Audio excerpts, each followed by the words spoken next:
The children of day and night have always respected and despised each other. Their battles that began in the age of myths were transferred to humans, and they still continue in our time. They show us the bank building where the explosions take place, and someone says even the ugly villains living in hell dream of heaven. It was a man posing as a clown, and soon he announces to all the police officers surrounding him that they will receive a terrible and exciting greeting in heaven because Ralph's show is starting. He himself was standing on a large ball that was in the air, and it suddenly began to fall on people. The officer gives the order to all police officers to retreat, and then Ralph strikes the ball on the ground, resulting in a large-scale explosion, and the skill was called Death Ball. After that, only a clown could stand on his feet, and he declares that he likes this view and this wonderful show. It was an A-rank villain named Ralph the Clown. His class was a summoner, and his skill was chaos. Suddenly, one of the policemen raises a gun at the clown, trying to aim at him, and then Ralph goes berserk.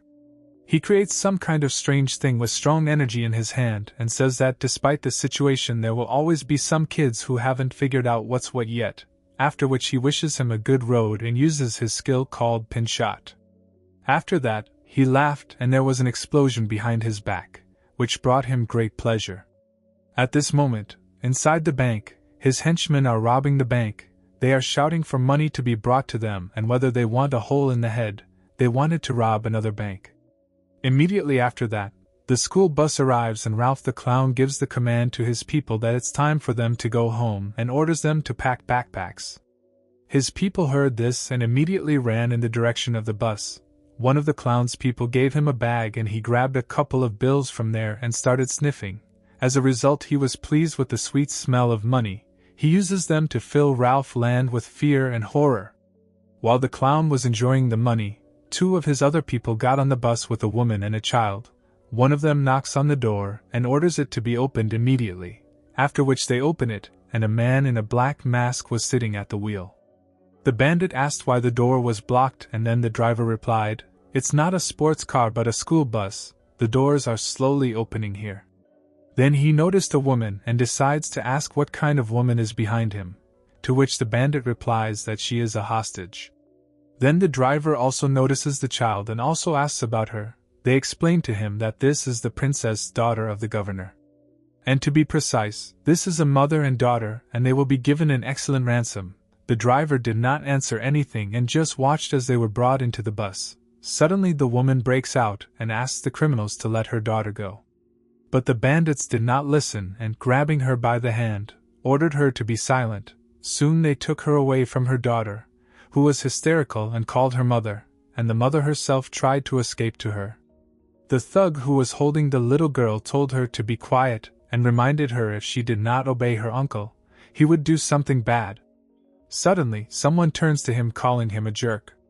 It was the driver who ordered them to release the hostages, but the guys understood and just watched. Realizing that talking won't help here, the driver grabs one guy by the face and he starts screaming in pain. In the end, the man again asks to release the hostages. Meanwhile, another bandit throws the woman away and decides to attack without fully understanding what is happening now, but the driver instantly reacts to this. There are people with special abilities in this world. They awaken them and commit crimes under the control of their own desires, and those who have the blood of the child of the night are called villains. As an example of this, we are shown the clown Ralph, who ordered his people to come back and celebrate to the fullest, and they will triple the barbecue. Everyone supported Ralph and followed him straight to the bus, and as soon as he touches the bus, someone immediately throws one of his people out the window. At this moment, we are shown that there are still people with superpowers who are fighting against villains. In parallel, the driver gets off the bus after the second bandit. Then he throws the body in front of the clown, and the clown angrily asks who this madman is. After hearing the answer, Ralph began to get angry, because he just came to take out the trash and that's all. Those who stand on the side of society and receive support, those who have the blood of a child of the day, are called psychers. Who our hero was pretending to be a driver, but in fact he was an S-rank psycher named Cashin Lee. His class was a striker, and his skill was fire. Soon our hero greets Ralph the Clown, remembering that they have not seen each other for a whole year. and he is very glad to see him after such a long separation. The clown is shocked to see Cashin and does not understand what this man is doing here and where did he come from. Meanwhile, someone in Cashin's headphones says how he does not understand what the guy is doing and this is no longer according to plan. Why he climbed there alone was also not understood, but our hero takes and simply destroys the earphone by holding it in his hand. After that, he announces that no one will bother them now and suggests starting the fun, at which point the whole clown gang and himself were very puzzled and generally scared. Then the guy tells them he won't even be able to sort them, because there will be nothing left of scum like them. At this moment, he gathers fire in his palm and is going to deal with everyone quickly and without hassle. After a while, we are taken to the streets of a big city. The news reports that there was a robbery on South 5th Avenue yesterday afternoon, was criticized for using excessive force. The Human Rights Commission officially asked Lampas to participate, saying that the first-class psyker Cashin, who used ruthless violence, needs appropriate punishment. Why are they moving to Lampas's Washington office? Lampas is an international organization of psychers. There was a woman with pink hair and drinking tea in the office. It was an S-rank psycher Tuffen Schiller. Her class was enlightened. Her skill was light. She asked our hero if he was a villain by any chance? Cashin, on the other hand, squeezed a paper cup explaining to her what she herself knows. He would not contact them. However, she asks him, has he ever thought about the consequences? Because of his disobedience, he missed Ralph and turned the public against the organization. But the guy tells her that he had hostages. She does not let him finish and replies that then he should have been even more careful. The safety of the hostages is their top priority, but the guy thought he could save them, which he told Ms. Schiller. However, she answers him that he needs to act like a psyker, in other words, to act rationally and calmly, then adds in a raised tone that you can't do the hell out of your head. Let him just see what they got in the end. Are his actions different from the actions of the villains? He then tells him that he is on probation, and she hopes that he understands what this means and what will happen if he screws up. Already walking down the hall, he gets mad at her and calls her a witch, after which he wonders how Jeff even managed to make friends with her. Just as he decides to put his thoughts in order, his phone rang, and it was a call from Jeff. The guy picks up the phone and asks Jeff what he wanted. And then Jeff asks him to come right now, and the guy asks where exactly he should go, after which Rhodes hears in response. This is very surprising to our hero, since this is in Greece, and he was in America. After a while, we are shown Rhodes Airport, and then the city itself. Cashin decides to have tea at one of the local cafes and remembers that thanks to Jeff, he has a lot of good memories. After that, he wonders when was the last time they saw each other. He further assumes that it was 6 months ago, after which he became a little depressed, remembering all this, and at the same time recalls the orphanage at the National Assembly. Inside, in one of the classrooms, we were shown a toy that moved, and the children were delighted with this sight. They looked attentively and rejoiced, as if they had seen magic. Our hero was very young then and asked if the toy was alive? But young Jeff replied that, of course not, it was just a toy that moved thanks to his strength. And all the children admired this power, after which Jeff asked the guys if the toy really looked like it was alive. And then our young hero asks Jeff if he will become a psyker, and if he will kill villains, and it will even be shown on TV?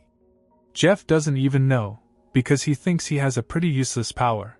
But our young hero thinks the opposite and tells his older friend that she's just amazing. Then Cashin remembers that all this was before he was adopted in the USA. Then there really was a time when he did not know any fears. It was a good time for him. Sometime later on the same day, but in the evening, our hero was standing near a cafe that had been closed for a long time. He looks at the time on the phone and notices that Jeff is already late, and besides, he is not picking up the phone, which makes him nervous. Jeff suddenly appears behind Cashin, but he didn't look well. Then the guy turns to him and sees that Jeff is terribly injured and covered in blood. He runs up to him and asks what's wrong with him. Did the villain hurt him? It's hard for Jeff to talk, but he still tries to say that he shouldn't have called this guy. Cashin doesn't understand what he means. Jeff then asks for a strange locket without explanation, but the guy asks him to explain everything first. Our hero wants to know what happened to him, but there is no time to explain, and Jeff simply replies that he is fine. But suddenly after that, he spits out blood, and the guy is shocked by everything that is happening. Jeff realizes something and immediately asks Cashin to run away, taking the medallion, and if he does not do this, he will also be in danger. But our hero does not listen and does not understand what he is carrying. Then he decides to call an ambulance, and at that moment a strange man in a mask and with a katana in his hands appears. Jeff was very shocked, and Cashin didn't understand who he was at all. Unexpectedly, Jeff pushes our hero, and the masked man immediately reacts to this, as a result of which the unknown blows off the head of our hero's friend. The guy saw all this and was shocked. Suddenly the whole world froze and turned gray, after which he looks at the severed head of his close friend, while the killer tries to escape. But Cashin notices this and is overcome with anger, after which he breaks down and runs after the killer. After a while, near the lighthouse, he catches up with the masked man. Catching his breath after the chase, Cashin asks if this is some kind of revenge or someone hired him? But the guy doesn't need any arguments, since he's going to die by his hand right now anyway, and the fire is starting to gather in his hand. The criminal answers him that the guy is still sharp-tongued, and addresses our hero by name. This surprises the guy very much, because the killer turned out to be Jack, a man with a katana and a patch over one eye. He was an S-rank psyker named Jack Khalid, his class was Knight, and his skill was Strength. Our hero couldn't formulate a single thought out of anger, and was just shaking with hatred. However, Jack was calm and replied to the young psyker that he had only eliminated the traitor of the organization, but the guy did not believe in this nonsense. Suddenly, a woman's voice is heard behind Cashin, who says that this is true and Jeff killed their colleague. There were witnesses and evidence. Lampus confirmed everything and gave permission. It was an S-rank psyker girl named Layla. Her class was enlightened, and her skill was cold. Jack tells Cashin that he doesn't want to be considered a traitor either, so he demands to tell everything that Jeff managed to tell him. After that, they stood and waited for our hero's answer. Exhaling, he answers them that in all the 10 years that Jeff was a psyker, he did not kill a single person, and they say that he would do this to his colleague? Lila warns that there are 2 other top-notch psychers nearby, so let her think with her own head, and not be stupid. Jack adds if he is a real psycher, let him be reasonable and give one last warning. Unexpectedly for Jack, our hero agrees and says that they are right. Since he is a psyker, then he must act like a psyker, that is, rationally and calmly. At this moment Layla and Jack were surprised, since the guy decided to kill them and ran straight at Jack. The man pulls out a katana and strikes, but the guy dodges him and strikes with his fiery fist from below. Jack manages to block it, and not without difficulty. As a result, the knight flies away and gathers energy into a katana for a new blow. He is going to use the soul of the sword. Meanwhile, behind Cashin, the girl is also gathering her strength and is going to use the blast of cold.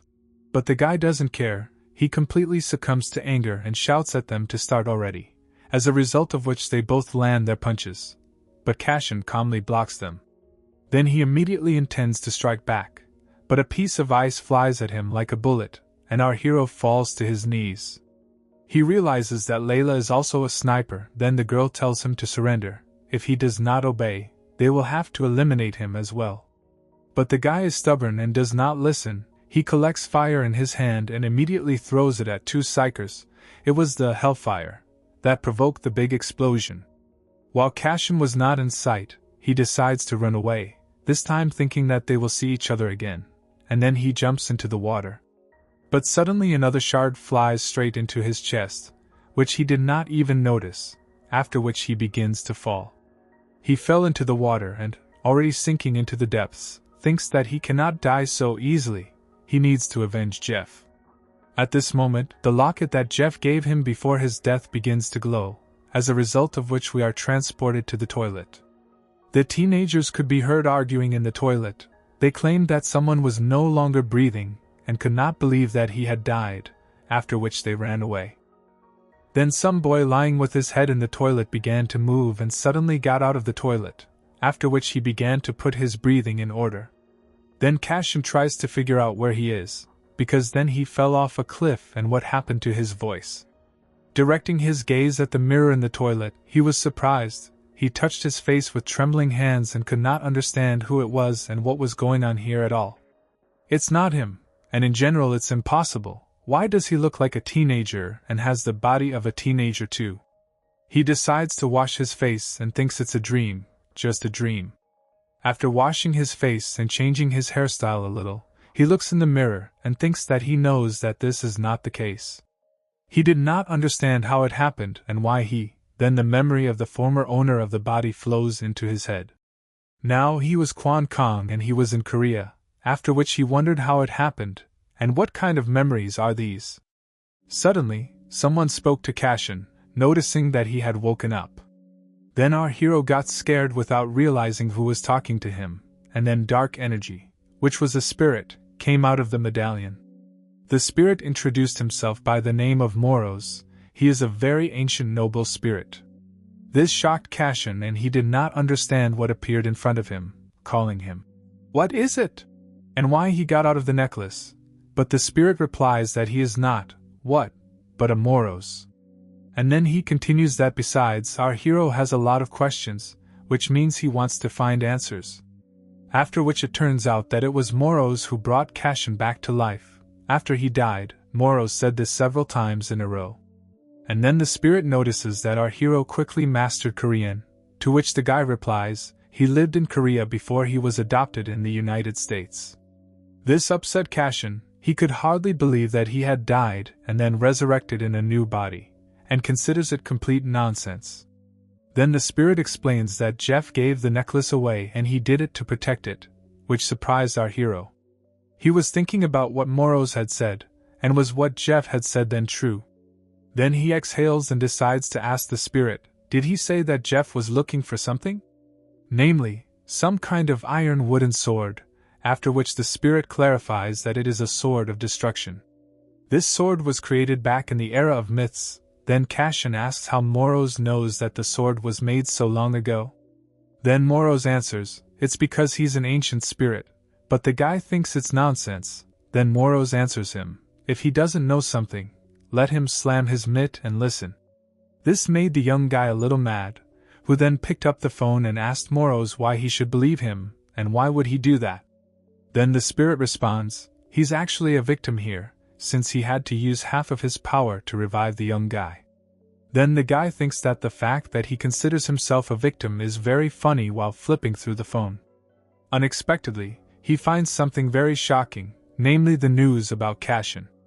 It says that Lampas officially announced the successful completion of the operation to eliminate the famous psyker Lee Cashin, who was convicted of participating in black traffic and money laundering. Meanwhile, first-class psyker Jeff Malik was killed by Cashin during his detention. Many people around the world mourn his death. This angered our hero, who did not understand what kind of nonsense it was, and why did he kill Jeff. His hands started shaking because he couldn't believe it. He would never have touched Jeff.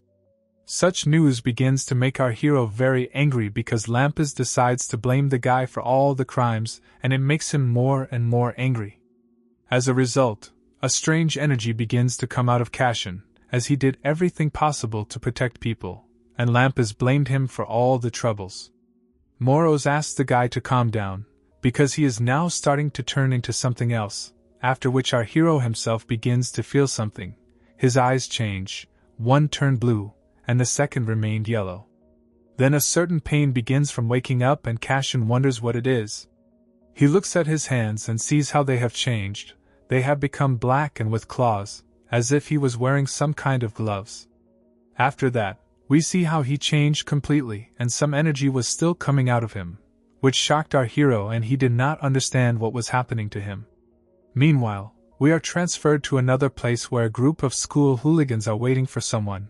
One of them is very nervous, but another calms him down saying that the one they are waiting for will be soon. Just after that, the boy in whose body they were waiting came running. The bully with purple hair, who was in charge, tells everyone to look at this boar, while the second with blonde hair considers him a freak. Next, the main one asks if the guy checked what they asked for. He responds positively, He was in that toilet and there was no one there. Then the third bully with glasses on his face asks if the one who checked is sure of this. He answers positively again. Then they ask about the police or ambulance at the scene, but none of them were there. Then the guy with blonde hair became enraged and started shouting at the bespectacled man that he said how Kwon Kanu did not breathe and died. Then the bespectacled man remembers how at that moment he checked and saw that Kwon did not ask the bespectacled man questions, which place he checked Kwon Kanu, and how can he be trusted after that. Then the chief tells him to stop hitting, and it doesn't matter if Kwon is there or not, there is no difference. Then the bespectacled man and the light one ask the main thing, what should they do next? He drank juice from the bag that the fat man brought, and after licking his lips smiled maliciously, answering them that they would find him and finish him off. Some time later, we are returned to Cashin, who is on the roof of the school, and the spirit tells him that all the students go to the roof to be alone. This is an excellent solution. But the guy sent him because he climbed to the roof on the outside of the building, and not through the stairs, and asks why he suddenly became a villain? Then Moros exhales heavily and thinks that he already regrets his choice. Then he begins to explain that the fate of our hero has changed. Since he managed to die and be reborn again, but the owner of his body was destined to awaken as a villain. His new body has the ability to have huge catastrophic consequences. Abruptly Cashin interrupts the spirit, and is shocked by what he says, asks, catastrophic consequences, did he really take over his fate after being reborn? Moros confirms this, and then our hero begins to laugh at such a fate and says, a high-class psyker has been reborn into a villain and his capabilities have become the capabilities of Cashin. After that, he hits the wall next to him, because it pisses him off and the guy gets furious. He shouts at the spirit, why did he reborn him, for what is all this? Moros tries to calm our hero down, but he doesn't want to hear anything. Moros insists and tells the guy, because he knows himself that the villains are controlled by their desires and right now they are taking over our hero. The evil itself is inside him and the guy is shocked by this news. But now Moros helps him contain this evil. However, the more angry he gets, the stronger the evil inside him. And as soon as he wanted to explain what would happen when evil took possession of him, the guy abruptly stops him and asks him not to talk. After that, he was very saddened by all this and wondered what he should do now. After a couple of seconds of silence, Moros gives him the answer, he must survive. Jeff would have told him that too, but the guy asks what he might know about Jeff. Then the spirit answers him how they talked about Cashin. Jeff is very sorry that he had to involve the guy in this case, and although he felt death approaching, he did not plan to escape. He only wanted our hero to have a chance to survive, as this was his last wish. From this, the guy calmed down, and the spirit tells him that he needs to learn to control himself. But the guy sent him saying that he got tired of giving advice, as it is very annoying. Next, Moros asked the guy if he wanted to regain his human form. After our hero agreed and regained his human form, he turned to the spirit saying, "Here," to him. But Moros corrected him saying, "Do not hear, but the noble ancient spirit of Moros." But Cashin ignored this and asks what he is. What does this ancient noble spirit of his mean? Moros does not believe that the guy is interested in knowing this, but he says that he is interested. He begins to assume, since he knows how to revive people, there may be something else. But the spirit interrupts him, answering that he will find out about it when he finds the sword. The guy calls the sword a piece of metal. And since the conversation turned to this, he decides to ask, does this sword have anything to do with Jeff's murder? Moroi replies how sure he is of this, and immediately at that moment someone called our hero. It was 3 hooligans who found out whether he was dead or not earlier. Then approaching him, the main one starts laughing at him, saying how glad he is to see that the guy is alive. Meanwhile, inside the school in the hallway, all the girls stared at someone and strongly discussed one handsome man. They were delighted with his body. It would be a trainee psyker named Kim Yukin of unknown rank. His class was a striker, and his skill was fire. He was tall with red hair and had a cross earring on his left ear. Suddenly, a man named Lee Dung dials him and the guy answers him asking if something has happened. Then he was talking about some kind of problem while all the girls were watching him. but abruptly he notices something and looks out the window just above the floor where he was. Then he says that he will call back a little later and hangs up the phone, going somewhere in parallel, and meanwhile, in front of the corridor where our hero was on the roof, our hero met with hooligans. They stood and looked at each other, after which our hero remembered them from Kwon Kanu's memories and realized that it was definitely them. Then he turned his attention to the spirit, but Moros calmed him down, saying that only Cashin could see him. Then the hooligans began to say how worried they were about him. Suddenly they would go to jail because of his weak body. Their main one tells Kwon Kan that he pisses him off if he's not dead, so why didn't he come to them right away, walks on the roof here, hides. Unexpectedly for the hooligans, our hero asks rudely, what kind of jerks are they? Then he adds that he is not in the mood at all right now. He does not like to beat children, but apparently it is necessary for educational purposes and simultaneously needs his fists. Moros warns our hero, villains even without transformation have a huge power, which is several times greater than any human. If he loses control of himself, it will be dangerous. But Cashin knows all this. At this moment one of the hooligans comes up and runs over the guy, asking what he just told them. Next, he assumes that the guy completely moved his head, but our hero looked at him like garbage, as a result of which this enraged the light bully and decides to hit the guy in parallel, asking what he was staring at. As a result, without having time to hit our hero himself and gets punched in the face, the other hooligans were shocked by this, since a completely different guy was standing in front of them. He was calm and stood in a fighting stance waiting for the next one, and the first one fell right in front of him, as one blow from our hero knocked him out. The main one was shocked and did not understand where this kid got so much power from. The bespectacled man took off and attacked Cashin, shouting that he was finished for what he had done. But the guy remains calm and keeps his cool, as a result of which the bespectacled man strikes with a bat, but our hero blocks it with his left hand. Immediately after that the guy hits him with his right hand. The bespectacled man immediately loses consciousness, and this plunges the head into even greater shock. He could not believe how our hero put two of them down in one fell swoop. Then Cashin turned his attention to the last bully and asks how their conscience does not gnaw at their actions at all. But the bully does not know what to answer because of the shock, and Cashin asks him why he is silent. But the leader begins to smile sharply and replies that he does not know such a thing as conscience, and he spat on everyone and on their conscience, and they ask if our hero thinks that he cannot cope with him? But the guy, after hearing all this, decides that he does not have a conscience, and since he does not have one, he needs it to appear, and his fist will perfectly help him in this. Next, our hero ran to attack the last bully, and he stood in a stance waiting for him.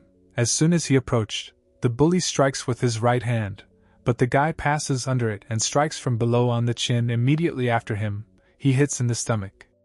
From such blows, the bully fell to his knees, and Cashin asks if he has a conscience? But though with difficulty, he still insulted him in response, and then our hero grabs him by the shirt, concluding, apparently, the blow was not strong enough. And then he decides to hit him again, looking at him with a frightening look that alarmed the bully terribly. Suddenly, someone turns to them from the outside asking, "What are they doing?" They looked in the direction from where it was said, and there stood Kim Yukin. This greatly shocked the bully, and our hero lets him go, asking who Kim is and why he gets into their business. Kim asks, will he really beat someone who is weaker than him at times? The bully reacted to this, did not understand. Did talking about a weakling mean him? This enrages him and he stabs him in the back, but our hero reacts and kicks the bully in the stomach from a U-turn, and he flies away. At this moment, Kim grabs Cashin by the shoulder and asks him to stop, but our hero reacts and hits him with an elbow from a U-turn, which surprised the intern. He manages to block the blow with his elbow with his hands, then Cashin strikes a second blow with his hand, but he abruptly moves away, which surprises the guy. As soon as he moves away to the right distance and hits the head with his right foot, but Cashin crouches down and thinks that the guy is very fast. At this moment, Moros turns to our hero and says his opponent is a psyker. If he loses, then everything will come to an end. Cashin was distracted by this, and at that moment Kim strikes, but the guy dodges him, although a cut appeared on his face. Then they both stood in a stand and looked away from each other. Cashin thought, is this kid really a psyker? Abruptly, Kim stops and says that it's enough. If they continue, then it will only get worse for the two of them. Our hero did not understand this. Next, Kim gives him a band-aid and tells him how he got hurt. After that, they looked at each other and Cashin takes the band-aid, then turns around and leaves. Kim looks after him and thinks, he killed 3 of them alone. Does they really have such a strong student at school?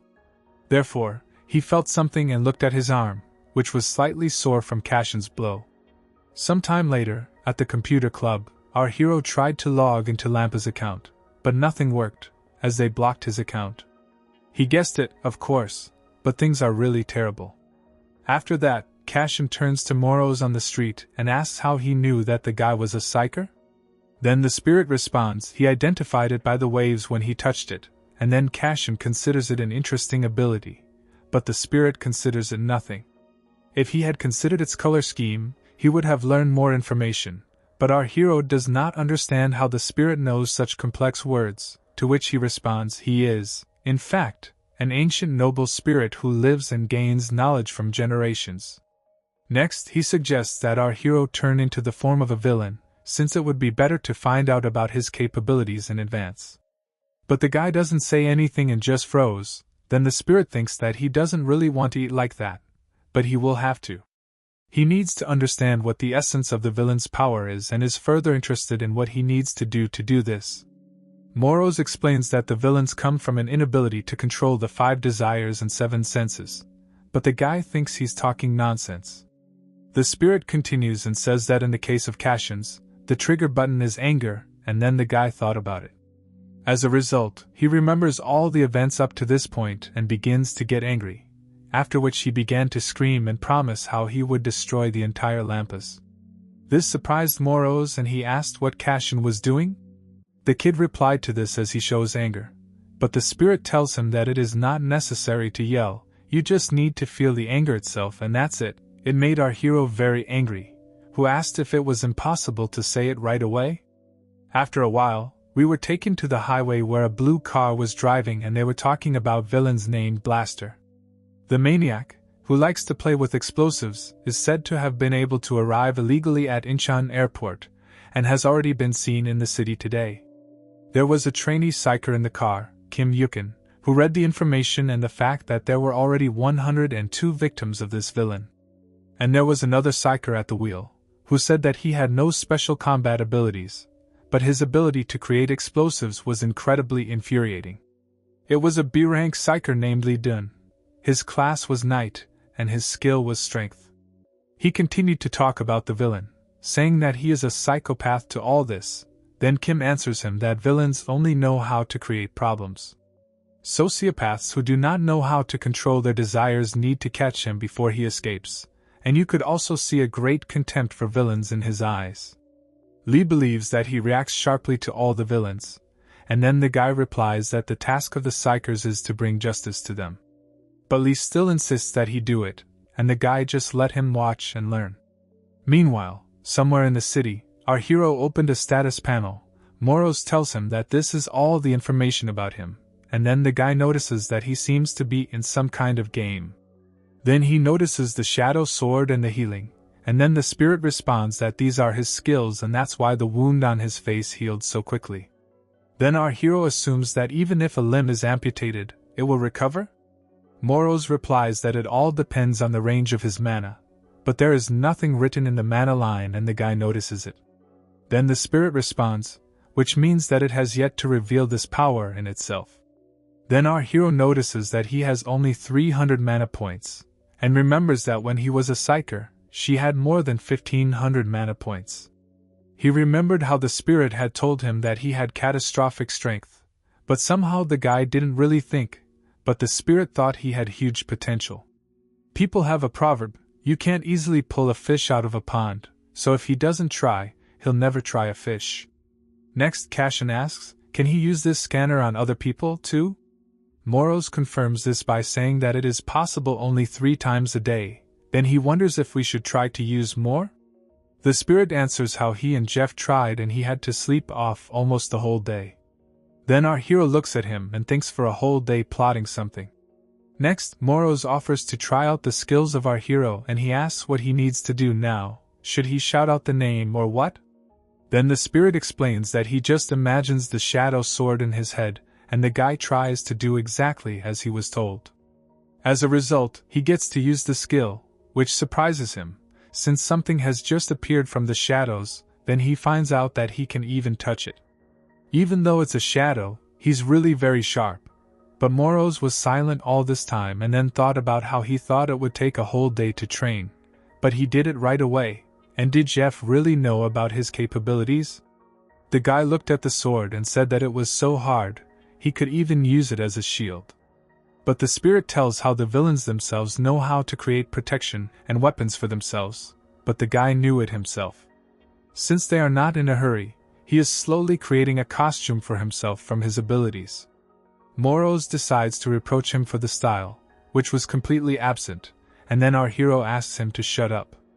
Later, when evening began to fall, the guy was heading somewhere and Moros asked about it, after which he receives a simple answer: our hero was heading home. Moros did not respond to this, and then the guy explains that Kwan Kanu has a family, and even though his parents are not with them, he lives with his sister. Then Moros wonders if Cashin is going to meet her? To which he responds positively, since he may have such a fate in store for him. But it seems to Cashin that he would definitely like to protect his sister. Moros notices, it seems, our hero's conscience tortured him, and then he answers, because the boy actually died because of him. Suddenly, an explosion occurs nearby, which Cashin pays all his attention to and sees a bunch of people running from there. He sees a building that was completely covered in fire. People around were panicking, someone was shouting that it was a bomb and the internet was not working. Then someone said that the villain grabbed the mother and daughter. Then our hero realizes that there are hostages.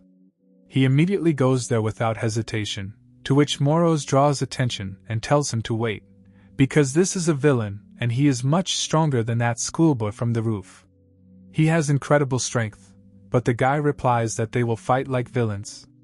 But Moros explains to him that the battle between villains is an unspoken taboo. He, as a psyker, should know this. Moros does not know what motivates him, a thirst for revenge or a sense of justice.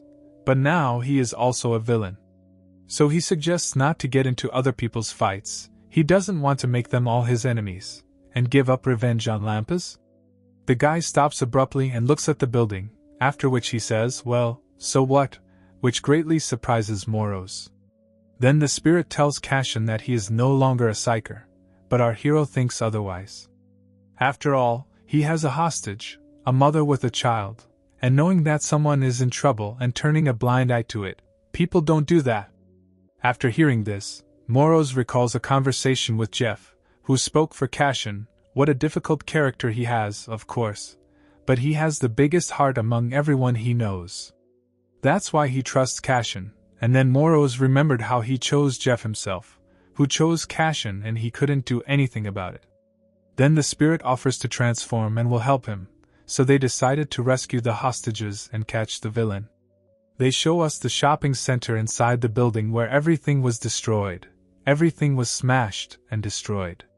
In the middle of this, a mother and daughter were sitting near the window to the street. The woman asked not to do this. In parallel, the villain set bombs on the hostages. He calmed them down and asked them to be quiet and not cry, because they are doing such a fun thing. So why should they cry? He also asked them to smile, telling them, just like him, it was a C-rank villain named Blaster. His class was a bomber. His skill was fire. Meanwhile, the psyker car was standing at the gas station and refueling the car. Kim Woo-chang was waiting for the car to refuel and abruptly decided to look at his right hand, and then he remembers our hero and is sure he is not so simple. And then he realizes that he doesn't even know his name. After which his phone immediately starts ringing and the guy answers the call. At this moment, Lee Dung is talking on the phone with a girl and apologizes for not being around because he is on a mission, so he promises to treat her next time. Then he says goodbye to the girl and approaches the intern, who tells him that while Lee was going to the toilet, the blaster appeared and reminds the senior psyker that this is, in fact, a task that greatly puzzled the senior, namely, The task was to catch the blaster. Then they return us to the villain and show fireworks in the night sky. Then the blaster asks the boy, has he ever seen 5-colored fireworks over the pitch-black evening sky?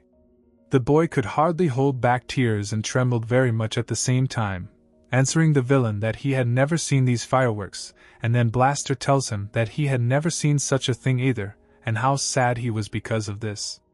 Then he touches his face and tells the boy not to be sad, because his mother's insides and blood will fly everywhere like the most beautiful fireworks.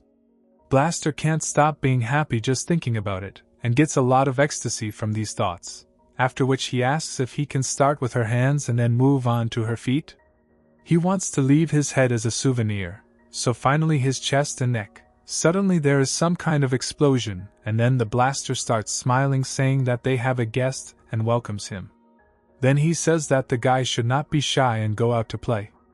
After that, they respond positively, and abruptly the glass breaks behind him, from where our hero jumps out, about to attack the villain. As a result, he does not have time to react to the blow, and the guy hits him right in the face. From the blow, the blaster flies to the other end of the room directly into the wall with incredible force, after which it simply falls unconscious.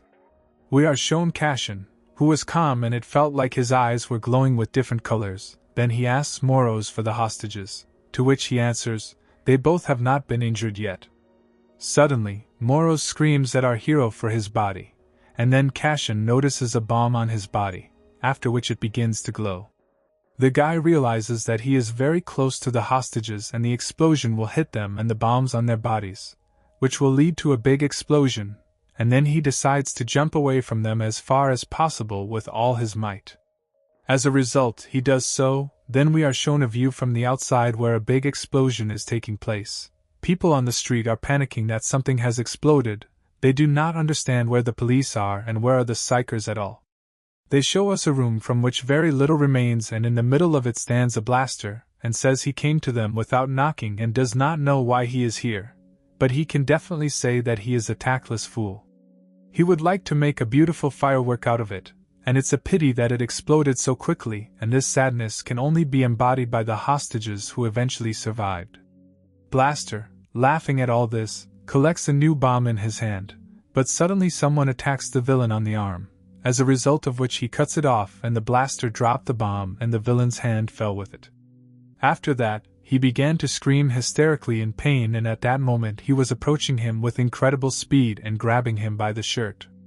Then he throws him to the ground with all his might, and as soon as all the dust from the blow has gone, they show us a hard-lying blaster that was gathering strength in his hand, but it was shaking and it didn't work out. But our hero grabs his hand and says, "That's the trick again. Even in games enemies don't fall for the same trick twice," and then Cashin gathers strength in his fist to strike.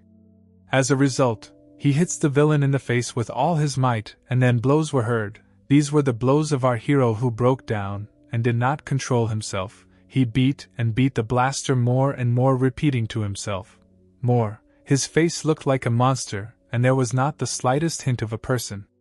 Unexpectedly, they tried to call him, but he did not hear and enjoyed the beating. But still Moros managed to get through to Cashin, and he stopped.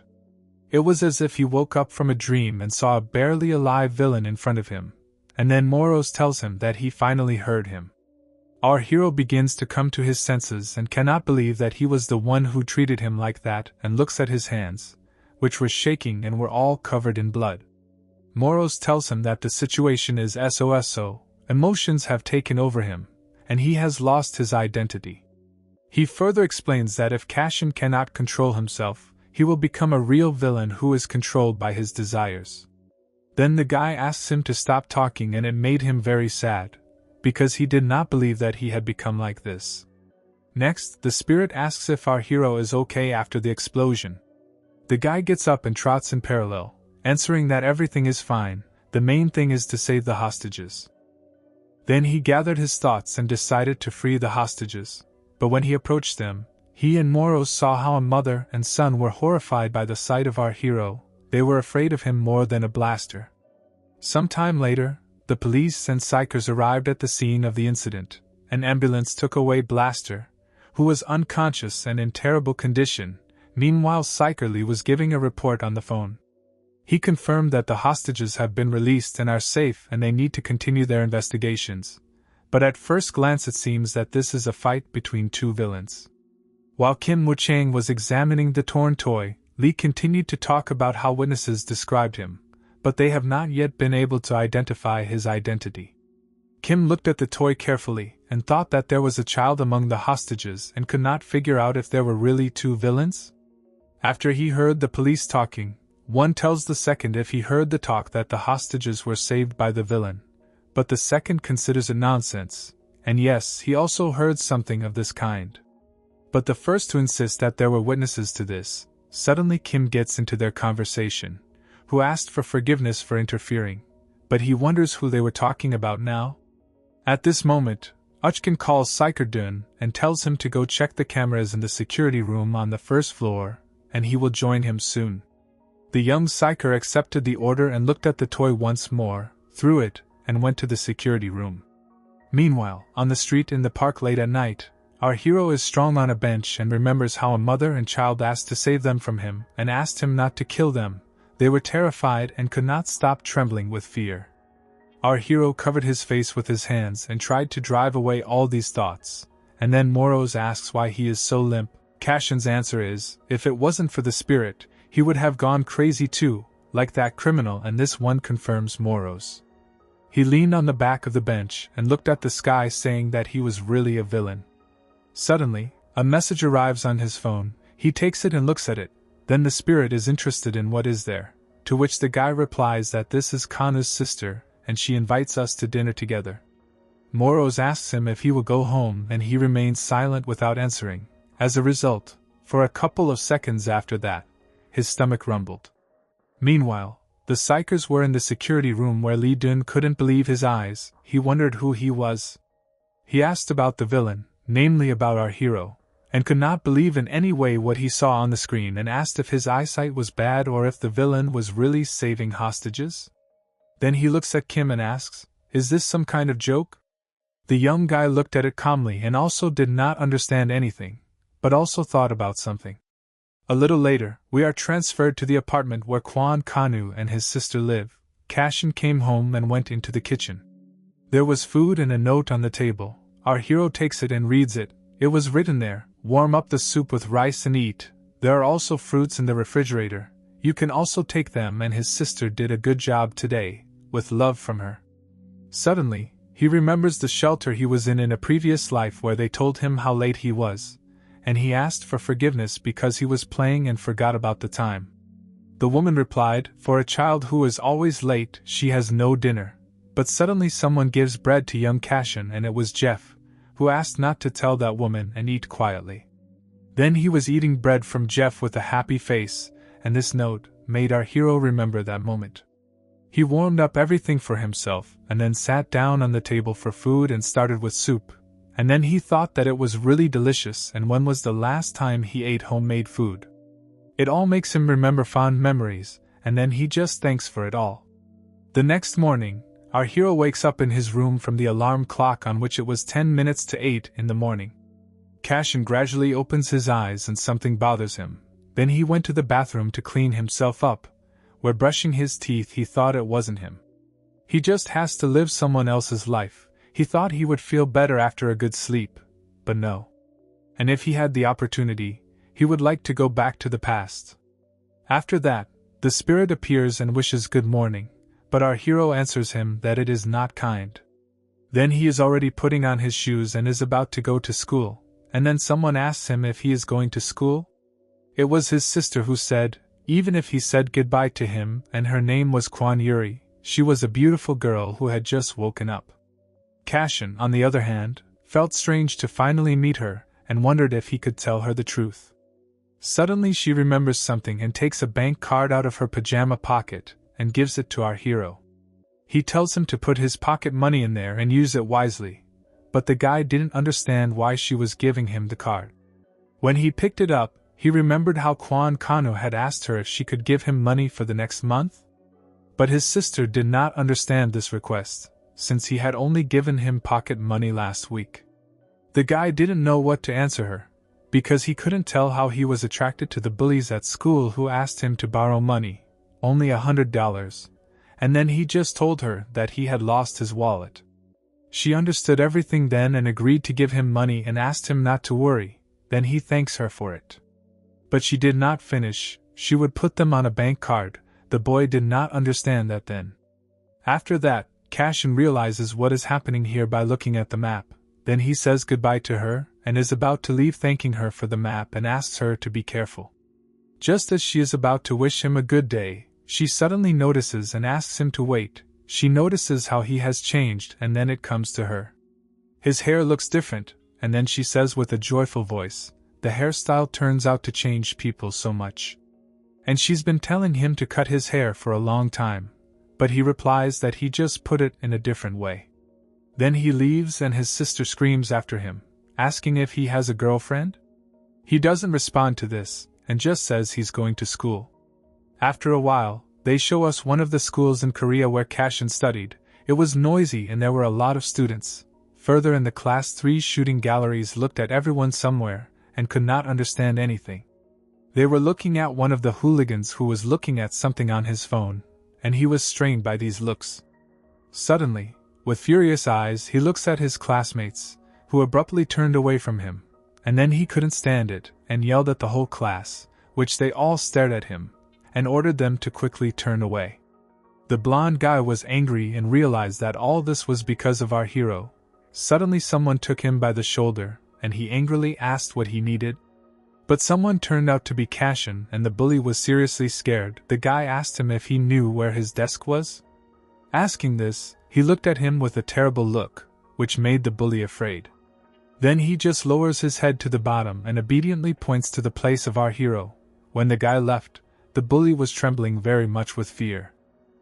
Our hero sat down at his place and Moro says, looking at the bully, "Why is he staring at us like that, directly burning with his gaze?" The bully was scared and furious at the same time that he had lost to the guy earlier. Suddenly the spirit and Cashin heard a conversation about villains near the school. The student said that while he was working part-time, he watched a live broadcast.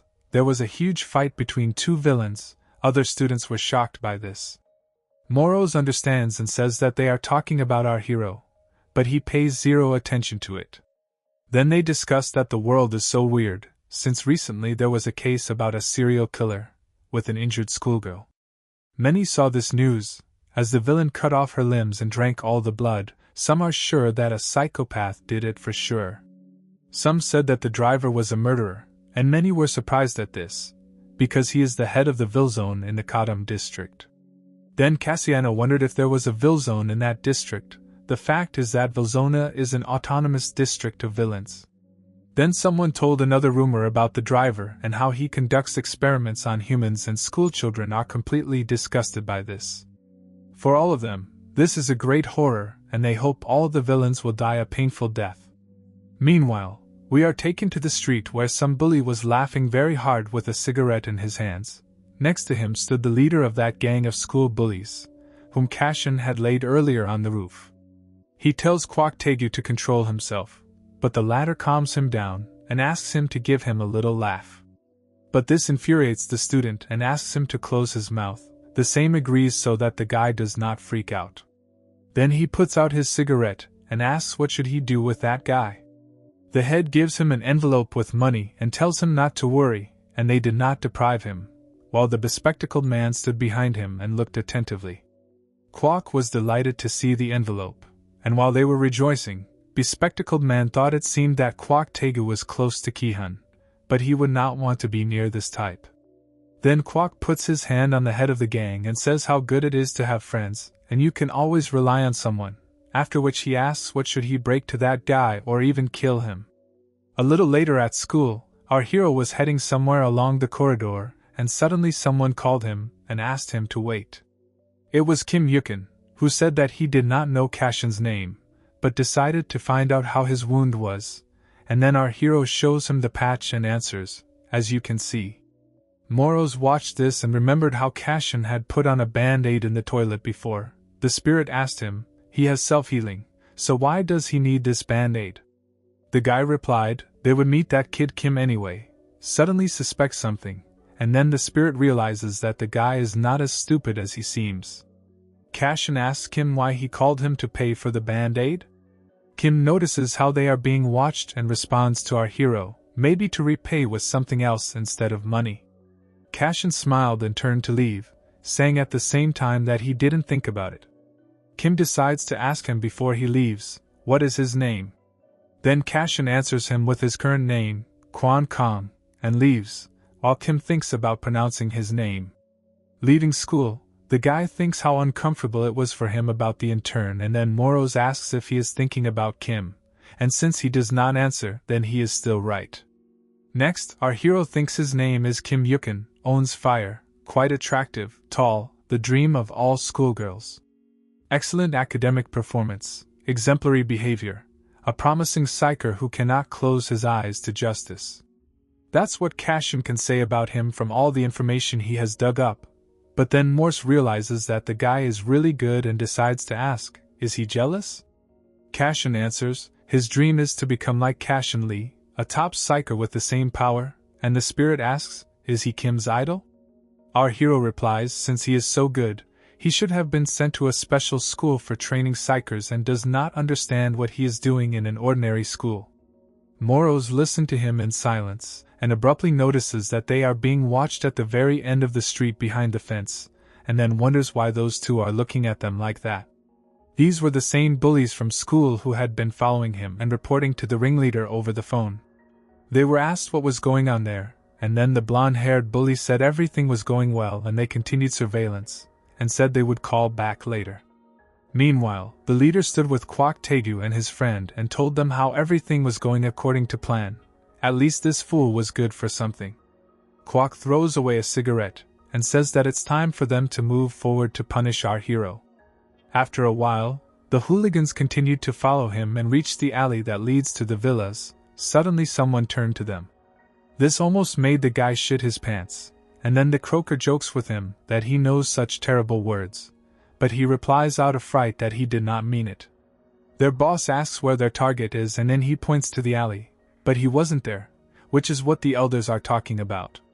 But he must be there, he was there just a second ago, and then the bespectacled man assumes how he turned into that alley. The hooligans do not hesitate to decide to run in that direction, but I tried to stop them, because Wilson is there, and this puzzled him very much. They came running to the area where the villains live and they are walking down the street, but they can't find our hero in any way.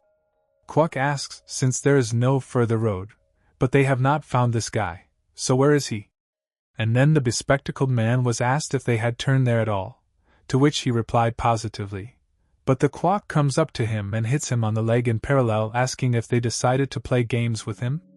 The bespectacled man falls to his knees from the blow, and the croaker tells him they just had to follow him and asks why he is silent. The bespectacled man was trembling in pain and could not answer anything, but suddenly they all noticed Cashin, who was standing behind them, and said, "It seems that he found them." At that moment, they were being watched by a camera that was aimed at Cashin, and already on the other side it was clear that someone was looking at our hero. It was a room full of computers that had a lot of information and video from cameras in different areas. The man sitting on the chair in front of the monitors was twirling a screwdriver in his hand, and it was the boss of the Vilzone himself, named Driver, who drew attention to that group and said that they had guests. Meanwhile, our hero was watching the hooligans, and then Kwok turns to his friends saying that they just look at this guy. He wasn't even surprised that they were here. Did he really lose his fear? And is he the one who got on Ki-hun? But our hero does not answer them and just keeps silent and looks at the Kwok. Then he laughs and gives Cashin 3 seconds, saying that he can run while there is a chance. Then he makes a report in 3 seconds.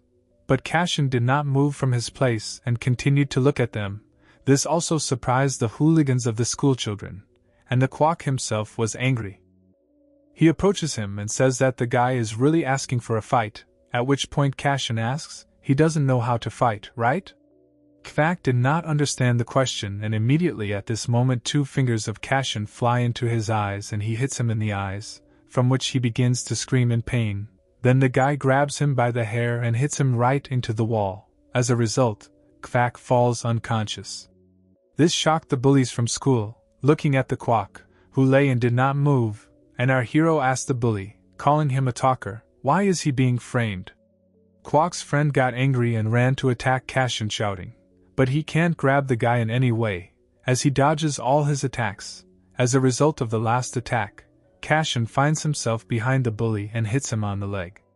He fell down with his eyes closed, and when he opened them, he sees a leg in front of his face. Cashin says how he gave them a chance to come to their senses, but they're jerks, they're asking for it. After that, he hit him in the face and he hysterically began to scream in pain. Then he looks at the 3 school bullies and asks if they will already run away. Meanwhile, the Kwok got up and spoke like a goat, our hero, and hardly gets up, saying that he is a corpse. This surprised everyone and our hero thought maybe he overdid it. Then Kwok stands up and it turns out that he is the 2nd place in the national Thai boxing competitions. The leader of the school hooligans was happy about this, since Kwok is now serious because he got angry, and then Kassin is definitely finished. Everyone was surprised by the croak, but our hero stood and looked at him. Then we are transferred to the gym in our hero's previous life, where everyone trained and went about their business, while someone fought in the ring. It was a C-rank psyker named John Klaus. His class was a stiker, and the skill was strength, and he was hitting someone. They shouted at him to keep John quiet and not kill the newcomer, laughing at the same time. Someone comes up to them and asks what they are doing. It was Jack, who had just come to the gym, and he was late for something. He reminds them how he asked them what they were doing, and then they answer him. They don't see what, they watch sparring and laugh. Jack noticed something while John was hitting the rookie with all his might. He was also standing in the block.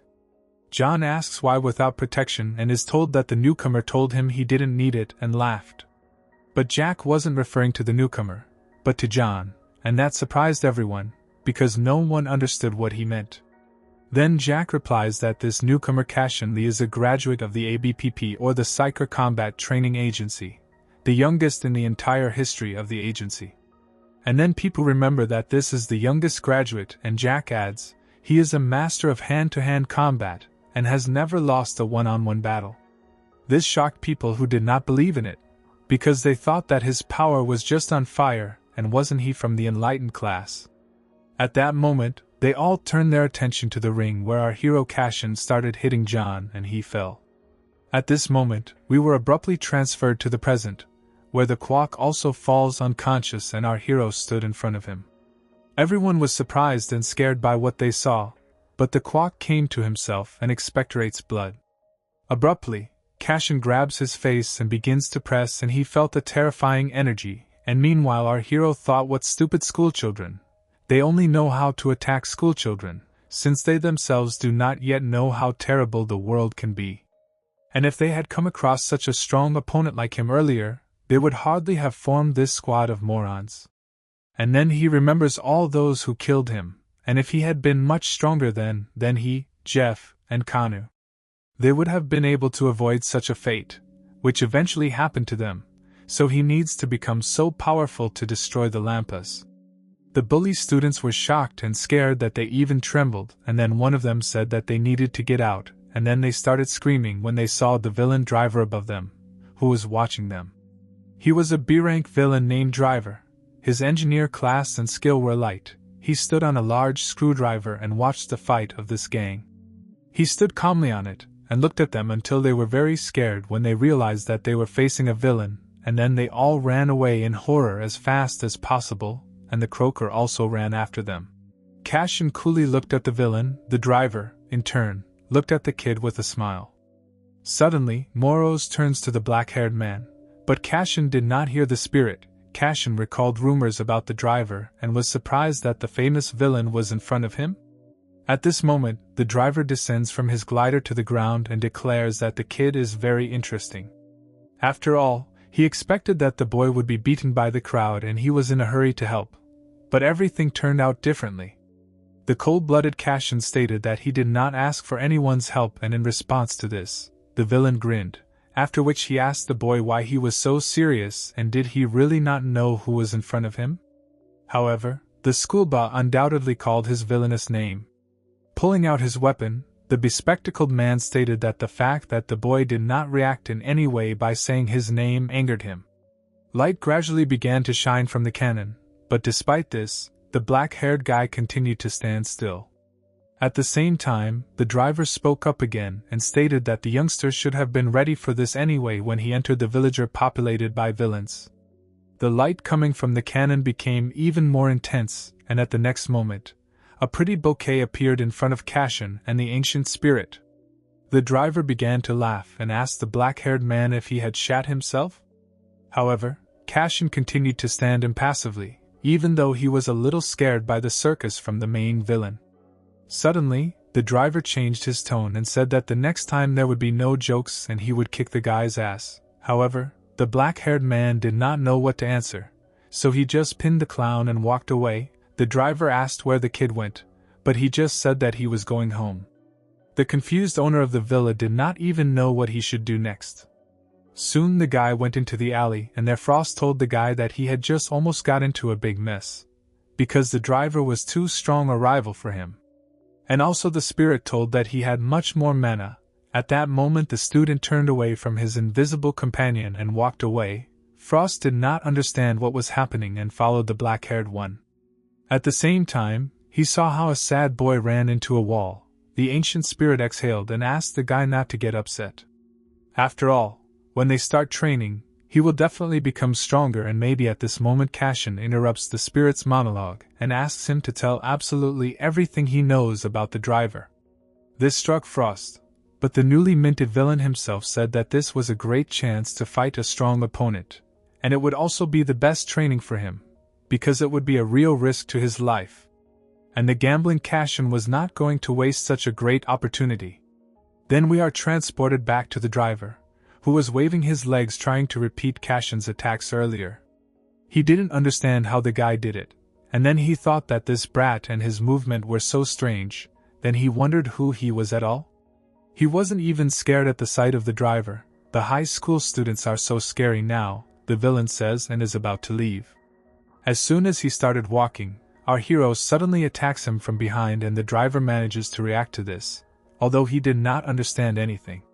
He manages to block the guy's blow, but he was thrown back a couple of meters, and as soon as he decided to look at the enemy's next actions, he sees Cashin heading for a new attack at full speed without letting him catch his breath. Cashin uses a shadow sword, but the driver jumps over him and dodges the attack. Our hero realizes that the driver is not as simple as it seems.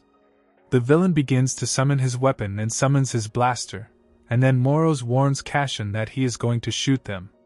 The driver says that he is in great danger now. Does he understand this or not?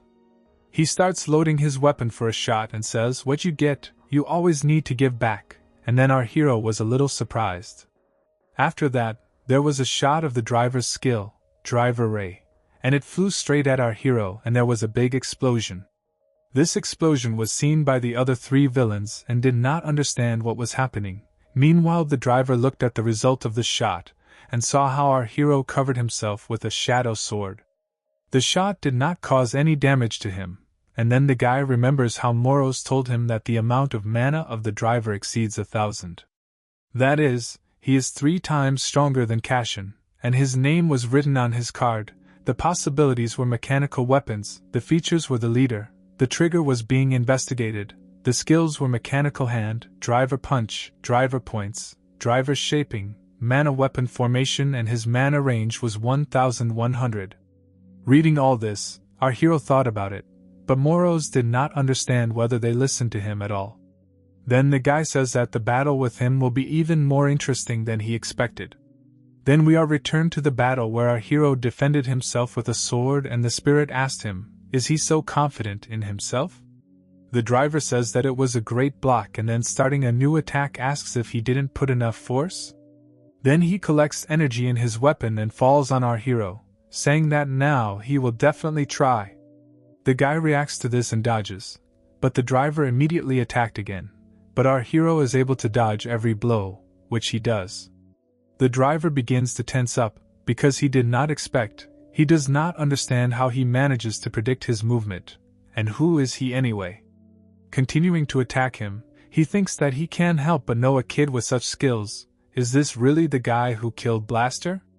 At this moment, the driver strikes again and our hero manages to stop him with his hand, after which the driver's mechanical weapon began to heal and then began to break. Then he notices how the driver uses his other skill and his eyes start to glow, after which a ray shoots out of them.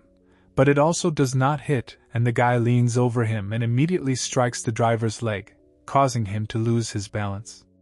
The villain starts to fall and thinks at this moment, "Just look, he's crazy." Then in the nude asks him a question, "Is he really a master?" At this moment, Cashin abruptly jumps on the driver to attack. The same manages to land and immediately jump back to his feet, and immediately after that uses his other skill, mechanical hand. A huge mechanical hand is directed directly at our hero. The same gathers strength in his hand and lets a large number of shadow daggers directly into his hand, causing it to break. This surprised the driver very much, and for a moment he lost concentration. At that moment Kashiana caught him and struck him a blow from which the villain flew back several meters, but still managed to stop falling on his feet. He was very puzzled and thought that this was no joke. This guy's skills were really on another level. These movements could not be worked out without professional training and training. Terrifying energy was coming from our hero. Suddenly someone else appears saying, "That's where you are, the driver," and they ask, "What's going on here?" The spirit and Cashin did not expect this, as did the driver himself, but other villains appear.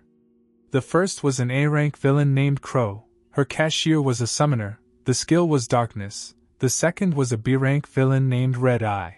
His BVL class was an archer, the skill was light. And the last BVL behind Cashin, who asked if the driver thought it was too long? And he goes on to say that it's time to stop playing with a beginner. It was a B-rank villain named Black Hand. His class was Theriker, and his skill was minerals. They all surrounded our hero and he starts to smile, then decides to ask if he really called his friends, because he loses in a one-on-one battle with him? The crow asks again in surprise about the loss, and then the driver answers, "Not exactly, he is in the process." Then the crow mocks him and says that apparently he is getting resolutely from the kid, but he replies, as he said, that he is only in the process of losing. This surprised everyone, and especially the Black Hand, who could not believe that their driver was losing to a schoolboy. Next, the driver decides to ask why he attacked him at all, and the others waited attentively for an answer, after which the guy replied that he wanted to test his strength with a strong opponent, and he couldn't just leave alone a creature that kills innocent people for fun. These words surprised Moros very much, but Sam Driver did not understand him a little and assumed that he was most likely talking about the serial killer, which is now rumored. The crow adds oil to the fire by saying, "Since the driver is a murderer," then the stick rubs his head and laughs. Red Eye just kept silent. The driver asks if the guy really thinks it's him, and the crow laughs further and is responsible for the guy, which of course. The driver says that it's even insulting, and does anyone really believe in these stupid gossips? Meanwhile, the Black Hand looked at our hero and thought who this kid was and behaved too confidently in front of the driver himself, after which he decided to tame this confidence of his. The driver says if in general, he will say briefly, he is not the killer he is looking for, but Cashin asks for evidence proving this, but the villain replies that there are none.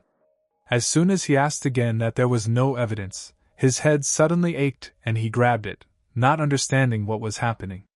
At this moment, the Black Hand decides to attack Cashin from behind, thinking that he is finished now, he will teach him respect. He swings his fist and uses the Death Glove skill to wish death to our hero. He also notices the attack a moment before the blow. After the blow, the Black Hand realizes that he did not hit and Cashin was on the side of the villain and asked him, "And which of them is the scoundrel now?" The Black Hand did not understand how such a thing was possible at all, and then our hero, gathering strength in his hands, says that people say only the last scum attack from behind. The Black Hand manages to deliver another blow, but again it missed and the guy was already under him. He gathered power in his hands and says again that he will have to take up his re-education, and in parallel this hits him with all his might.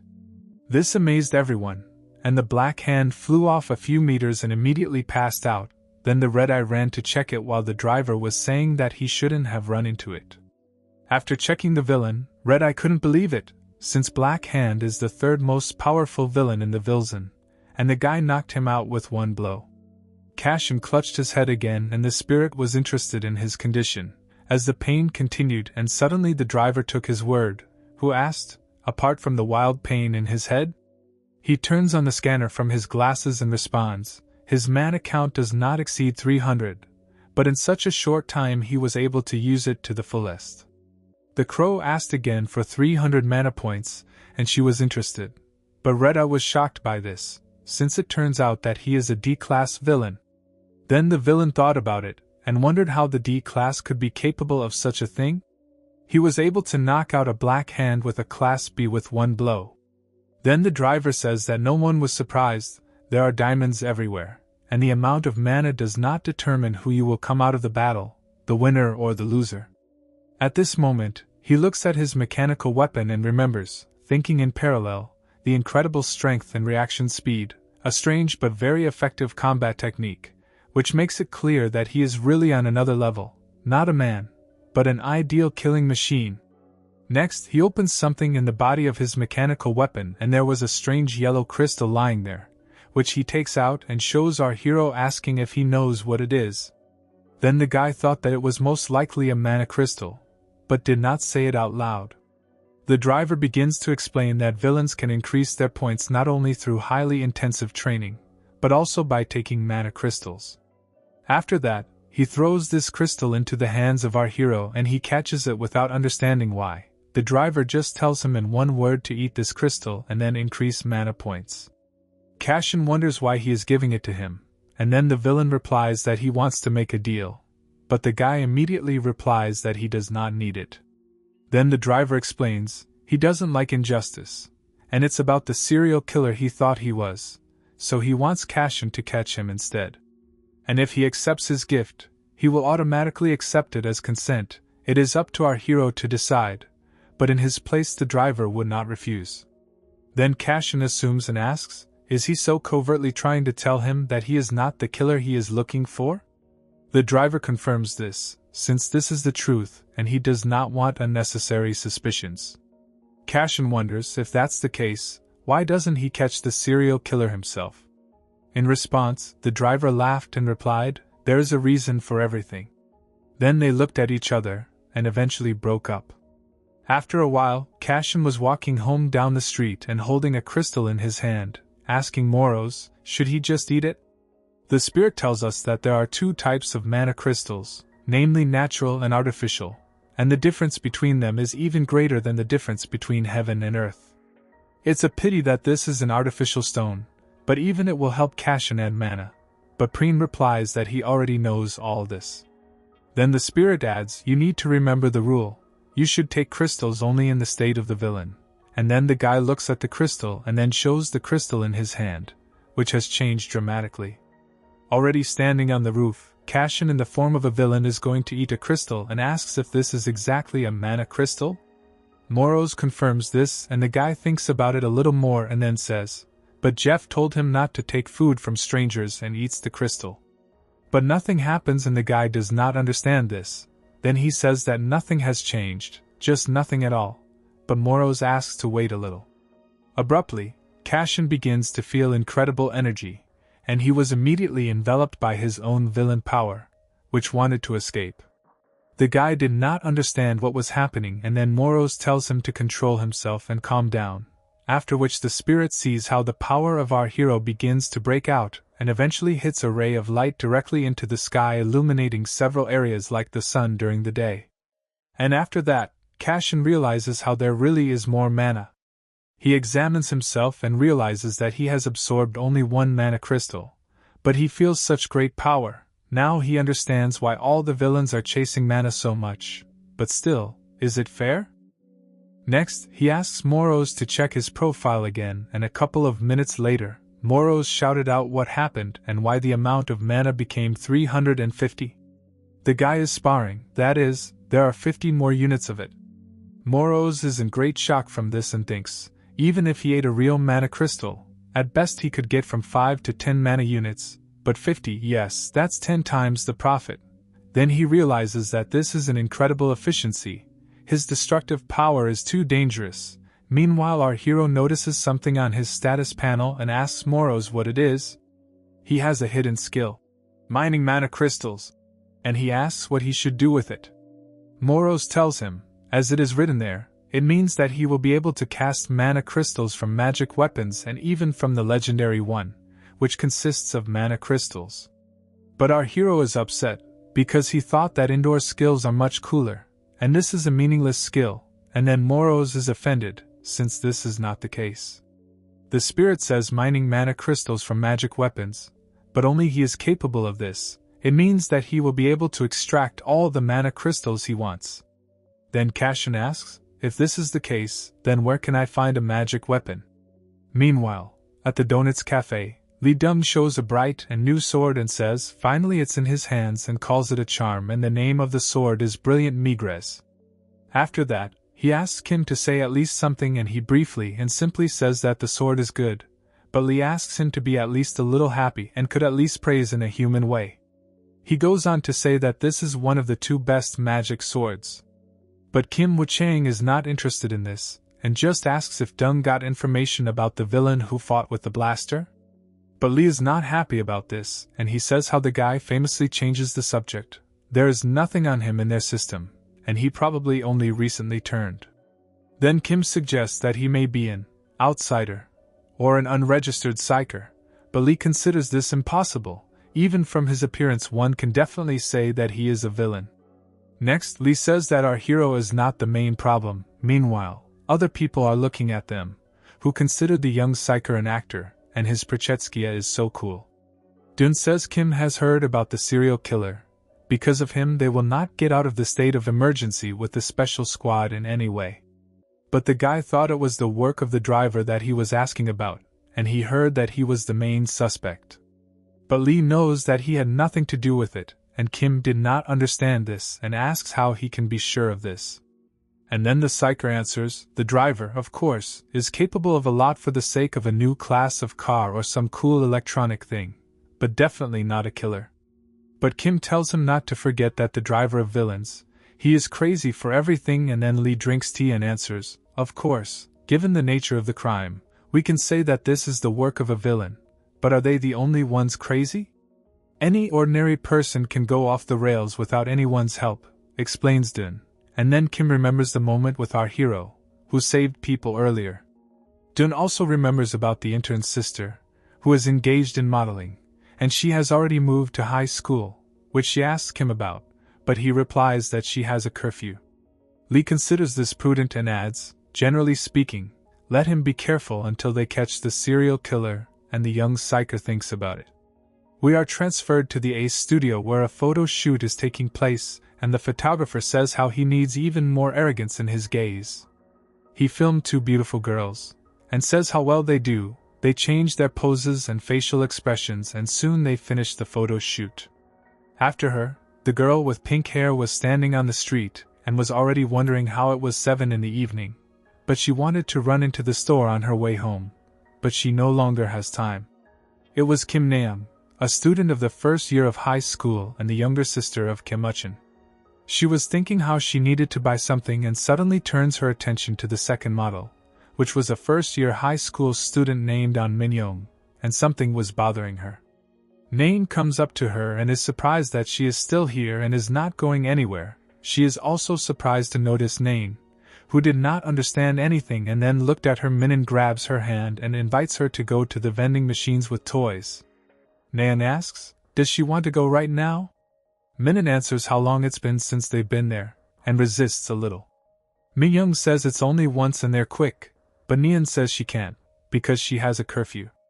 But looking at this, a friend asks Naeum to go with her, and then she agrees and they went to the vending machines with toys. Meanwhile, someone was watching them from around the corner, plotting something terrible. That evening, at home, Cashin watched the news where it was written how psychers promised to catch a serial killer very soon and a special squad moved to help the citizens.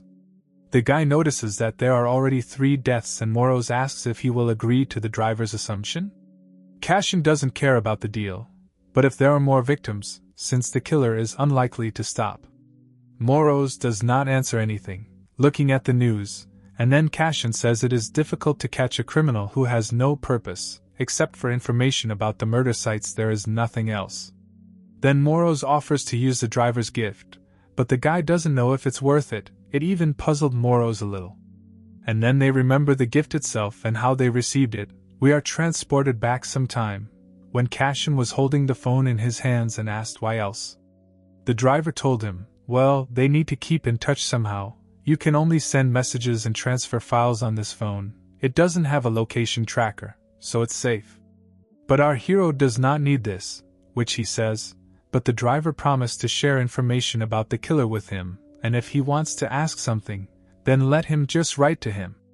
The driver really wants to help him with all his heart, so he asks Cashin to catch the killer for sure. Currently, the guy was looking at the phone and remembered this conversation, after which he decides to write, but abruptly changes his mind and puts the phone on the table and will not do it. Then he leaves the room and says he has self-respect. He is not going to cooperate with the villain, and Moros asks where he is going? Cashin replies that he cannot stay in the apartment, he needs to get some air. Meanwhile, at the slot machines, Minin and Nain were able to catch one of the toys. Minin watched this Nain and said how there was very little left to pull it out, but suddenly the toy pops out and they could not pull it out again.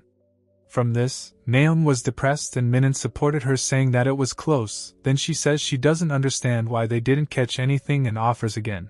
But Naeun refuses, since it was time for her to go home long ago. Meanwhile, they are being watched by an unknown drone, while Minyoung was upset by the fact that it was time for her even though it was not yet 8 o'clock. The drone was carefully watching the girls and did not take his attention off them. Meanwhile, Nain explains to her friend that she has a curfew, and then Minin realized this and became very sad, as if something was gnawing at her. She asks the psycher's sister if she can stay with her a little longer?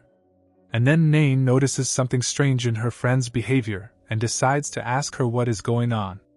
After thinking for a while, Minin decides to tell honestly how she saw something, and then Naeun wonders what exactly she saw.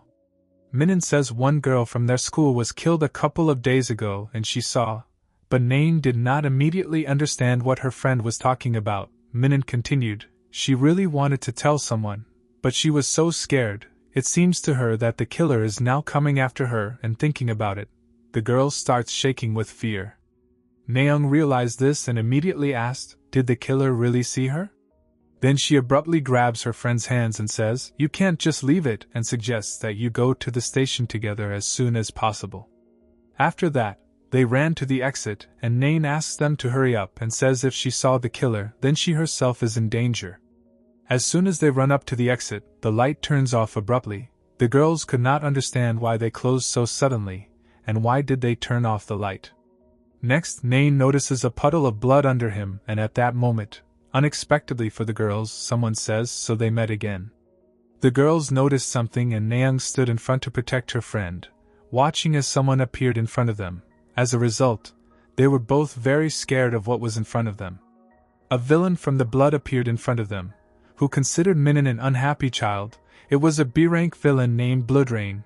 His cows was enlightened and had the ability of psychokinesis.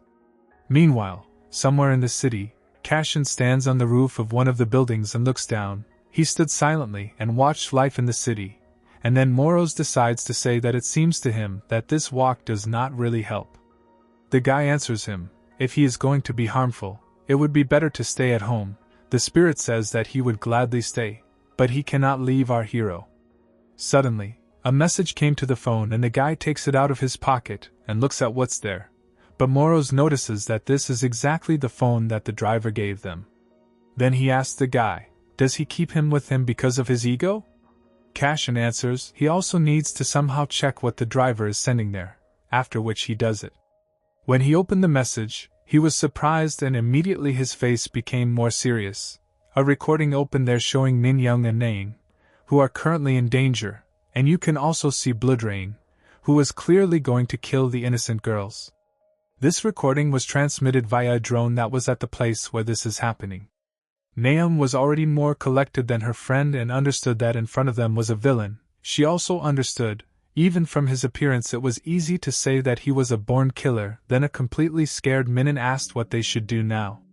At that moment, Nain remembered something, how her older brother gave her a certain device and then her younger sister asked what it was. Uchin explained that this is an emergency call device and suggested that it is not a toy, so he asks you to handle with caution. He said if something happened, just let her push it, and he would immediately come to her aid. After that, we were returned to the present, where Nain do press the device behind her back and thinks, since it's not a toy, she asks this device to work. Bloodrain says how they look so tired and scared, while simultaneously collecting a lot of blood around them, and further asks them not to be afraid, since he can give them a serene eternity. But Nain shouts back at him to shut his mouth and calls him crazy at the same time. This surprised the villain, and he did not even immediately understand such impudence. Nain continues to tell him without a drop of fear, if he's so cool, then let him show what he's capable of and give him the middle finger. The villain replies that now such impudent children have gone and the girls feel a terrible aura. At the same moment the psyker's sister thinks she needs to somehow stall for time until her brother comes. She decides on the question and immediately asks him, why is he killing people? He paused for a moment looking at her and asks in response, is it necessary to look for the reason that you love? When the girl heard this, she realized that he was completely crazy. Then Bloodrain licks the blood from his hands and agrees to answer the question, even though he is very stupid. He tells how he likes the taste of fresh blood and the sound of flesh tearing apart. This is what he lives for. He starts coming up and adds that this is his greatest pleasure. The girl picks up the bag and shouts that he does not come up and she will defend herself. Then he warns that her brother will come soon and says he is very strong, so strong that he will deal with him in 3 seconds. This made the villain smile and he asked if her brother would really come here. She calls him a jerk like Kamar and confirms the imminent arrival of her brother, and nothing will remain of him. Bloodrain finds it interesting and says when he sees his sister's body without a single drop of blood inside, what will be the expression on his face? In parallel to the question, he collected the power of blood in his hand and it scared the girls very much, and then the villain adds how he will do something else and attacks Nain, but it only seemed and the blow went past the girl right into the minin. He injured Minyam and she immediately fell down already covered in blood. This shocked Nain very much and she started shouting her friend's name in the hope that she would wake up. She asked her to wake up by repeating her name and saying how she couldn't die. Bloodrain, watching this, says that the next one will be Nain, and so she could hardly hold back tears and trembled all over seeing how the villain gathered strength to strike and says that he will make a gift for meeting her brother. At the last moment, the girl closed her eyes. But suddenly someone loudly addressed the villain, and the girl abruptly opened her eyes after hearing someone's voice. Suddenly, a wall breaks behind her and our hero Cashin flies in from there. He turned around and did not understand anything, but a sharp hope dawned in her. It also relieved Bloodrain. Then Cashin ran at him, saying that he had brought a gift for him, after which he uses a shadow sword and attacks the villain, telling him to choke on the gift. Bloodrain manages to duck from the blow at the last moment, and the sword passes by him. As soon as he raised his face back, he saw how our hero was already there for the second blow, but Bloodrain manages to react and hits the guy with his feet doing a somersault backwards. Cashin flew back a little, but landed on his feet and abruptly felt pain and noticed how his hand was shaking, with which he blocked Bloodrain's blow earlier, and this surprised him. Bloodrain was also surprised to see a villain in front of him, and did not understand who he was and assumed that the girl's brother was a villain. The girl looked at him and thought, who is this? Bloodrain gets up and thinks how he has never seen such techniques anywhere before and suddenly it dawned on him, is this really the guy who defeated the blaster? Now he wants to face off with him? This makes the villain smile, as he finds it interesting and as a result, he suggests to the guy to return to this moment, but not to be very happy, since he will be the cause of our hero's death and in parallel he begins to disappear. Nain, looking at this, was terrified and shaking all over, as she realized that what Bloodrain said was for her. Cashin, thinking that he was telling him about his death at the hands of Bloodrain, shouted at him, how dare he talk his teeth and run away at the same time?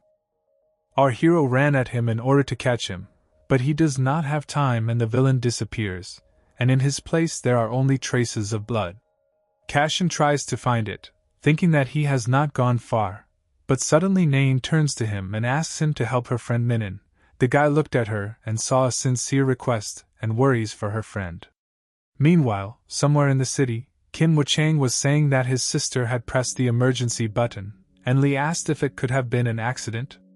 Parpen answers, then she would have called and said she would not have pressed just like that, and Dun understands everything and says that he has already alerted the police, so they will be there soon.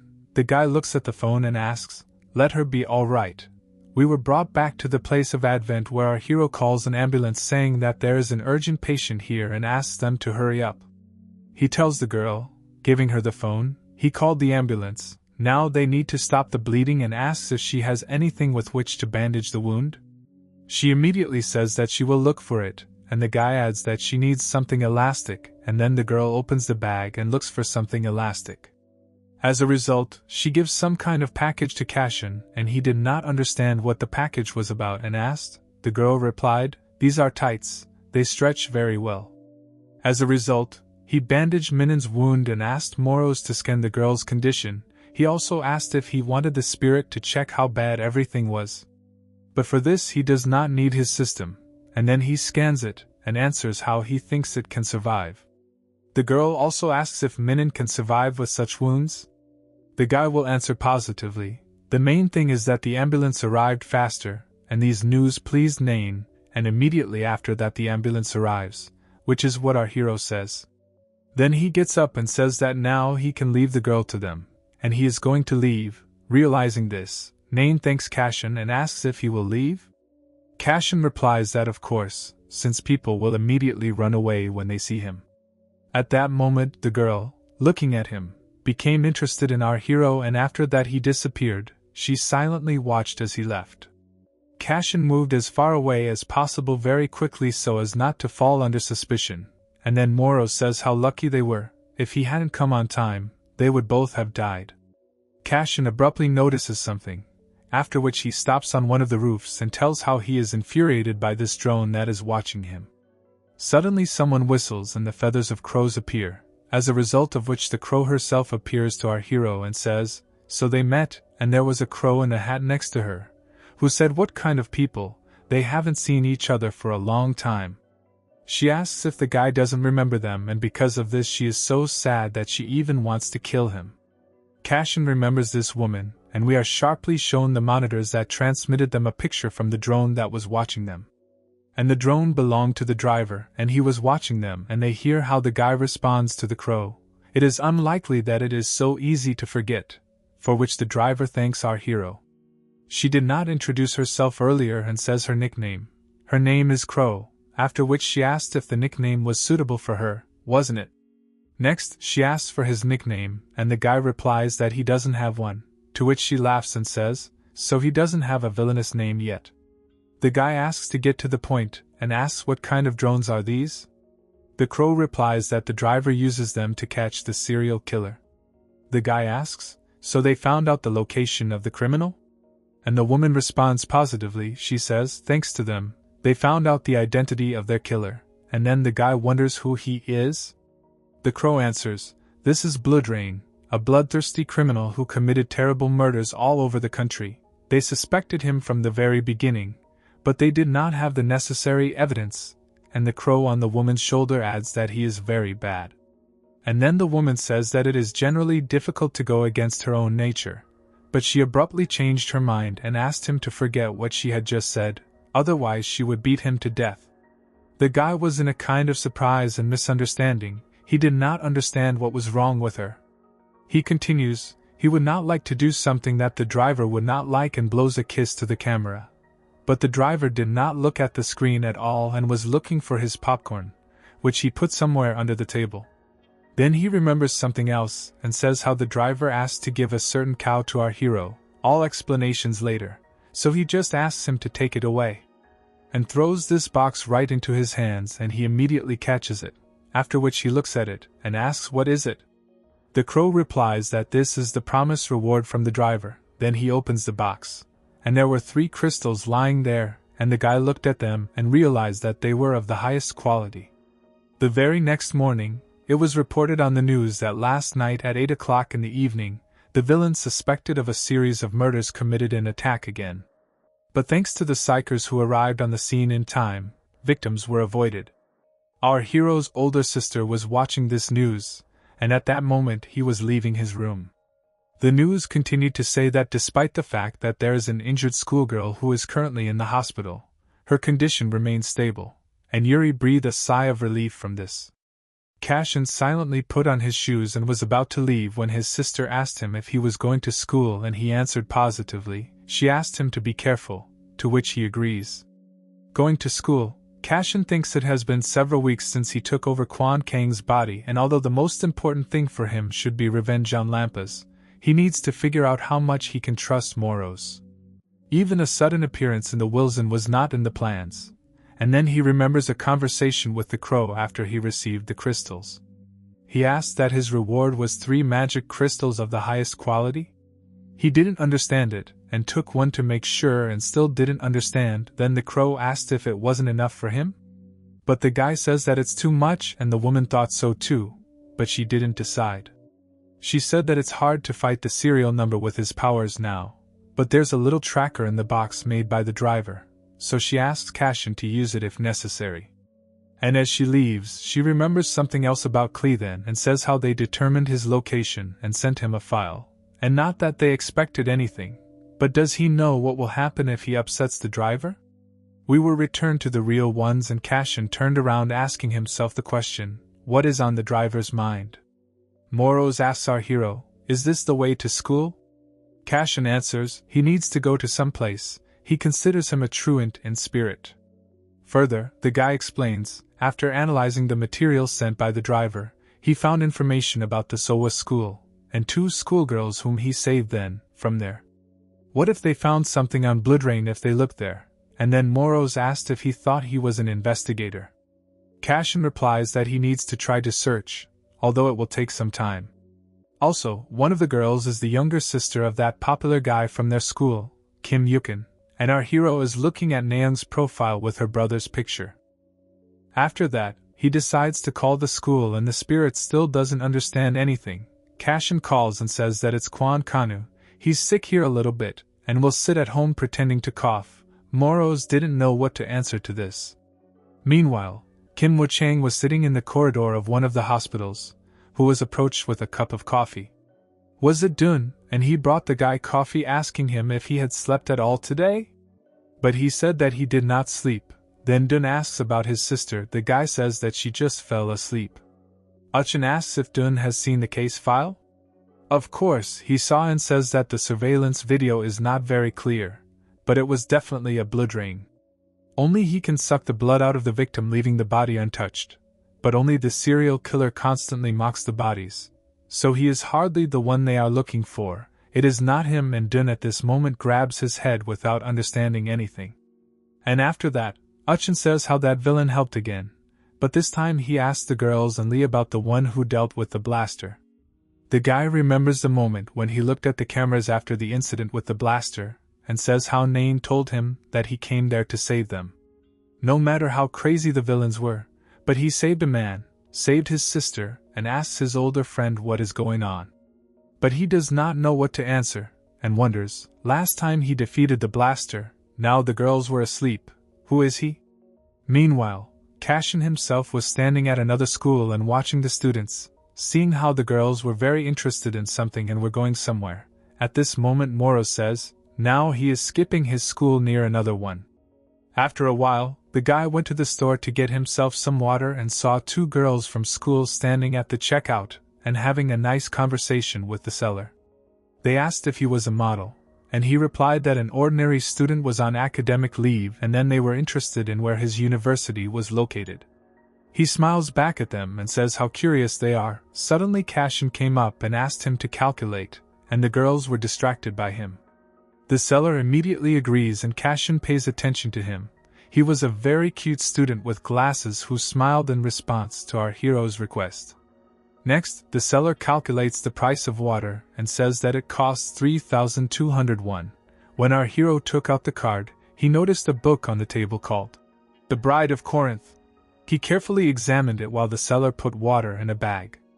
Unexpectedly, an elderly old man came into the store and asked if they were collecting waste paper. The student answered positively and asked to wait a little, as he was going to help the old man for something and thanks him. When the seller was taking out the waste paper, he brushed Cashin's shoulder, and at that moment Moros felt sorry for something. The student asked for forgiveness for this, and went to give the waste paper to the old man, which was watched by Cashin and Moros. After leaving the store and walking forward a little, Moros turns to Cashin. He needs to say something. Then the guy immediately asks him, "Is that salesman a villain, right?" This struck the spirit, and the guy explains. He immediately understood from his eyes. But the spirit responds, "They do not know if he is a bloodrain." Then Cashin tells Moros about The Bride of Corinth. "This is a novel about vampires and bloodrain," said then. "Don't be too happy. He will be the cause of his death." Repeating these words, the guy says, "It seems these are lines from that novel." This surprises the spirit, who says he even remembers this from a previous life. The guy replies that he was still addicted to reading books at the orphanage, and after he takes a sip of water, and says that they just have to check if they pulled the Joker out of the deck of cards this time. After a while, we are shown how the seller leaves the store after the shift. At that moment Cashin and Moros are already watching him. They have been following him for a long time and walking in the crowd. Moros asks, "Isn't this the way to that school for girls?" The guy remained silent and did not answer anything, and then wondered where he was going then. In parallel, there is that old man who is collecting waste paper, and our hero notices how a car is coming at him, and it can knock down an old man who is old to react to this. But fortunately Cashin was nearby, who saved him. The car stopped, and the driver immediately began to find out about the condition of the people. The old man was shocked, and then it dawned on the guy that he completely forgot about the seller, and eventually lost track of him. After that, our heroes are engaged in another business in one of the buildings, and Moros says that he does not know whether he should take his villainous form here. But the guy replies that there are no buildings with an open roof nearby. What else remains? In a villainous form, he is going to swallow a magic crystal and says how it was not worth being led to this provocation, after which, having accepted the crystal, his mana increased again, and he asks Moros to check something for him in his system. Moros also opens the status panel of our hero, and you can now see how Cashin's mana range is now 470. The guy notices that 2 more skills have appeared, shadow hiding, and shadow movement, and asks the spirit what it is. Then Moros explains that his skills develop with an increase in the amount of mana, and then the guy sparks, that is, "Can you improve your abilities by eating mana crystals?" Cashin thinks when he was a psyker, they could only improve their skills through training, and then he screams and asks, his mana count is only 470, but he ate 3 crystals, and the mana points went up by only 120, why so little? Then Moros assumes, apparently, his body has adapted to the mana crystals. The more he eats them, the less the effect, and someday he will approach the minimum. And then Cashin realizes, indeed, if mana could only be earned with crystals, it would be too easy, these guys would then be invincible. And he understands that if he wants to become stronger, he cannot rely only on crystals, he needs another way, at least the same training. Next, he asks Moros to show the information on the blood rain, and then Moros reminds him, this is the second time. He knows if he used the system 3 times in one day, and the guy replies that he knows. And our hero is shown a panel of bloodrain statuses, and his name was written there, and the possibilities of his awakening of villains, features psyche, trigger desire.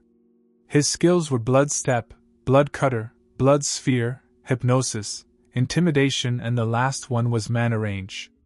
After that, the guy asks about the blood step and assumes that this is the technique he used when they met. Then Cashin notices that he still has psychic powers, and Moros adds that this is his distinctive feature, also hypnosis, which our hero thought about and understood that it was not good. Meanwhile, in one of the hospitals, somewhere in a remote office, a strange thing happens, and we see blood, and there were 3 doctors standing in front of a strange blood clot, who said, "My dear servants," and ordered them to bring them to him, it would be blood rain. Meanwhile, in the same hospital, nurses and 2 policemen were talking in the corridor, who guarded the ward where Minin was lying, and Nain was sitting next to her. Nain was flipping through the phone and looking for our hero in the list of villains of the famous lampas in this city, but there was nothing there, and she really wanted to know who the villain who saved her was. Suddenly, the girl was contacted by a doctor, and he says they have to examine on Minin, so they have to pick her up. But the girl wonders if this should be done at such a late time? He replies that this is a very important meeting and thinks that it would be better for her to go with them, but she did not understand why she should go too. Meanwhile, Cashin moved around the city in a very strange way. For this he used shadow concealment and movement. It turns out he can combine his abilities, and then Moros intervenes and says that you shouldn't be too happy. At the same time, our hero stops abruptly and Moros, who was watching him, announced that he was spending too much mana. He needed to use this ability only in certain circumstances. Upon hearing this, Cashin begins to get angry again from the fact that the spirit is giving out unsolicited advice. Soon he looks at the map and tracker and says that apparently it's here. He looks at the building and continues, of course, it was predictable. But this bastard Blood Rain went to the hospital for a schoolgirl. He was lucky enough to press the tracking button in time. Then he looks at the phone and remembers Nain's face, and something bothered him. After which he moved to that place saying that they need to hurry. Meanwhile, in the underground parking lot, Minyoung was loaded into an ambulance, and Nang decides to ask why she should be loaded into an ambulance if they said they were going for an examination. Then the doctor replies that this is a very important check, which is not carried out at their hospital, but the girl still does not understand how this is so. Suddenly someone spoke behind her, this is a test of loyalty, after which the girl turned around and saw Bloodrain, who told her she was his future food, how glad he was to meet again, and this shocked Nain, who immediately shouted to the doctors that there was a villain and they needed to run, but they did not move and out of them a strange energy is emanating. They are all hypnotized by Bloodrain, and he says that they only obey him and soon she will become the same obedient puppet. At this moment, while he was talking, he got very close to her and was already touching her face. Nain is trying to resist and will not become a puppet while simultaneously pressing the call device. The villain says she is so brave, strong and strong-willed, and then decides that she may even become his bride. Suddenly someone shouted that he was crazy. What kind of nonsense was he talking?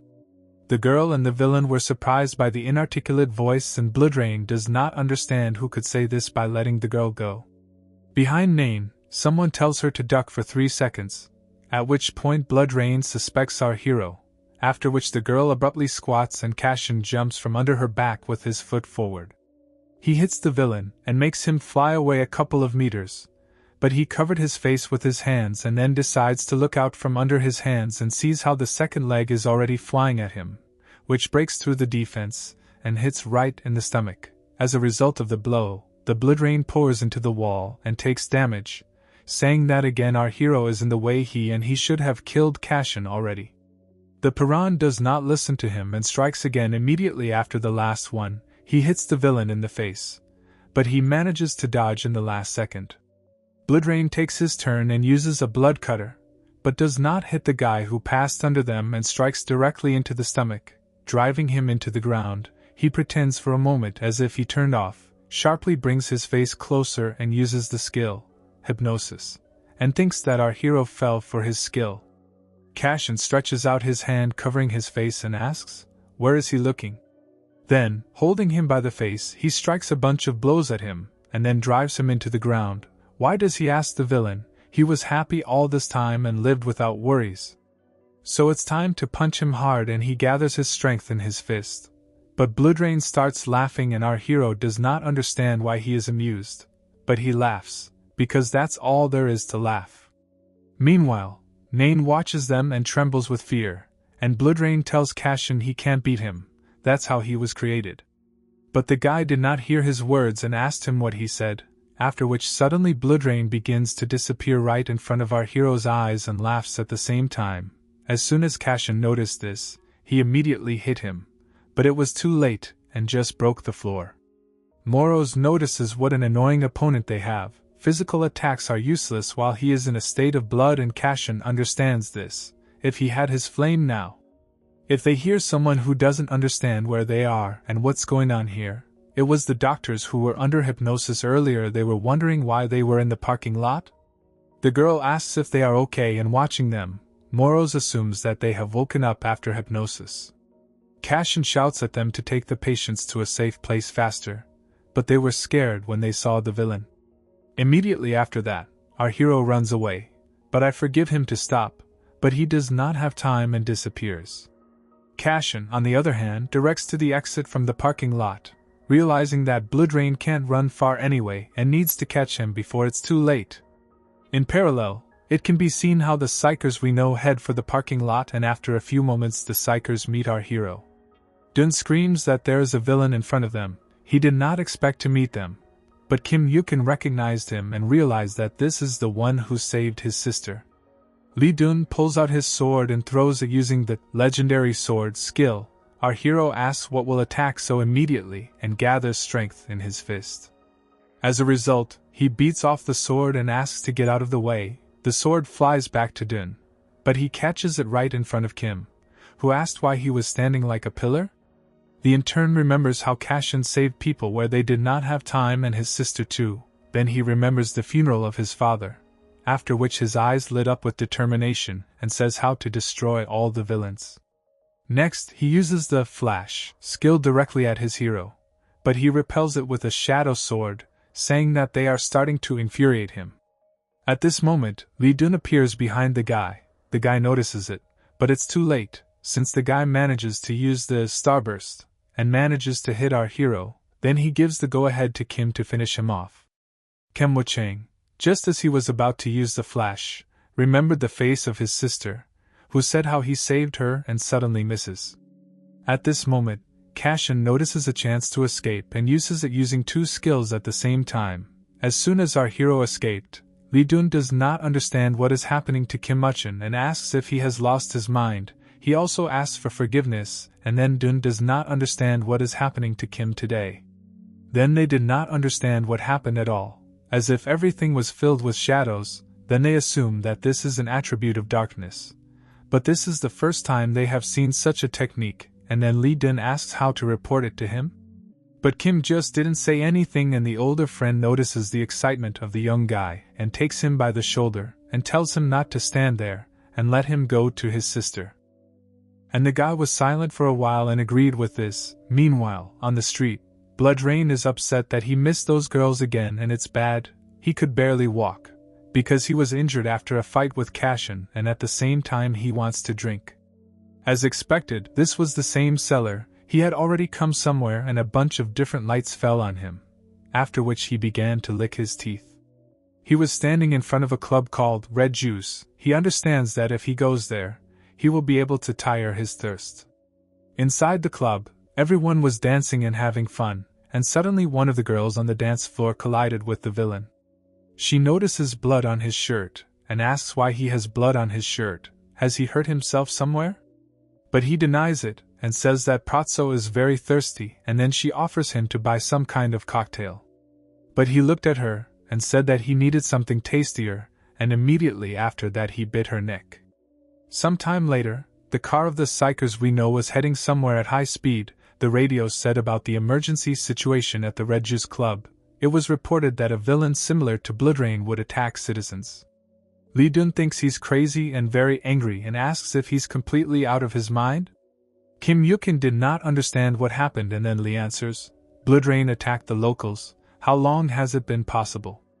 Uchin did not understand and remembers how he ran to his sister and asked her if she was okay.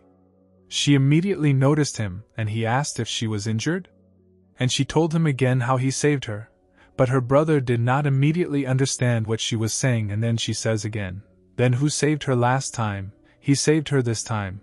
And the guy thought about her words while driving in the car. Meanwhile, our hero was standing in some alley and holding his wound, but Moros notices, it's good that everyone is alive. Then he says, then it seemed to him that he was not himself, but the guy does not understand what he is talking about. The spirit explains that this is not how he behaves when fighting villains. Is it really just because his opponent was psychers? After thinking about it, Cashin tells him in response that this will not happen again, and remembering his past life, he realizes that his enemies are not only villains. Moros notices the following, that his wound is almost healed, and suddenly something lit up. They did not understand what it could mean, and suddenly something from this tracker in his hand opens. We are taken to the club where Bloodrain is having fun, and there we see a bunch of corpses, Many were scared and afraid to move, and 2 psychers arrived there, who were just shocked. Bloodrain was sitting at the table and drinking a glass of someone's blood, and after the glass he said that now he had quenched his thirst, and that was great. Li Deng walks in and asks, how dare he do this to all these people? The villain orders him to be silent, and continues, it is better for him not to interfere while he recovers his strength. Dun notices several survivors and then instructs the intern to help the survivors and capture him. Immediately after that, the villain wounds Bokav and says that he is finished and sharply attacks the psychers. He used a spear of blood against them, but the guys react to this and Dun reflects the spear. At this moment Kim is going to attack back with his fire. But he is suspended by Dun, saying that this way he will hurt ordinary people. The boy was distracted by him for a second and Bloodrain says that it is not the time to worry about the rest. The villain appeared in front of Dun and, saying that they thought of themselves, attacks the senior psycher and drives him into the wall with great force. As a result, he knocks him out and immediately wants to finish him off by talking, but T is a wonderful ending and uses the bloody blow skill. After all this, he smiles with great pleasure, but Kim Yukin attacks behind him using his fire and caused an explosion. Bloodrain dodged and ended up behind him saying, it's a good technique, but what's the point of it if he can't hit anyway? The guy did not understand why he did not hit, and then the villain attacks him with a laugh. But the trainee manages to react and dodge, although he is still hurt. Immediately after that, he counterattacks with his foot, but he turns somersaults and jumps back a couple of meters. Then Uchwan falls to his knee. As the wound was not easy, he began to breathe heavily and move heavily. Blood was flowing from him and it was on the claws of the villain, who said that this was not enough. If he had hit more precisely, he would have broken all his bones. Kim realizes that he is too strong and it will be difficult to defeat him without fire magic. Meanwhile, Bloodrain says that he should not make such a sad face. Anyway, the hostages obey only him. Is he aware of this? Then he says his sister's name, and it shocks the young psycher. The villain tells him that he also has a sister who is engaged in modeling. He made some inquiries about her. This sweet and brave girl deceived even Bloodrain, because he thought that it was the villain with black hair who was her brother, which means that she needs to be properly punished for such a lie. Then, with great difficulty, Kim gets up and says if he does anything to his sister, he will kill him, and at the same time he collects fire in his right hand. Then Bloodrain smiles and thinks that he has been caught. Finally he will taste the blood of a furious psycher, and she is very special. Then he says how he sees that he believed in himself, and then he decides to give him a chance to stay alive. After that, they move to the construction site and then the villain says, this place is great for the two of them. He can fully use his powers, right? The guy replies, it would be very useful, and clenches his fists. Meanwhile, Bloodrain thinks it's a great time. He can drain all his blood, enjoying the starry sky. After that, Kim attacks the villain saying that he will have to regret that he brought him here and uses the flash again. But Bloodrain stands as if nothing had happened and abruptly and gracefully dodges the attack. This surprised the young guy. After that, the villain sharply attacks him with his claws and wraps his neck around him, asking is this all he is capable of? It seems to Bloodrain that the young psycher is not trying at all and begins to pull him by the neck. Then he says that he has something to show and throws it against the wall with all his might. Meanwhile, someone else has arrived at the club. It was our hero who watched what happened and understands that this is a terrible sight. Then he notices the claw mark on the wall and begins to inspect it, realizing that it is very large. Moros also says that this is a trace of quite strong magic, and did it really make a Bloodrain? After that, a little to the left, he notices Li Dun, who was lying unconscious, and the guy recognizes this psycher. Cashin asks if Dun is dead, but Moros replies that he is still alive. Our hero remembers that Kim Yukin was with him and does not understand where he went. Meanwhile, Moros notices the sword and tells Cashin to look here. The guy asks what it is. Then the spirit responds, it's a magic weapon, and Cashin picks it up and tells him how he feels its energy. Then Moros tells the guy that this is their chance, and they need to get the magic crystal out of him.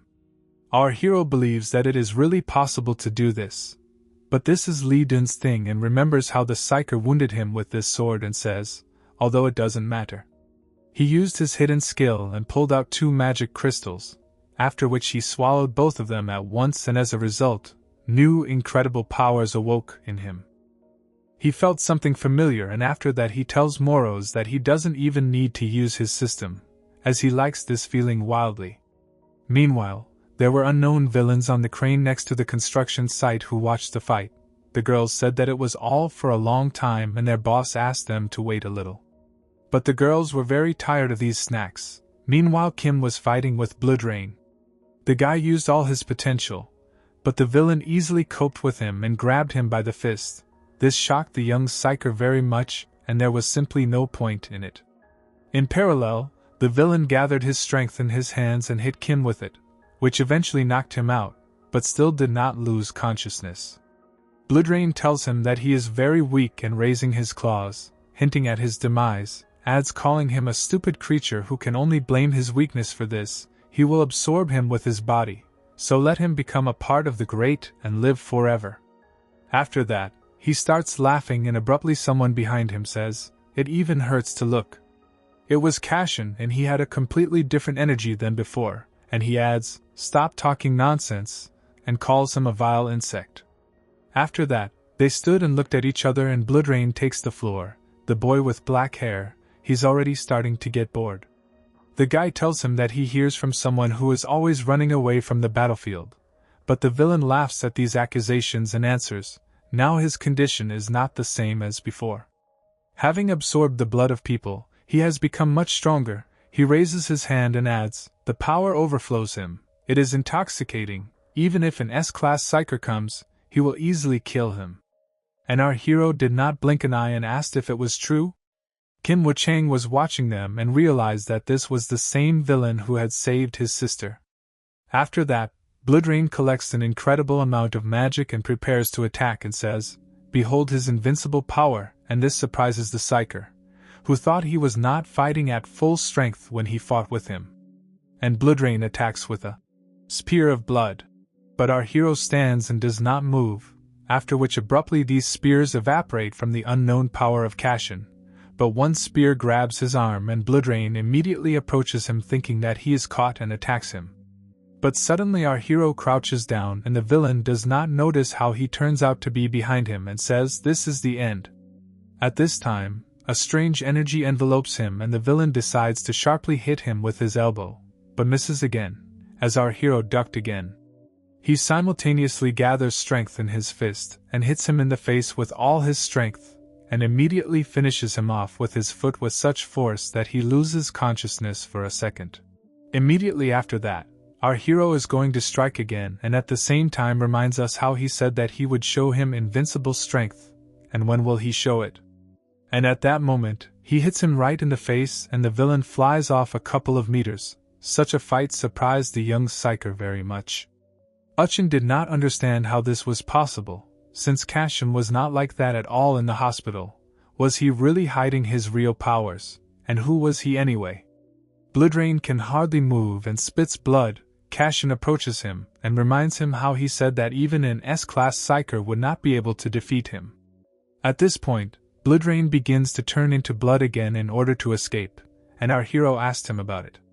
In response, the villain responds to him. Despite the relationship between them, he admits that he has become stronger, but physical attacks alone cannot kill him and tells him that his body can turn into blood.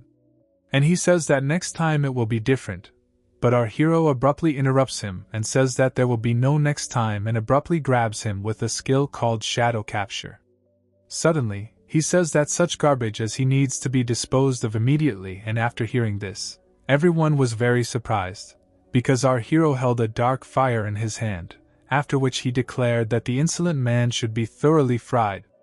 This scared the villain and at this moment the guy throws a skill called the Fireworks of Darkness at him, and then they show us the status window of our hero where they focus on his features. The fact is that there are 2 of them, Darkness and Dark Fire.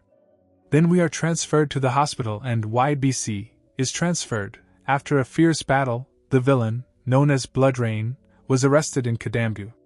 The famous killer, who is feared throughout the country, was caught by a young psyker Kim Yukin, and at that moment two psychers Lee Dun and Kim Yukin were watching the news. Dun, on the other hand, clapped Kim on the shoulder and told him how well he had tried, and they almost lost. But the guy replied that it wasn't him, and Dun didn't immediately understand. The young psyker was talking, he just called headquarters when it was over. In parallel, he recalled what happened after Cashin's victory over Bloodrain. Then the half-dead villain was held by the hair, and Kim looked at our hero and was surprised by his fire ability.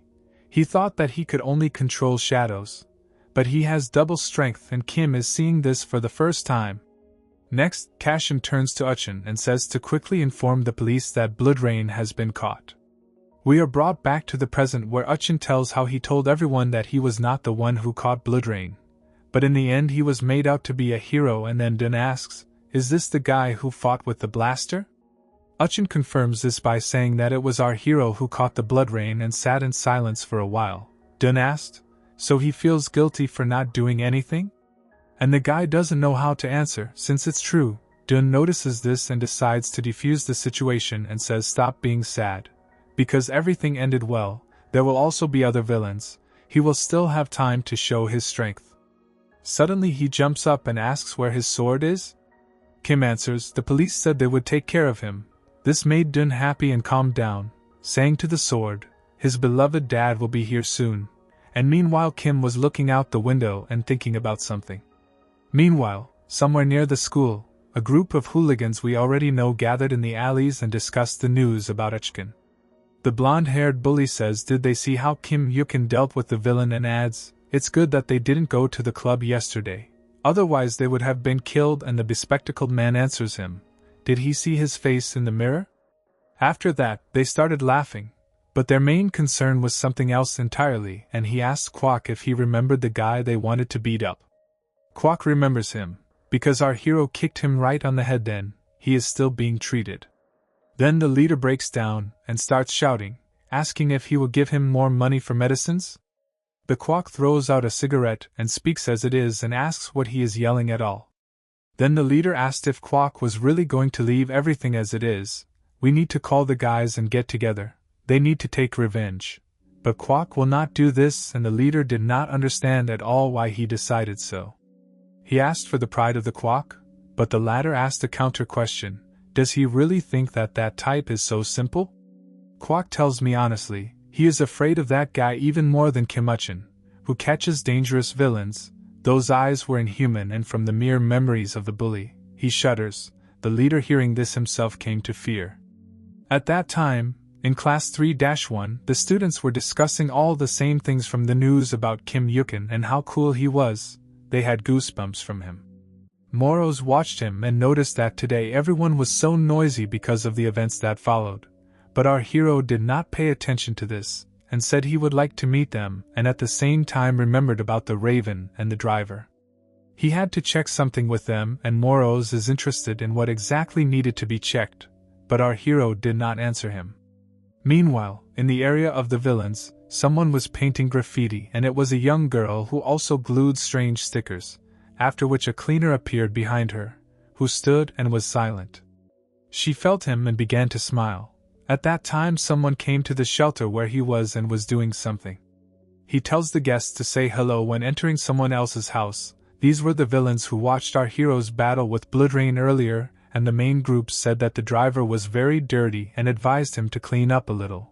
One of the girls who were with the man says that the driver stinks of dampness. The driver answers them that they just came, and they are already talking nonsense. But the fact is that he called them himself, and the villain turned on the fool saying that he did not understand what they were talking about. Then he poured drinks for the guests, and asked if they had seen him fighting? Then the man replies that of course they saw everything, as if they went to a movie. They did not want to look away until the very end. This was said by an A-rank villain named Royal Gannet. His class was dedicated and his skill was fossil. Then the driver is interested in his opinion about the film, after which the girls who came from Gannet answer. One answered, there was no normal script, no thought-out story, and too many clichés. The second girl also confirmed these words. They were villains of a rank named Aroma and Otto. Aroma had a hunter class and a smart wind. Otto had an enlightened class and a poison skill. Gannett wipes Otto's cheeks from the cookies and says how he liked it unlike them. He stated that the main actor showed himself perfectly. Gannett seemed to see a shining black diamond, and the driver replied to him that he would consider it a compliment. Then Gannett asked, how else did the driver know, and therefore sent them there? Because he has 2 elements. The driver was immediately interested in what he had heard, and then he got up and began to think about what he had heard while the guests were just looking at him and waiting for his words. The villain started talking, now it's clear, and then Gannett was surprised and realized that the driver was actually unaware. He replies, as he assumed, that he is not like the rest of the villains, and then Gannett made sure that he did not know after all. Then the guest says how for the first time he hears about a villain with 2 powers, and then he is interrupted by the driver, who said that this was possible, and everyone was surprised to hear this. The driver tells them it was a long time ago, such existed back in the era of myths. Meanwhile, we are taken to the street, and there our hero thinks, Vilzen is not a prison for villains, only a place where they can move with a calm soul, without fear of running into a psyker. In general, this is a haven for everyone except psychers. After passing on, Cashin says he still won't get used to this place, and Moros listened to him in silence, after which he was greeted with words that he was on time. It was the driver who noticed that our hero had somehow changed, and he was really glad to meet them. Some time later, in one of the pubs in Wilson, the villains were sitting at the bar and our hero was served a wonderful drink. Then the driver tells him that there is a very tasty grapefruit aid and offers to drink, and then look around in the Wilson. Then he remembers something else and gives the box and says that this is a reward as promised. And immediately after that, he turns on his glasses and notices how Cashin's mana has increased. Did he really get real crystals? But our hero fell on a fool asking where he would get them from. Then the driver analyzes him and thinks, he didn't understand how the guy did it. Last time there were only 300 mana, but now he has more than 500. He wouldn't have been able to level up like that by eating the crystals the driver gave him. Could it be related to his powers? At this point, Cashin wonders where the driver gets the crystals from. Who is the supplier? And then someone intervenes in the conversation by answering who he is. It was a bartender named Ujiha. His class was a summoner, and the smartest was the order. He uses his power to take the dyeing for the dish and put it on a plate with sandwiches, and this thing was very similar to Cashin. After that, he gives the plate to the guy and says it's a gift to their dear guests. The driver says that this man is the owner of the pub and he is an outer. Outers are psychers who did not join the Lampas service. Next, the driver asks to sell them cheaper crystals, but Ujiha replies that it's already nowhere cheaper, calling him an expensive customer. But the villain did not back down, and thought that a discount could be made for friends, but the outer separated business and personal. Our hero was watching them and thinking about the outer and the Wilson. He must have an interesting story behind him. Then he turns to outer asking, can he also buy crystals? Eugene responds positively, but on one condition, if he is a resident of Vilzone. The guy is interested in what it means to be a resident of the Vilzone, and then the driver tells him to move to the Vilzone. Our hero asks again about this. Does the villain really want Cashin to move in and work for him? But the villain offended and said, if he doesn't want to, then don't. Then he explains, first you will need to take a test, in which he will show who is who. He can also become the boss, and at this time we are shown someone drinking alcohol in the background. The outer asks, does the driver really want to quit his position? And the guy replies that he has been wanting to do this for a long time, but the outer does not understand this. Cashin is not interested in what he says to the driver, but he does not understand why. The boss of the villa has a lot of privileges, but he still does not need it, and he offers the driver to remain the boss, since everything is so good. But the villain does not give up and tells Cashin he can give any commands if he is the boss. He will have subordinates and an awesome training room. But the guy repeats how he doesn't care about it, and then the outer adds how he can get any crystals on the black market, and at that moment our hero became interested. He looked at him, and then the thought came to him that he was the black market trader, and then he notices another person next to him at the bar thinking they must be serious guys. Next, the driver adds that there will still be a salary corresponding to his activity, But this is secret information. But our hero is interested in how much money we are talking about, and then the villain tells him to give an ear and he will tell. When he whispered to him, he was sharply shocked by what he heard, and then the driver sits contentedly looking at our hero, and the guy looked at him without understanding what he was up to, and the outer was watching. Meanwhile, somewhere in the Vilzen, the Black Hand was eating a sandwich and complaining that it was not tasty and in general the meat was inside. Then he breaks down and tramples on the food, asking how much more he has to eat such filth. He wants a chicken burger and adds another one about Burger King. Then another B-rank villain named Crash takes his word. His class was a striker and his skill was strength. He says how he loves pizza, but he can't remember the last time he ate it. But the Black Hand screams at him and reminds him how he trashed the pizzeria in Vilzen, to which he replied how he could not stand pizza with pineapples. Suddenly, someone turns to them saying that it's not the time to talk about pizza right now, and it was another B-rank villain named Cutter. His class was an assassin and the wind skill. The Black Hand did not understand anything and asked. He was crazy about life in Vilzen, but he immediately answers how he found someone. Then the Black Hand is interested in whom he found. The Cutter replies that he found the one whom the Black Hand attacked earlier, and who knocked him out with a blow, which surprised the guy very much, because he immediately remembered that moment. He immediately got angry and asked his location, to which Cutter replied that he was sitting in a pub with a driver and the villain did not understand why they were sitting together. Cutter suspects that the Black Hand has already decided to go after him, which is confirmed by the Black Hand, but Cutter recalls how the driver imposed a ban on fighting in the Vilzen and the Black Hand continues saying how he will violate it today. A little earlier, Driver and Cashin decided to walk through the Will Zone and they meet someone strange who was digging the ground.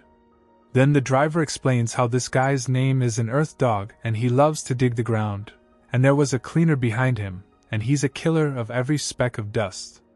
Both of them are crazy, but absolutely harmless. They will not attack first, but they can fight back, which is why they are needed in Vilzen. Kasi-san followed him and listened at the same time thinking, this is not how he imagined the villains and all because of the driver. Next, he asked why he had instructed him to catch Bloodrain? And then the driver responds, as they have traitors, he needed to trick the traitor around his finger by choosing a person who is not related to either him or Vilzen. If he didn't know, villains also have their own divisions, like psychers, those who follow the rules, and those who spit on them and create their own coalitions.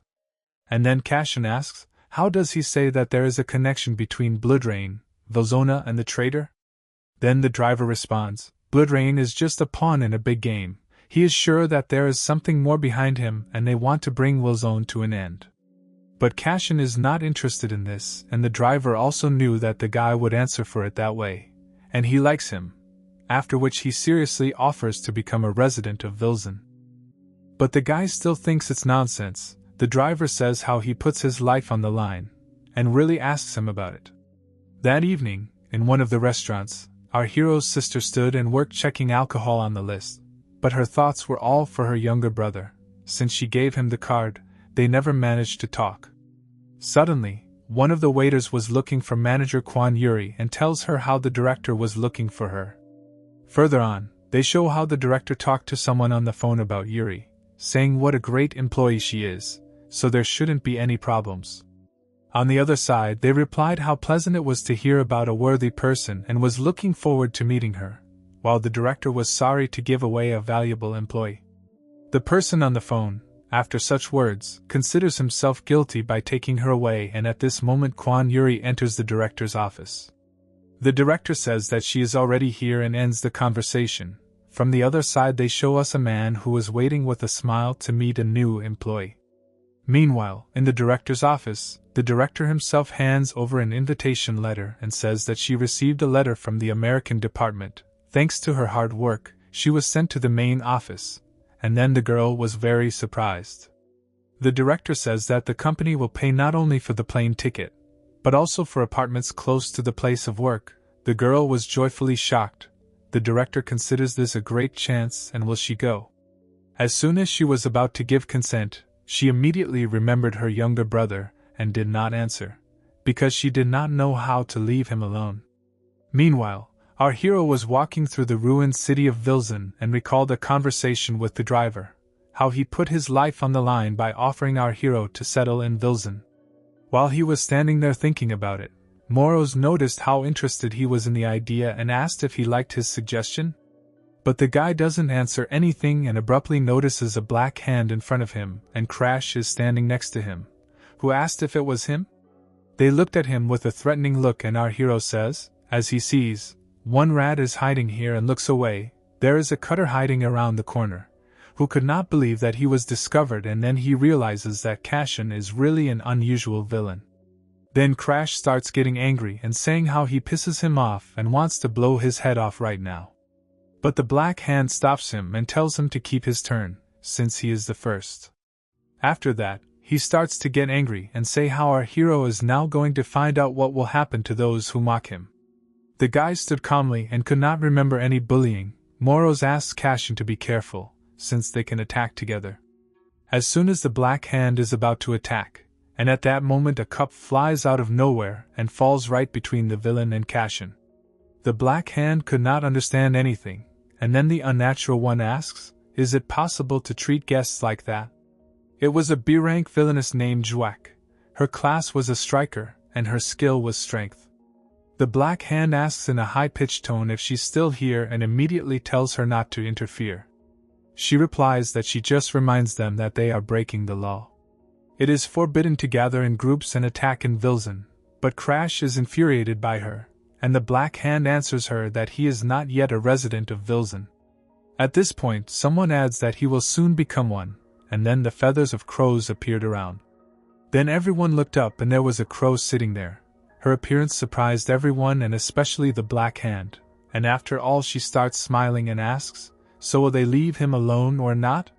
Sometime later, our hero's sister came home after work. She turns on the light in the living room and wonders if her brother is already asleep or not. Then she is going to knock, but stops abruptly because she remembered how she was given an invitation letter thanks to her hard work. She stopped for a couple of seconds and then decided to throw the bag and go to the shower and sleep herself, but after throwing the bag, the same invitation fell off her. The next morning, our hero with a weight of 10 kilograms went for a run, and the weight was also on his hands and with a mask on his face. People around him were surprised by this and could not believe that he could safely run with this weight. Meanwhile, Moros watched him and said that sandbags for weight are not so heavy, it's just a regular workout. But Cashin replied that they are great for both physical and physical development. Now there will be no one-on-one battles. There may be situations when several opponents will attack him at the same time, and against such there is nothing more effective than physical exertion, and Moros considers this a wise judgment. In parallel, he remembers last night when he met the Black Hand and the others. Crash then said that in order to become a member of the Vizlona, you need to take a test, and then asked if he should also take it, like everyone else. The Black Hand became enraged, and said what kind of man he should turn him in, since the villain would kill him right now. At this moment, our hero responds. Exactly 10 days later he offers to conduct a test, and then the Black Hand and Crash look at each other. After hearing about 10 days, Juak says her word. She wants to explain the rules to our hero. The test takes place in the form of a one-on-one battle. Murder is allowed only in exceptional circumstances, and yet, his first opponent will be her, Juak. She added, "Let the party begin," and after that they both looked at each other. Returning to the present, our hero thought, in fact, he does not want to become a villager. In parallel with his thoughts, he was practicing on the horizontal bars and everyone around was watching him, marveling at his strength. The guy understood that only by becoming a villager, he could become stronger and take revenge on all those S-rank psychers and the entire Lampas. Clutching a towel in his hand, he continues, even if he goes to hell, this is the path he has chosen. As he is about to leave, he suddenly notices something and throws his vision in the direction of two twins who were training on the same site. After that, he ran towards the house and one of the girls tells the other how the guy is trying and she clarifies, is her sister talking about our hero?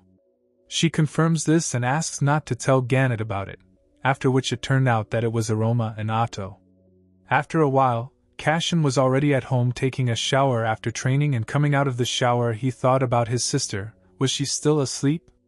Then he notices the mess that she has tripled and decides to clean up, not understanding where she was in a hurry. In the mess he notices an invitation letter from the American office.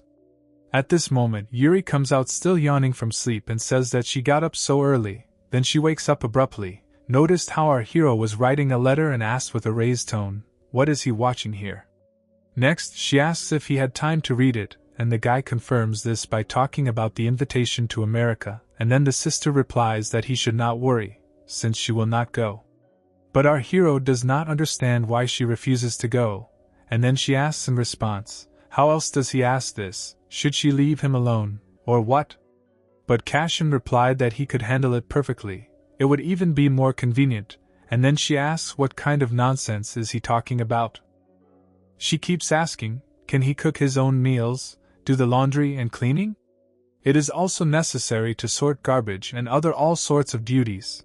At this moment the guy was a little mad that she thinks he is not independent.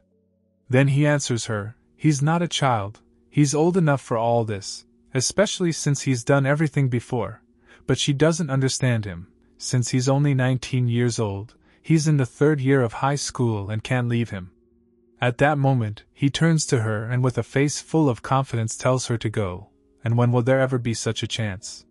He tells her to do what she really wants, and she looked at him with complete, and did not know what to say to that. Meanwhile, in the Vilzen, the cutter says how the week is left and asks if that guy is definitely coming, right? But the Black Hand did not immediately understand who it was and the cutter was responsible for, the guy who would fight with Jwack. But the Black Hand was not going to wait and wanted to deal with him sooner.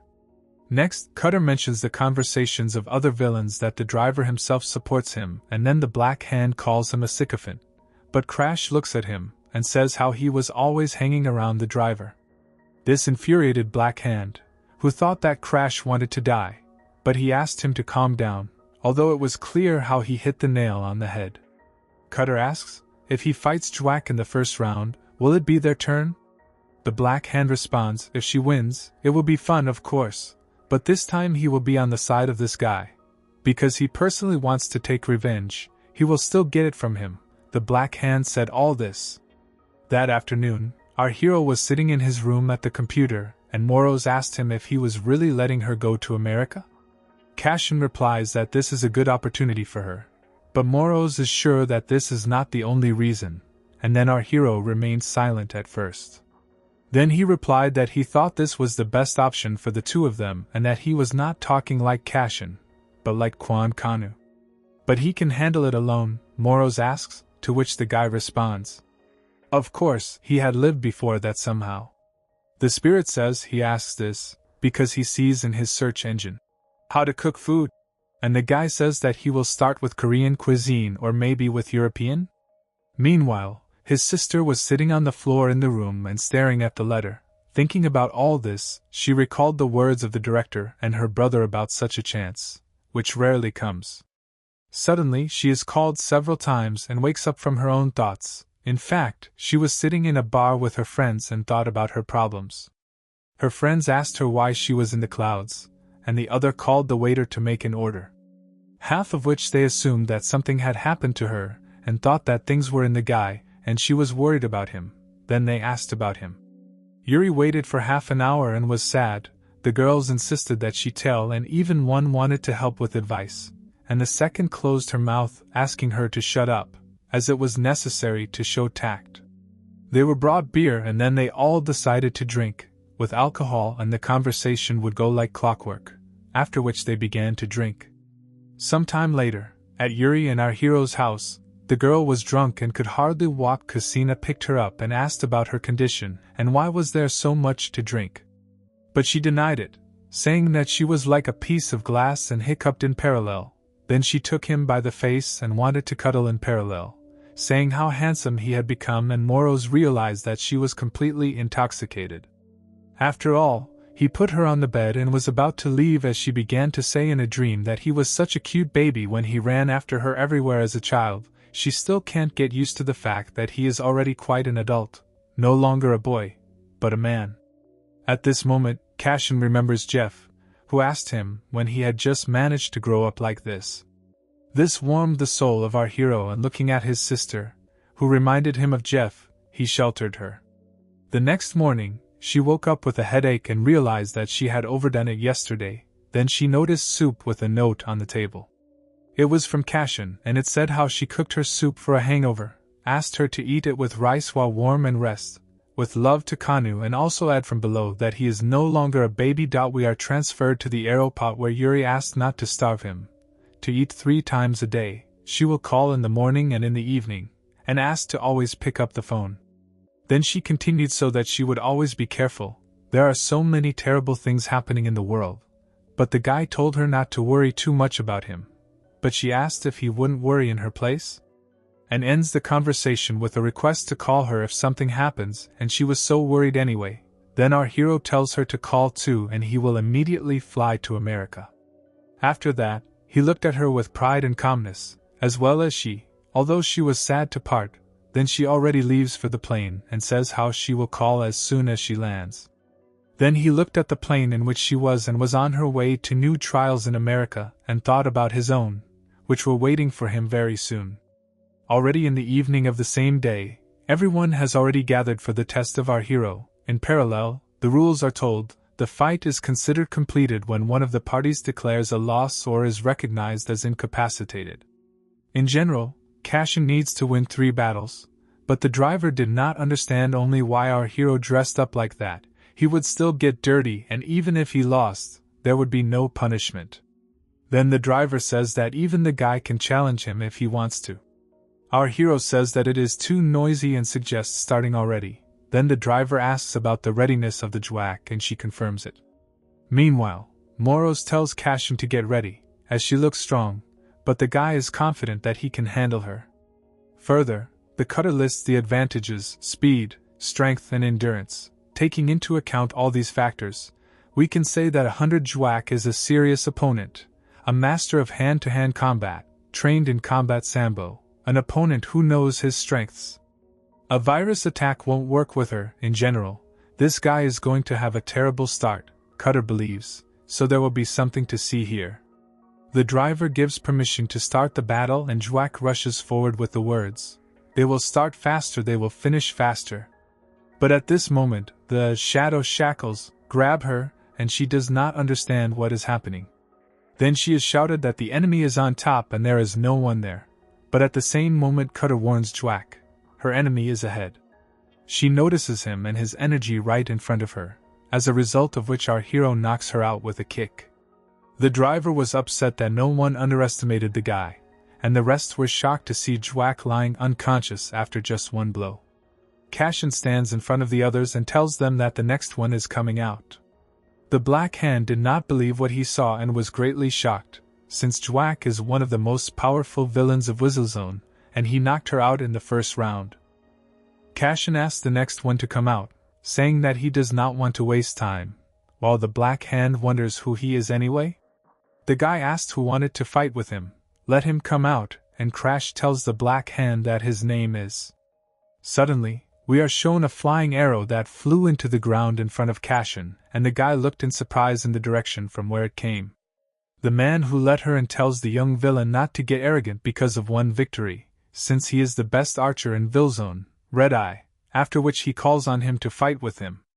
Meanwhile, somewhere in an abandoned building, someone was discussing something, saying how he didn't think it was true and asked not to worry about the bloodline. Anyway, they didn't expect anything special from him. Just ask him for Wilson, and he replied she would break up very soon and asks to rely on him, calling another person the chairman. This person begins to smile and say that he will definitely contribute to this. Meanwhile, a real battle broke out in Villezone with huge destruction. Arrows flew one after another, first the first, then the second, then the third, and they all flew after our hero, who was running away from them. Suddenly he finds himself at the building from which he jumped and dodged the arrow, and at that moment he is told that he was caught, and then Cashin turns around and sees a red eye above him. The villain was preparing to shoot, as a result of which he shot 3 arrows at once, and our hero does not have time to dodge them. He tries to block them with his hand to get less damage, and an explosion occurs. Red Eye lands on one of the roofs and says he's not as cool as they said he was. Suddenly, a large amount of strange force comes out behind him and our hero flies out of the door. Red Eye saw him and realized how all this time he was the hunter, and he immediately raises his hands saying that he gives up and our hero stops. Then he asked, upset, why he was giving up, but he replied, he had already caught him, that's all.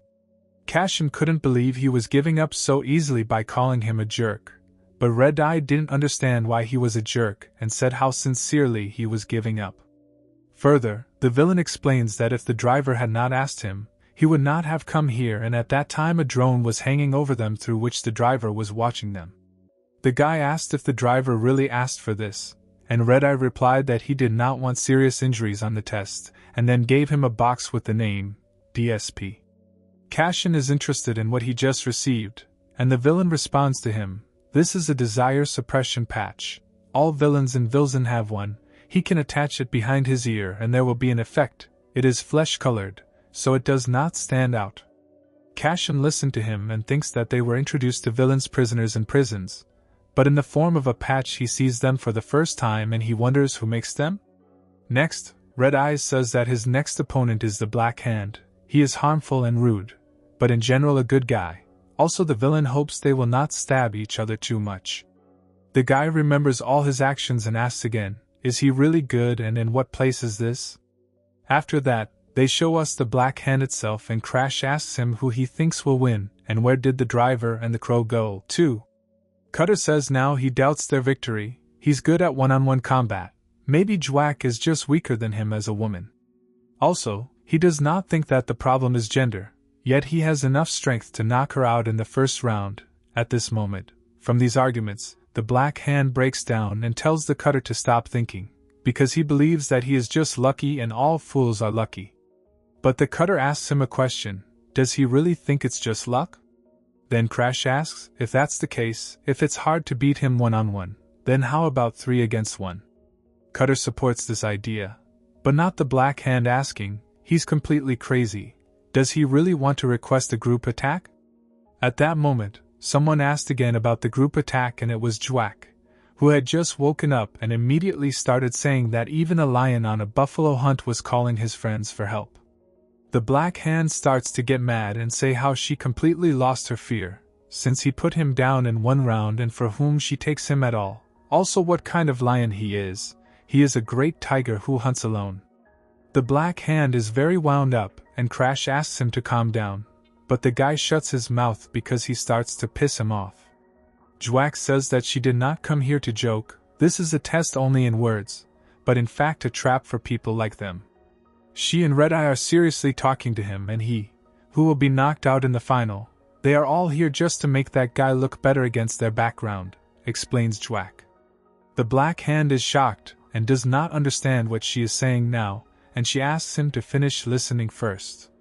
Next, she tells how she heard the driver talking in the pub, and he said then that he wanted this guy with shadows to become the next boss of Wilzone.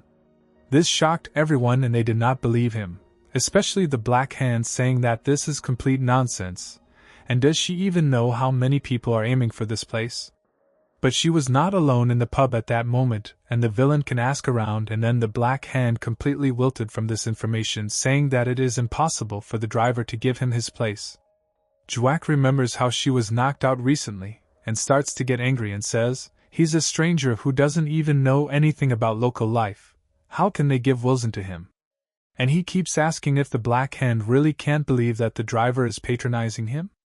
And he concludes that this is not the driver they all knew and puts an end to these disputes, since they need to decide, they all need to show this guy where his place is.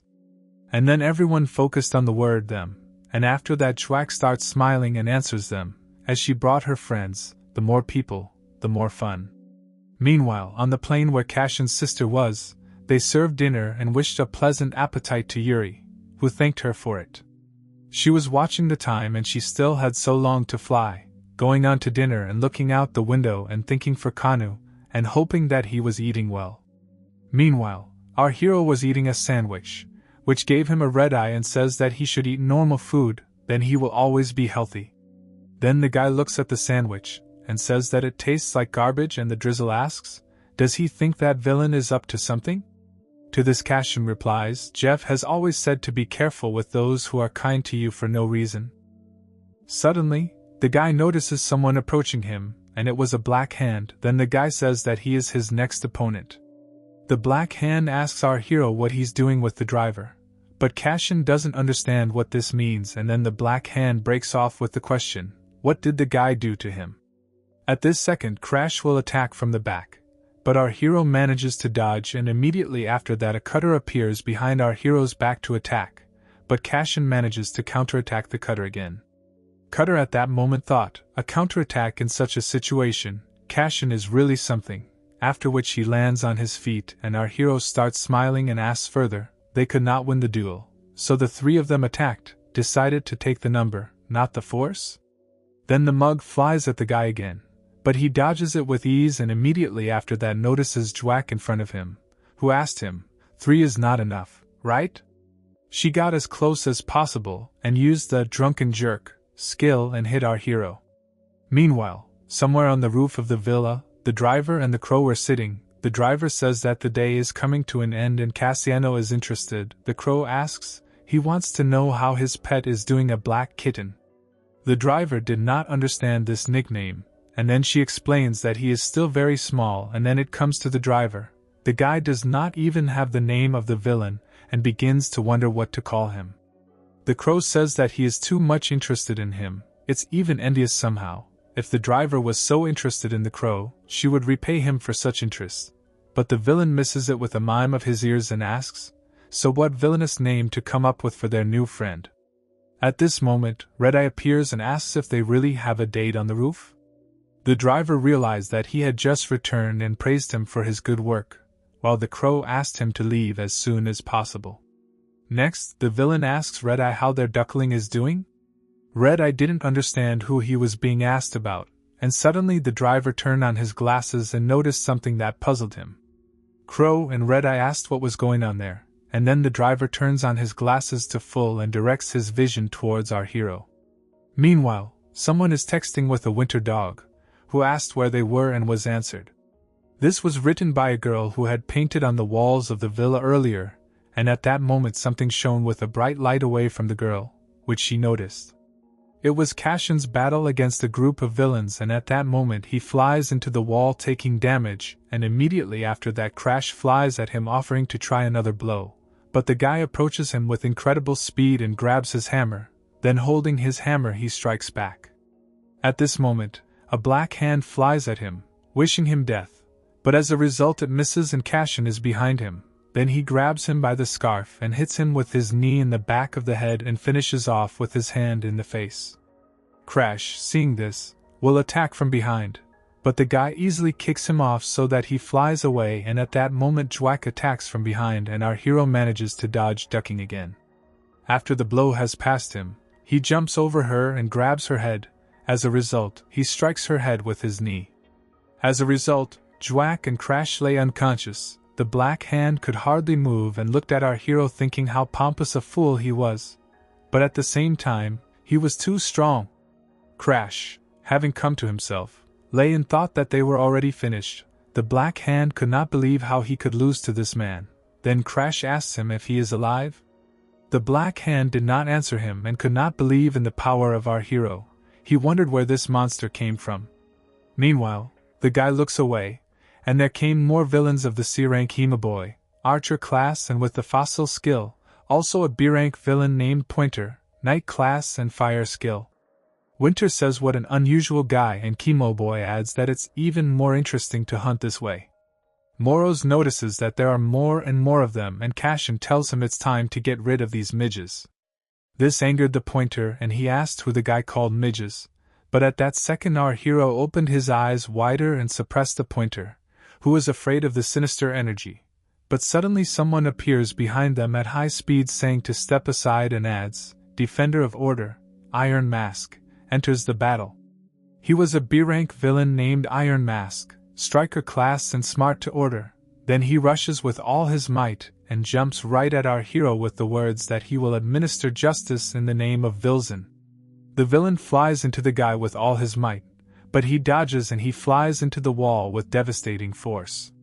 Immediately after that, The Hima-boy attacks with his hammer, saying that the hunt has begun and uses a hammer blow, but the guy dodges them and begins to move with incredible force right at the Hima-boy. Point abruptly appears in front of him and Hima-boy tells him not to climb and let him not dare to cover him. But he does not listen to him and tells Cashin how he will show him what real fire is and uses a fire spear. Our hero at this time begins to collect the dark flame in his hand, and this surprised the pointer. The guy uses the dark fire against him. Both villains were shocked by what they saw and wondered where he got such power from. Crash thought that his class was enlightened, but suddenly they grab him by the hair and ask, "What are they all worth?" Jwack shouts to everyone not to waste time and attack, after which he launches a crash at our hero and immediately throws a huge mug collecting a huge amount of power in it, wishing him only death. Cashin uses the shadow sword and cuts the mug, and immediately after it Crash appears with his hammer. The guy, noticing him, takes the sword with his hand and repels the blow with Crash's hammer, forcing him to fly away, and immediately catches up with him and attacks with his foot. The Black Hand watched this and could not believe that he was capable of all this. He did not hesitate. Who was he? Then he began to tremble with guesses. He wondered if they were not hunting him, but he was hunting them? Suddenly, our hero is wrapped in some kind of fetters, and it was another B-rank villain named Binder, a support class and a darkness skill, who said how he knew that the guy would fall into his net. Cashin tried to break free, but he couldn't, and the villain told him not to waste time and not to break it. His networks connect not only the physical body, but also the intentions and desires that appear in his head. Besides, they both have the element of darkness, so you cannot resist. Then our hero realizes that he has poison and cannot move at all, but the Moros calls him. At this moment, the Binder says, "Let him watch as his own fear consumes him and wishes him to go to hell." Then all the villains pounce on him, wishing him only death. They say, to know their strength, and Winter hits him with a spear. But the guy stopped him by taking the spear with his hand, and at this moment the Iron Mask will attack for the sake of peace in the Vilzan, as it is necessary to get rid of dirt, and with words, for patience, he attacks our hero in the back. Jwack, at this moment, praises for excellent words and also attacks, hitting him in the stomach. The boy began to spit blood. Then Crash and all the rest joined in. It already looked like a beating. They all wanted him dead, and he was close to it. The last words he heard were that he was a weakling. Then deep in his mind, someone turned to him asking if that was all? He also called our hero a weakling and said, stealing his body, is that all he's capable of? And then he admits, if it's true, then he'd better die. Cashin begins to remember everything that happened to him, and suddenly all the villains see a huge force that is about to be released. Moros was also scared at that second. At that moment, the driver, along with Crow and Red Eye, were heading to the scene with incredible speed. The Crow asks if the driver thinks he's overreacting. She believes that it is unlikely that something bad happened there, and the driver hopes for it. It would be good for him. But it's better to check. He doesn't need unnecessary sacrifices. The villain answers, and suddenly strange sounds are heard from there. It alerted everyone, and the driver says, and yet, it seems that something bad happened. At the scene, a group of villains stood in shock and did not understand what was happening. Cashin stood in front of them, who released an incredible force. At this moment the Binder says stop waiting and rushing other villains. Jwack listened to him and attacked with words so that no one would be afraid. A little more and they would finish him off. Cashin, on the other hand, summoned the shadow sword with just one wave of his hand and broke all the bonds and all the villains behind them. He struck with his strength at a great distance, and this threw all the villains away. Jwack lay after the blow and looked at him, calling him crazy. Our hero began to talk about how he needed revenge and he was not ready to die in this cursed place. In parallel, he released a huge amount of power. The driver and the others arrived at the scene. The Crow immediately asked the question, is there really a duckling in the center of them? The driver starts analyzing him and says his magic has exceeded 2,000 asks. This greatly surprised the Kara-eye and the Crow. Then the Red-eye thought, if his magic exceeded 2,000, then this is a cataclysmic level.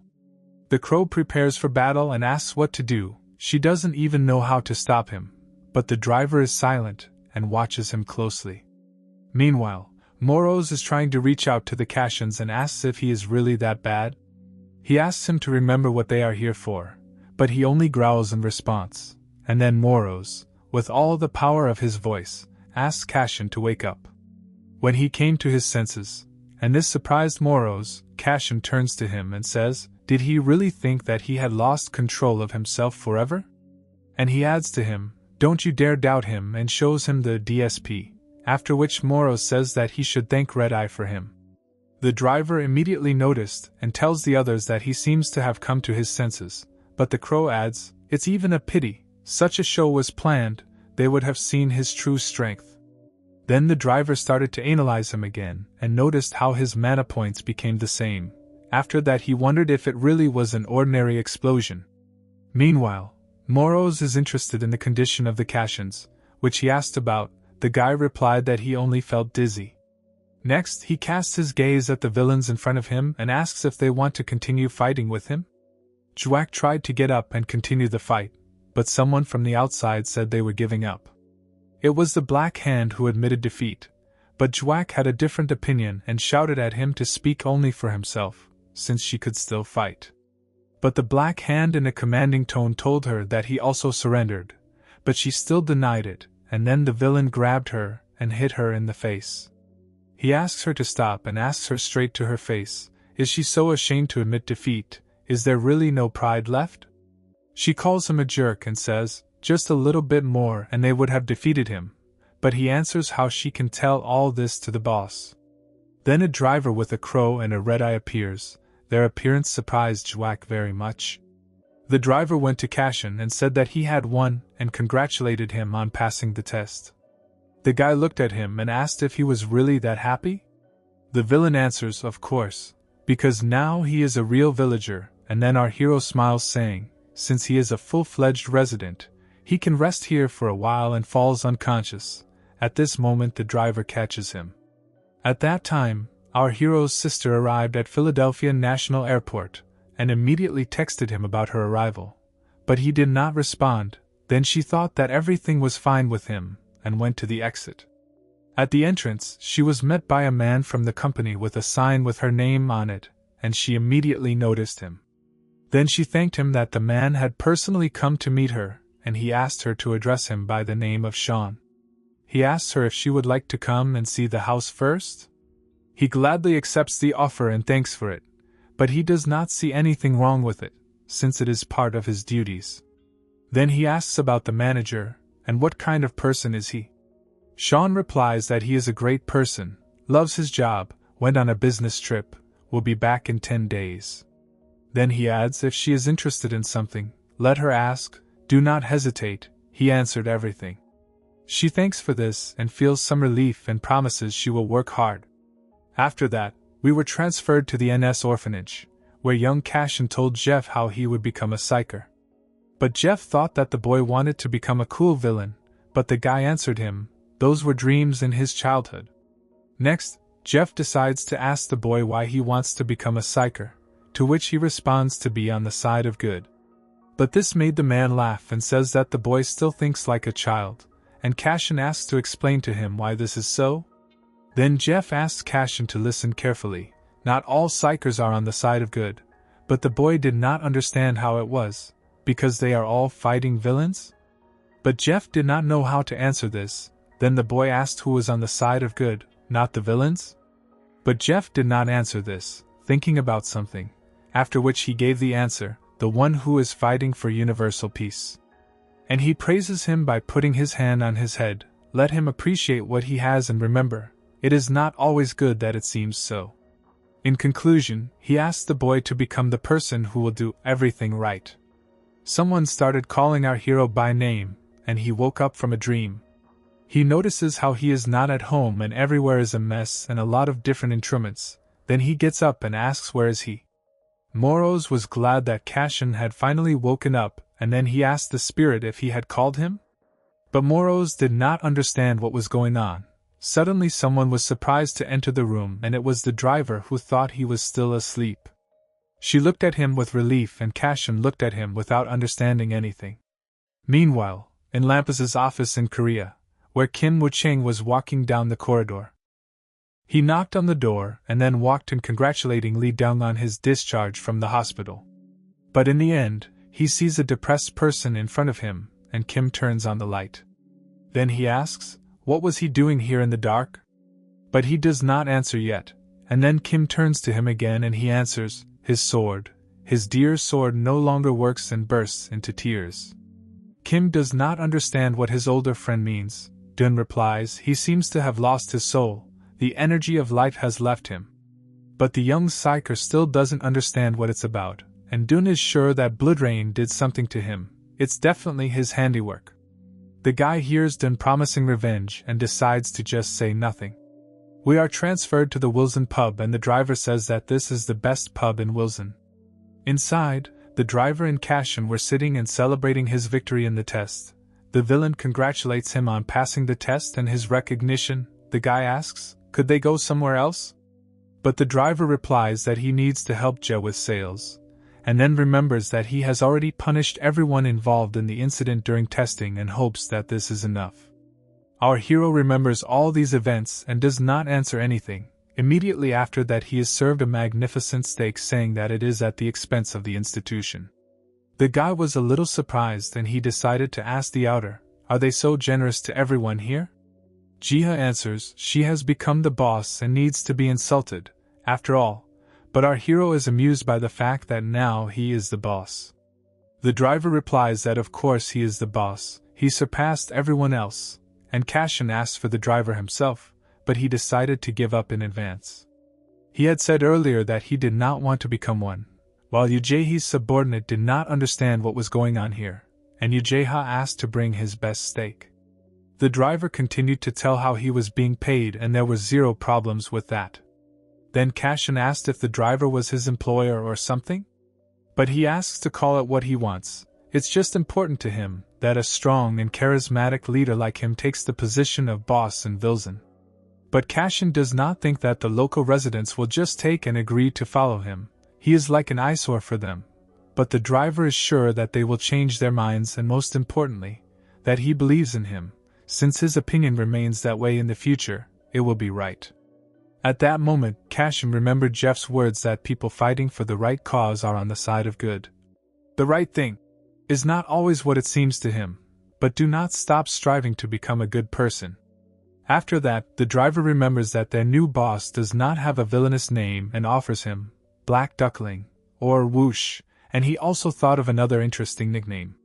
But at that moment our hero says his name, Cashin. At that moment everyone fell silent and was very surprised. And then our hero thinks to himself, a top-class psyker named Cashin no longer exists. Now Cashin's name belongs to a villain who is taking revenge. The guy gets up at this moment and makes a conclusion. Now his villainous name is Cashin. The next day, our hero was standing on the roof of one of the buildings in Vilzen and remembered how he escorted his sister to America. Moros notices this and asks if the guy is worried about her. He hoped that nothing bad would happen, and then Moros asks if Cashin is going to settle in Vilzen to improve his skills. To which the guy replies, this is a great place, besides, there will be strong comrades nearby. But you can't leave them alone either. The more effort he makes, the stronger he will become, and if he uses his abilities more often, he will be able to control them better. Lampas Gla has the best place to train everywhere. It is possible that due to his potential, he managed to get 2 powers at once, which no one had previously been able to do. If all the skills are used correctly, then revenge will be fulfilled perfectly. Then they will be able to move on to the search for the sword of destruction that Jeff was looking for, Moros added. But the guy looked at the spirit without understanding what he was talking about, and then the spirit assumed that our hero had simply forgotten. We were returned to the Will Zone, where the guy stood on the roof and thought about everything that had happened and realized that he really had become the boss of the Will Zone. We were transferred to Sowa Girls High School in Kadam District. There was a heated discussion in one of the classes and Nain noticed it, after which she came up and asked to see it. They watched the news of the Will Zone in their area and she saw the one who saved her twice. The girls told how this villain became the boss of the Will Zone and he scares them already. But the older brother Nain will catch him soon, and asks not to be afraid. They remember how he caught that Bloodrain killer and how cool he is, But Nain did not listen to them and watched the news and remembered him, after which she wondered if he was the boss of Wilzone. Meanwhile, in Vilzon, 3 villains were arguing over the very news where the villains of the Vilzon of the Kadam district were raided, and it was better not to face them. The cleaners are in the first place, the Iron Mask is in the second, the driver is in the third place, the crow is in the fourth place, and Cashin is in the fifth. This rating infuriates the Black Hand, who did not understand who makes these ratings at all. Crash assumes that the Black Hand is angry because it didn't hit him, but he denies it and asks him. Crash tells him with complete pride how to be in 6th place. And then the Black Hand gets even more angry, saying that this rating is complete nonsense. Cutter agrees with this and further wonders why Cashin took the name of an S-rank psyker, and Crash is also interested in this. But the Black Hand did not understand what the difference was. Then they explained to him, this name belonged to one of the best psychers, but the Black Hand did not understand. Crash suspects how he doesn't break into anything at all, because he's called a villain, and the Black Hand goes berserk again, asking why he should know all the psychers by name, and is going to punch them for insulting them. Then the Cutter replies that Cashin recently died, he was killed for the murder of a colleague, at which point Crash believes that the guy chose this name because of superstition, and he heard something similar. The Black Hand is wondering what kind of superstition is this. Crash explains to him that if the villain takes the name of a dead psyker, he will have new powers, but the Black Hand considers this nonsense. He goes on to say that only a fool would do that, but Crash says that many people do it even at the bottom in the Wilzon. Then the Black Hand calls them all fools and Crash starts to get angry, saying one more thing and he's screwed, and then he'll see how he talks when he pulls out his filthy tongue, but the Cutter will calm them down, since they already have enough punishment. Then the Cutter thought about it and asked himself, did he choose this name by accident, or will he really be able to get a new power? Meanwhile, in the training room in the basement of the villa, our hero came out of the shower after training, saying that he had finally refreshed himself. Moro says he's been training a lot more than usual today, will his body hold up? But the guy asks him not to worry, he only does what he can, and his body is much stronger than before. After that moment, it changed and Moros looked at him and said nothing. At this time, someone knocks on the door asking if our hero is there and if it is possible to enter at all. The guy asked to wait a bit, as he was already walking, but he was stopped by Moros, who said that he was out of shape. Then the driver and Cashin walked down the corridor, and the first one asked if the guy was training for days on the fly. But he does not answer and says that he should get right to the point. The driver says that a meeting is coming soon. The guy asks if it is necessary to be present, and the driver answers of course, because he is their boss, after which the guy asks why it is being held. The driver tells how the prisoners escaped from the punishment cell and this is a real problem. He assumes that they are most likely moving to the start. Then we are transferred to the village of Puskin, where the local boss was surprised that these worthless failed the task and barely survived, but still had the courage to come here. It was Jwack and the rest of the villains whom she instigated, and as a result of which the man calls them rats. Soon, a girl with a cigarette in her hands mentioned that their leader had changed in their Vilzon and now the driver was a pain in the ass, which was no longer a problem. The boss gives them a week and orders them to make the Kadam area his. It was an S-rank villain named Barracuda, a class stiker and a fossil skill. Then we are returned to the driver and Cashin. The former boss told us that about 400 people live in the Kadam area. 100 of them are villains, the rest are homeless or rejected by society, although they get along together, but such a life is far from ordinary. Then we are transferred to a meeting in the village of Kadam district. Crow, Red Eye, driver and Cashin were sitting at the table. The driver said they checked the trackers of those who escaped from the punishment cell. They are all in the startup area. Cashin asks, there are 4 Ratsons with Wilsons in Seoul, why did they choose this one? The driver replies they have a counter with them and then the guy wonders what they didn't share? The driver tells how they want to unite, but they will not understand his words that they do not need it. Next Cashin asks, is this the boss of Wilson Puskin, Barracuda? Red Eye confirms this and tells, an S-rank villain, a very aggressive and cunning personality. Cashin focuses on his rank, and then the driver responds that it doesn't matter what rank he is, since he can't beat them. The only thing he can be proud of is a brass knuckles.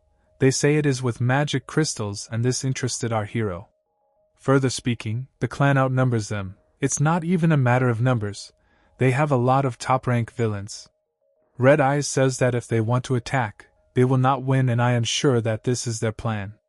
The driver says, no matter how strong they are, they will not attack without confidence in victory, and then the crow will take his word.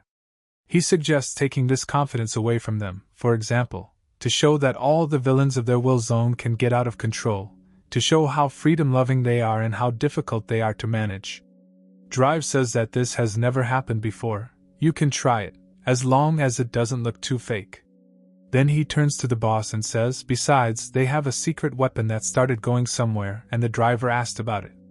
Cashin replied that he was going home, but the meeting was not over yet, and after all, he was the boss, says the driver. But our hero says he has exams on his nose, it's time to study, and the driver lets him go, since there is no point in arguing. The crow was laughing, not understanding what exams the boss of Vilzen might have now, while Red Eye just looked and did not speak, not understanding the position of the new boss. Meanwhile, two trainee psychers met at the Starbucks cafe. One says they meet once every 6 months. Is it possible to call it normal?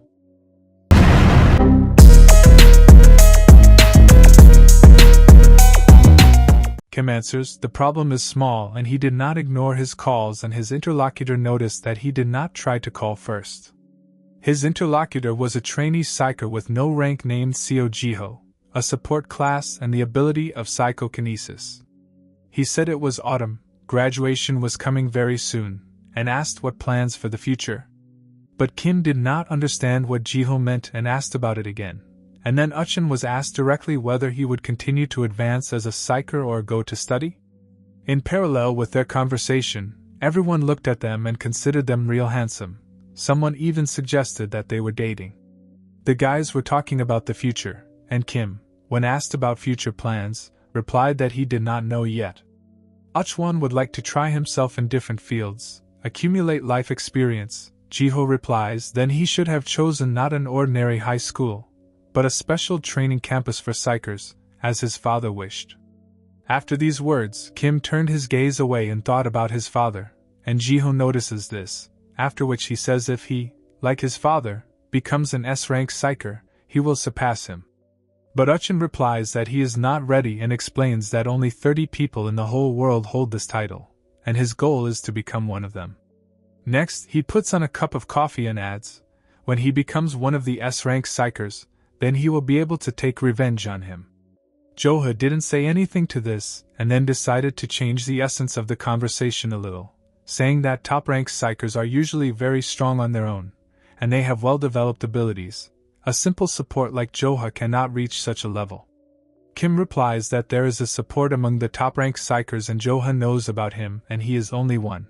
But if Joha does not succeed, then Uchin's chances are much higher, says so. Then he mentions how Kim caught the villain, Bloodrain, and it's very amazing, but the guy didn't answer anything and remembered how he was defeated by that villain Cashin. Joha adds that everyone at school is trying to imitate him, and as soon as Uchin wanted to confess, a message from his sister came to his phone. He tells Joha about it and asks, does the sister want to meet him and does the guy want to go with him? Joha blushed a little and replied that it had been a long time since they had seen each other, and asked why they were dating you. Uchin replies that he needs to buy a book, and in parallel to this cafe Cashin passes with Moros and the second one asks where they are going, to which the guy replies that he needs to buy a book. Meanwhile, in the Vizlin of the Puskin district, the boss was walking in the corridor of the punishment cell and someone to whom he was going spoke to the whole punishment cell for toys. For his cute toys, he wondered where they hid his treasures. Did they want to play hide and seek? The boss comes to this man who was tied up and his eyes are closed, and he asked who came to him. Did he really see his toys? The boss replies that he hid them, and then the villain, hearing that he hid them, replies that he will have to pay with his life for such games. Barracuda then replies that he will give him new ones and takes him by the face and adds that they are all in the Kadam district's Vilzen.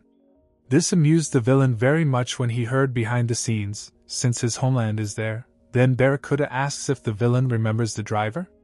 The villain replies that he is the great boss there, his friend, who wants to tear out his eyes, and then Barracuda tells him that the driver is no longer the boss there. This amused the villain even more, and after that they untie and order him to go there, as the busy toys are already waiting for him there. A little later that day, Min-young was standing on the street, who at that moment was called by Nain, shouting to her that she was here. Nain runs up to her friend and says she came too early. How long did she wait? Min-young replies that she just came up, but Nain notices how surprised she was that the girl dialed her from a new number.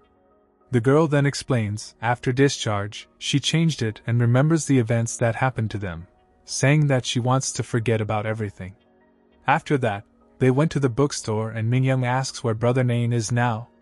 She answers, in the bookstore. Since they agreed to meet there, then Minin gives her friend a package with something and asks her to take it. It's a gift to her and Minin is shy to talk about it, but Nian does not understand why she gets such gifts. Min-young began to spin from embarrassment, and blushed, saying that this was in gratitude for her rescue, and Kim Naeung decided to just keep silent. After some time in the bookstore, Naeung was sniffing new books and rejoicing at their smell. Min-young watched this and asked what she was doing. Naeung replied to her just like she saw that she sniffed the new books because she adores their smell. Min-young heard this, took the book she was holding in her hands and decided to smell it to understand Nain, but did not understand anything in the end. After that, Naeung snapped somewhere saying that she wanted to buy a book here and asked to wait, but Min-young offered to go together. Min-young is interested in what kind of book we are talking about, and then Nain answers she talked about the cookbook. Her brother thought to buy it, but it is not for sale online. Min-young blushed and asked, does she want to buy a book on cooking for Uchin?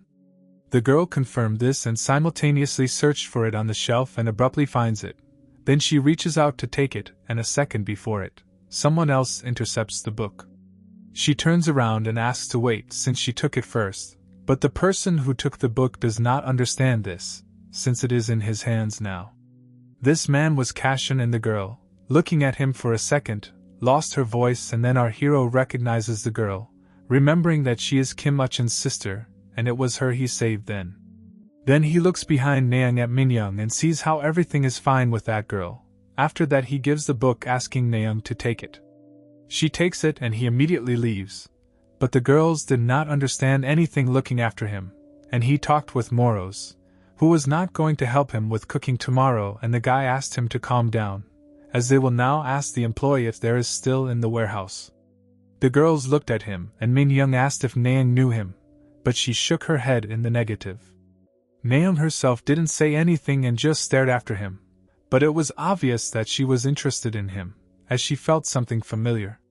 Meanwhile, we're on the street of the city near the store who was hitting the trash, and it was those same hooligans from school, and the blonde man was hitting the trash while the bespectacled man looked at him and laughed, saying, alone with himself, he was definitely having fun. Their leader was silent and then suddenly said how bored he was and how he longed for the old days, and then the bespectacled man asked what was bothering him now. Suddenly someone asked them if they were bored, maybe they wanted to be amused.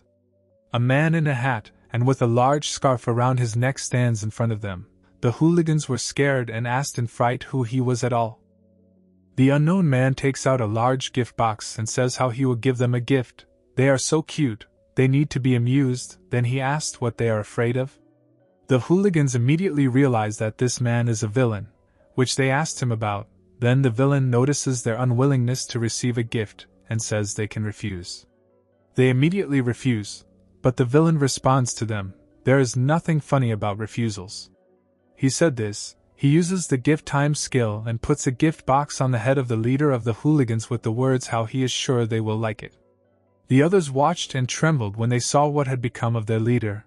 The box became a part of him like a head, and it looked terrible like a zombie. The villain also told them to watch, since their friend had become a cute toy, and then offered them to play too. This is an A-rank villain named Puppeteer. His class was a generator, and his skill was chaos, which he came to give to this area. Meanwhile, in the bookstore, Nain meets his brother saying that they are here. after which he asks why they are here, although they could have gone to a cafe. She replied that she wanted to buy a book in parallel. Min Young blushed when she saw Nayoung's brother, and Jiho blushed when he saw Uchin's sister.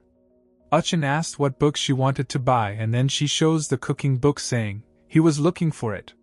Her brother thanks her, although he thinks that it was not worth the expense. Jiho is surprised that Uchin cooks at all, and he replies that this is his hobby. Jiho has not seen anyone given books on cooking before. Then Uchin pays attention to Min Young and asks if he is feeling better. The girl answers him that everything is fine, and Nain decides to give the package with a gift to her brother from Min Young. While the girl favored her brother, Nain turned her attention away. Our hero was standing there and was interested in the cookery book that Nain gave him, but he was answered, this book remained in a single copy, no more. Then the guy was puzzled, and suddenly everyone hears some strange sound. Both young psychers immediately wondered what it was. At this moment, Uchin notices something along with Cashin, and our hero shouts for them all to lie down. Then an explosion occurs and knocks out the windows. Uchin covered his sister, and did not understand what was happening, after which he saw at the end of the book a man with a box on his head. It was the head of the hooligans. Meanwhile, in the Vilzen, the driver was sitting at home and making something while watching the news. He also thought for the boss and his exams, which would definitely occupy him for some time. At this moment, breaking news is being broadcast on the news. Right now they are being informed that people in gift boxes have appeared in the Kadam shopping district. The police suspect that this is the work of a villain. Now they will contact their reporter from the scene. The driver emphasized the people in the boxes, and suddenly a crow appeared asking what they were broadcasting about. She looks at the screen where people are shown and says, very familiar boxes. It seems that this is the same villain, the man who escaped 3 years ago.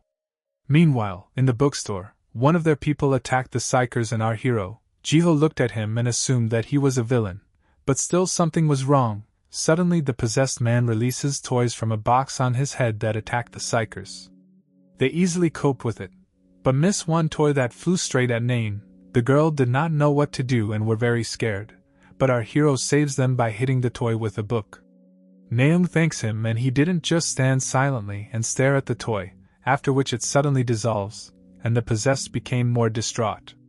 Jiho shouts at everyone to be careful, because something might come out of the box again. Uchin rushes forward with the words that he will neutralize him, and asks another psyker to cover the others. Jiho heard him and took the order. Uchin attacked the enemy with the thought that he should destroy all the villains, but someone abruptly stops him and asks if he really wants to kill a person. This man was Cashin, who talked about how he was being controlled. He was just a puppet in the hands of a villain, while Nain looked at our hero and silently watched him. Jiho did not believe that this was a puppet, and in his mind he thought, how does this person know this? Cashin remembers the words of Tufin Schiller and tells them to young psychers, for all psychers, the safety of civilians is paramount. Consider what is happening from different angles and only then act. Uchin looked at him in surprise, not understanding how he knew one of their rules. At that moment, he is attacked by a puppet, and Cashin shouts at him why he is staring at him and let him look ahead. Uchin immediately came to his senses after these words and dodged the attack, and then Jiho enters the battle. Uchin does not touch the puppet. Jiho gathers strength for his skill and thinks if he is not a villain, but a controlled person, then he can save him. As a result, he uses the recovery skill directly on the puppet. A person gets on this skill and the box on his head starts to disappear, after which he falls unconscious and Jiho asks if he succeeded. Minin tells the young psycher how cool he is and Nain looks at the person. After that Cashin comes up and tells them to look and make sure that this is an ordinary person, as he said. This man turned out to be the leader of the school bullies. Jiho looked at him and said how his powers returned the man to a normal state, which was confirmed by Nain. When our hero saw the bully, he went crazy and threw a book in his face and Nain screamed and asked what he was doing. At that moment, Uchin stood silently and thought how his programmer could have killed a man if not for that guy. At that time, the city was in chaos and many people were in these boxes. They attacked other citizens using toys from the boxes. At the center of the action was the villainous puppeteer, who laughed and said how he saw everyone was delighted. Suddenly he felt something and says that someone offended his toy, they should be punished for it, and promises to find these guys. Suddenly, he is told that he will not find anyone, and it was the driver sitting behind the villain. The puppeteer was amused to recognize the driver's voice. The same one reminds him how he warned the villain, if he pokes into their area again, he will not leave him alone. Did this make the puppeteer laugh a lot, and did he think it was funny to say that he was hoping to intimidate him with his babbling? Then he went crazy saying how glad he was to see them again. His eyes, shiny and beautiful eyes, he would scratch out with his own hands. After that, he attacked the driver, laughing at the same time. The driver stood up and prepared. As soon as the puppeteer approached, the driver hit him with his mechanical weapon and he disappeared, because it would be a substitution. Then the driver, watching him evaporate, says how annoying he is. He is not at all happy to meet them, since he pisses him off terribly. At that time, the news was broadcast in the village of Puksan district. Right now their correspondents are reporting a strange incident in the Kadam district. The police have already gone to the scene of action. The one who watched this news considered this situation to be a backup, and it was the boss of Wilson Barracuda. He said that it was necessary to prepare better for the opening, so that the guys from Kadam liked it, and 4 of his henchmen stood next to him. One of them was an A rank named Rahand. The class was Striker and the smart ones were Fossils. He asked, can't they just destroy them? On the side someone laughed, and it was an A rank villain named the Ice Devil. The class was enlightened and the skill was cold. He said he would agree if they let him freeze them all. Barracuda told them to do what they want. The main thing is not to touch the driver, since he is his prey. The woman laughed at this, saying that he took the most delicious, and then she asked if she should take care of the crow. It was an A rank villainess named Smoker. Her class was enlightened and her skills were good. The woman was interested. She had been dreaming about a chicken for a long time and wanted to know what kind of crow would taste like. There was another villain standing in front of the boss, who asked if he could also choose a target. Barracuda allowed him to say who he wanted and immediately assumed that he wanted someone who was also connected to the darkness. This villain replies that he is interested in Cashin, and he himself was an A rank named Black Demon. His class was an assassin and his mind was darkness.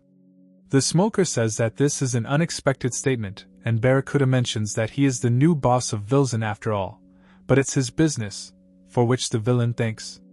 The Smoker asks what to do with the puppeteer now, to which Barracuda replies that they only need him for a grand opening, but in general, at least they will get rid of unnecessary ballast.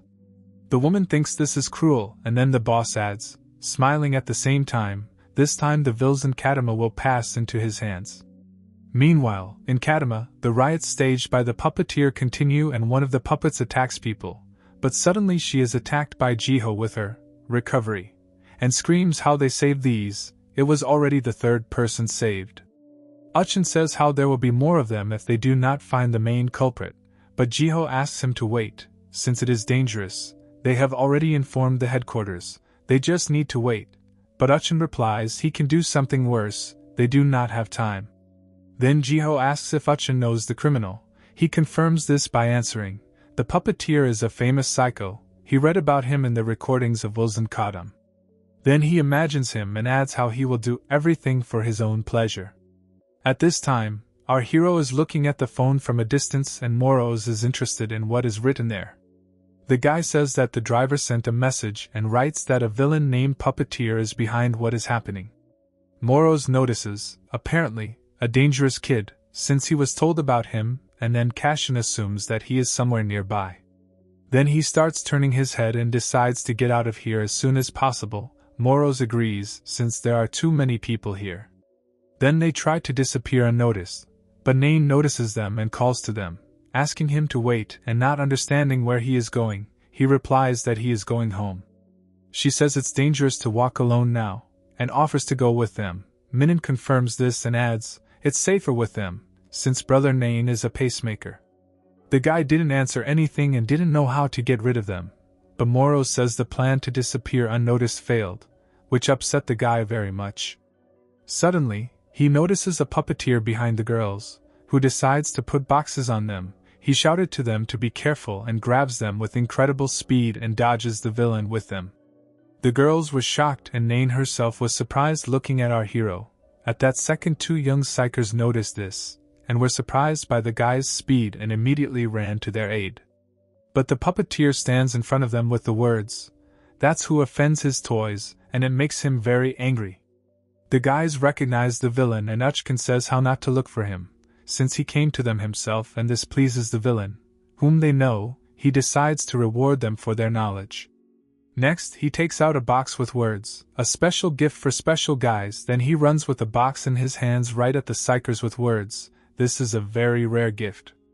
Uchin does not hesitate and uses his flash to meet him, but the villain is not offended, and he throws the box right at them laughing at the same time. A water toy jumps out of the box and neutralizes the fire and touches Uchkin. His sister was very worried about her brother. He was nailed to the wall, and as soon as he opened his eyes, a puppeteer appeared in front of him with another gift in his hands. As soon as he was about to throw a gift at him, laughing while someone's phone flies into the back of his head. This angered the villain and he screams and asks who is stopping him from having fun? But abruptly returns attention to Uchkin, who immediately gathered himself and decides to hit the villain with a fiery fist. As a result, it comes out and the puppeteer gets in the face. Uchkin, when he beat him against the background of everything, did not notice how he shouted that he had to destroy all the villains from the face of the earth, and as a result of the blow, the villain flies off a few meters hitting the ground a couple of times. Uchin, on the other hand, looks at the phone that someone threw and immediately recognized it. Since he was familiar with this phone, it was his phone. Cashin at this point asks if Moros saw what just happened. He confirms this and they look at Nain, who abandoned him then. It was then that Cashin noticed something in her, a certain power like a psyker, and then he realized she had not gone far from her brother. Then all Cashin, Uchin and Jihun notice how the puppeteer disappears and starts laughing loudly. It was his double, and he stood aside and watched. He comes up to the guys and asks, "So which one of them is bad here?" "Oh, they shouldn't have touched his toys." "Well, it's okay, he has plenty of them." At the same time, he was gathering strength and a box appeared in his hands for a new attack.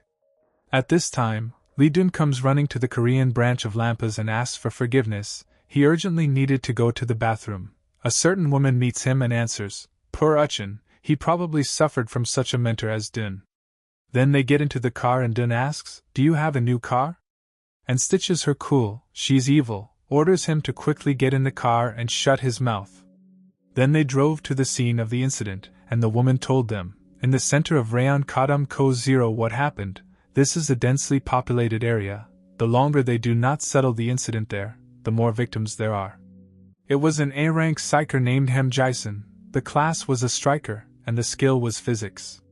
Dun asks her if Gift Man or the puppeteer has turned up again. The woman asks him in response, "Did he just understand now?" And after that, he mentions how his partner Kim Yukin is also there. It scared Dun very much, who started sparring Yukin at the scene and all alone. But Jason replies that the psyker with Jaiso is with him. Then Dun says that we need to call him and find out the situation. Jason asks him to tell them to wait for him in a safe place. There is no need to take any more risks, as there was with Bloodrain. This case seems very strange. Nothing has been heard from him for 3 years, and suddenly he showed up, says Ham Jason. He further adds that the puppeteer cannot control himself. It is strange that he hid for so long and came when he got bored. Dun agrees with this and does not think that everything is so simple. Then the woman notices, in general, something strange is happening in the Wilsons all over the country, as if someone is deliberately provoking conflicts between them, while Dun is interested in what could be the benefit. Then Jason replies the benefit will be for the one who absorbs the rest of the Wilsons.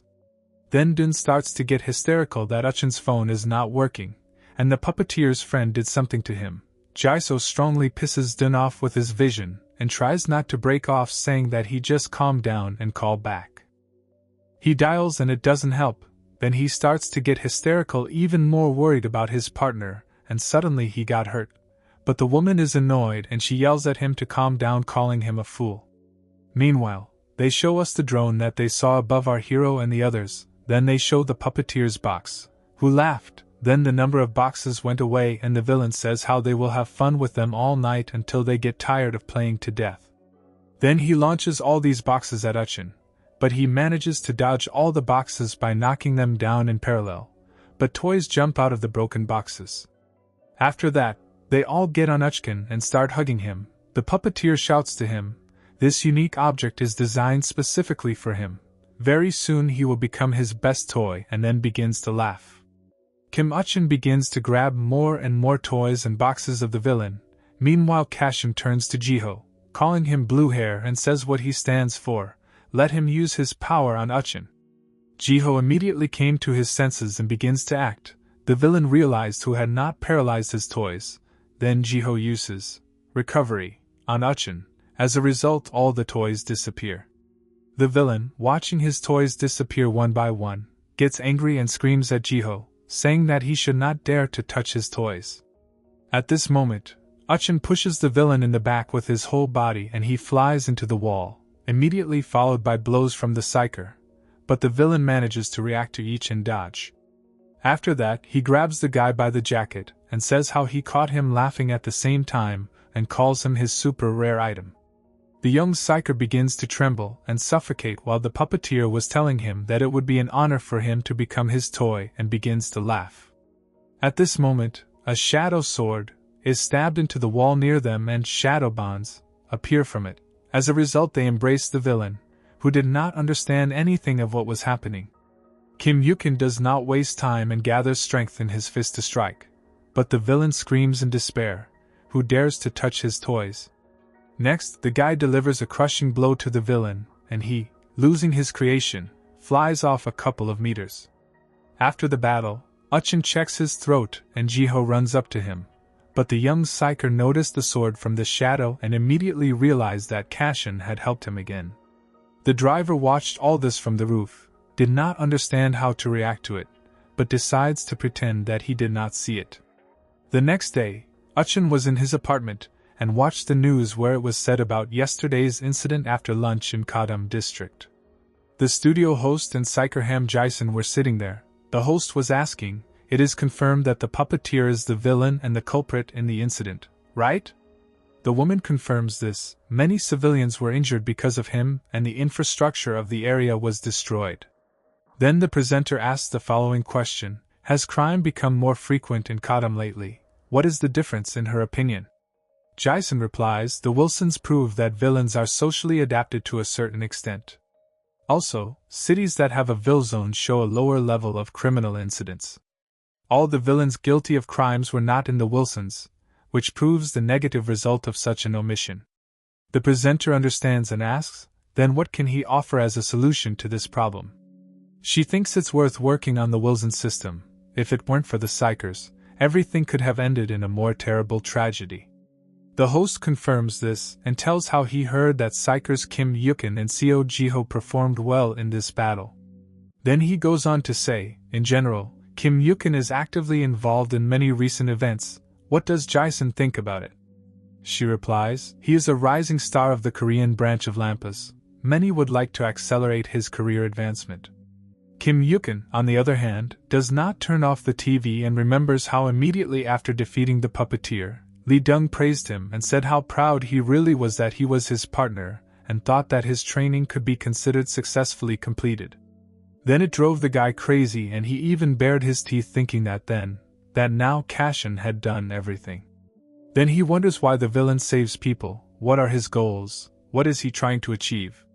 And to all this, he picks up the phone with the rating of villains of the Vilzon of the Kadam district, and wonders why Cashin. Cashin is an S-rank psyker, and in general a very famous hero for the whole world, was killed for the murder of his comrade. Why did he take his name? Meanwhile, in Vizlan, Royal Gannett says they have problems. In parallel, his retinue of girls ate cookies. He continues to tell, through the media, someone is encouraging the dissolution of the Kadam Vilzon and the driver responds, let them try. Gannett explains that if so, then Vilzon will not be allowed to sit still, they will want to take them to themselves. And Otto adds that this is literally a declaration of war, but he considers it scary. The driver asks about the other villas in Seoul, are they all silent? Gannett confirms this. suggesting that they are probably still monitoring the situation, but sooner or later they will come for them. The driver says, in other words, they all know that what happened was planned, and they were used as scapegoats. Further understanding all this, he asks the question, does their Vilzone seem so weak? Gannett immediately replies that he is always ready to offer a helping hand, but not for free of course, but the driver took it as a mockery and replied, there are no options for Gannett, he should help, but they have a secret weapon. Gannett immediately realizes that this is about their new boss, but why is it secret? Aroma tries to find him by scent, but can't even find him by smell. Otto finds it annoying. Then the driver tells them that he is busy with exams now. It seems that he should be free soon, so he does not have time yet. All three are at a loss. What kind of exams are we talking about in such a situation? Meanwhile, at Kadam High School, our hero stood on the roof and told how everything was fine with him, how well he was eating and his health was in order, and he was eating a burger. He was talking to his sister on the phone, and she was asking how he could not worry at all. Just yesterday, did you see what happened to them? Was he near the scene of the accident? Cashin told her not to worry, he was studying at home, preparing for exams, and Moros silently watched this dialogue. Then the sister, having heard about the exams, is interested in when he has them? He replies that tomorrow and he is preparing for them. She immediately asks if he is definitely studying well, and immediately warns that just let him try to get to and get it from her. Cashin replies that he studies diligently, and his grades are good, and she is glad to hear that, saying that efforts are important, and she wants to see an excellent result. At the same time, Cashin notices how Kim Uchin approached him and tells his sister that it's time for him to go, he will dial her later. She agrees and wishes him good luck in the exams.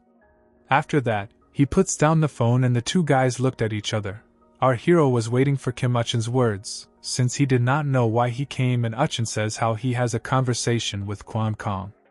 At this time, on the other side of the phone, my sister was walking down the corridor of the restaurant and thinking about talking to her brother. Maybe he was worried so much, and she was pushing him with grades.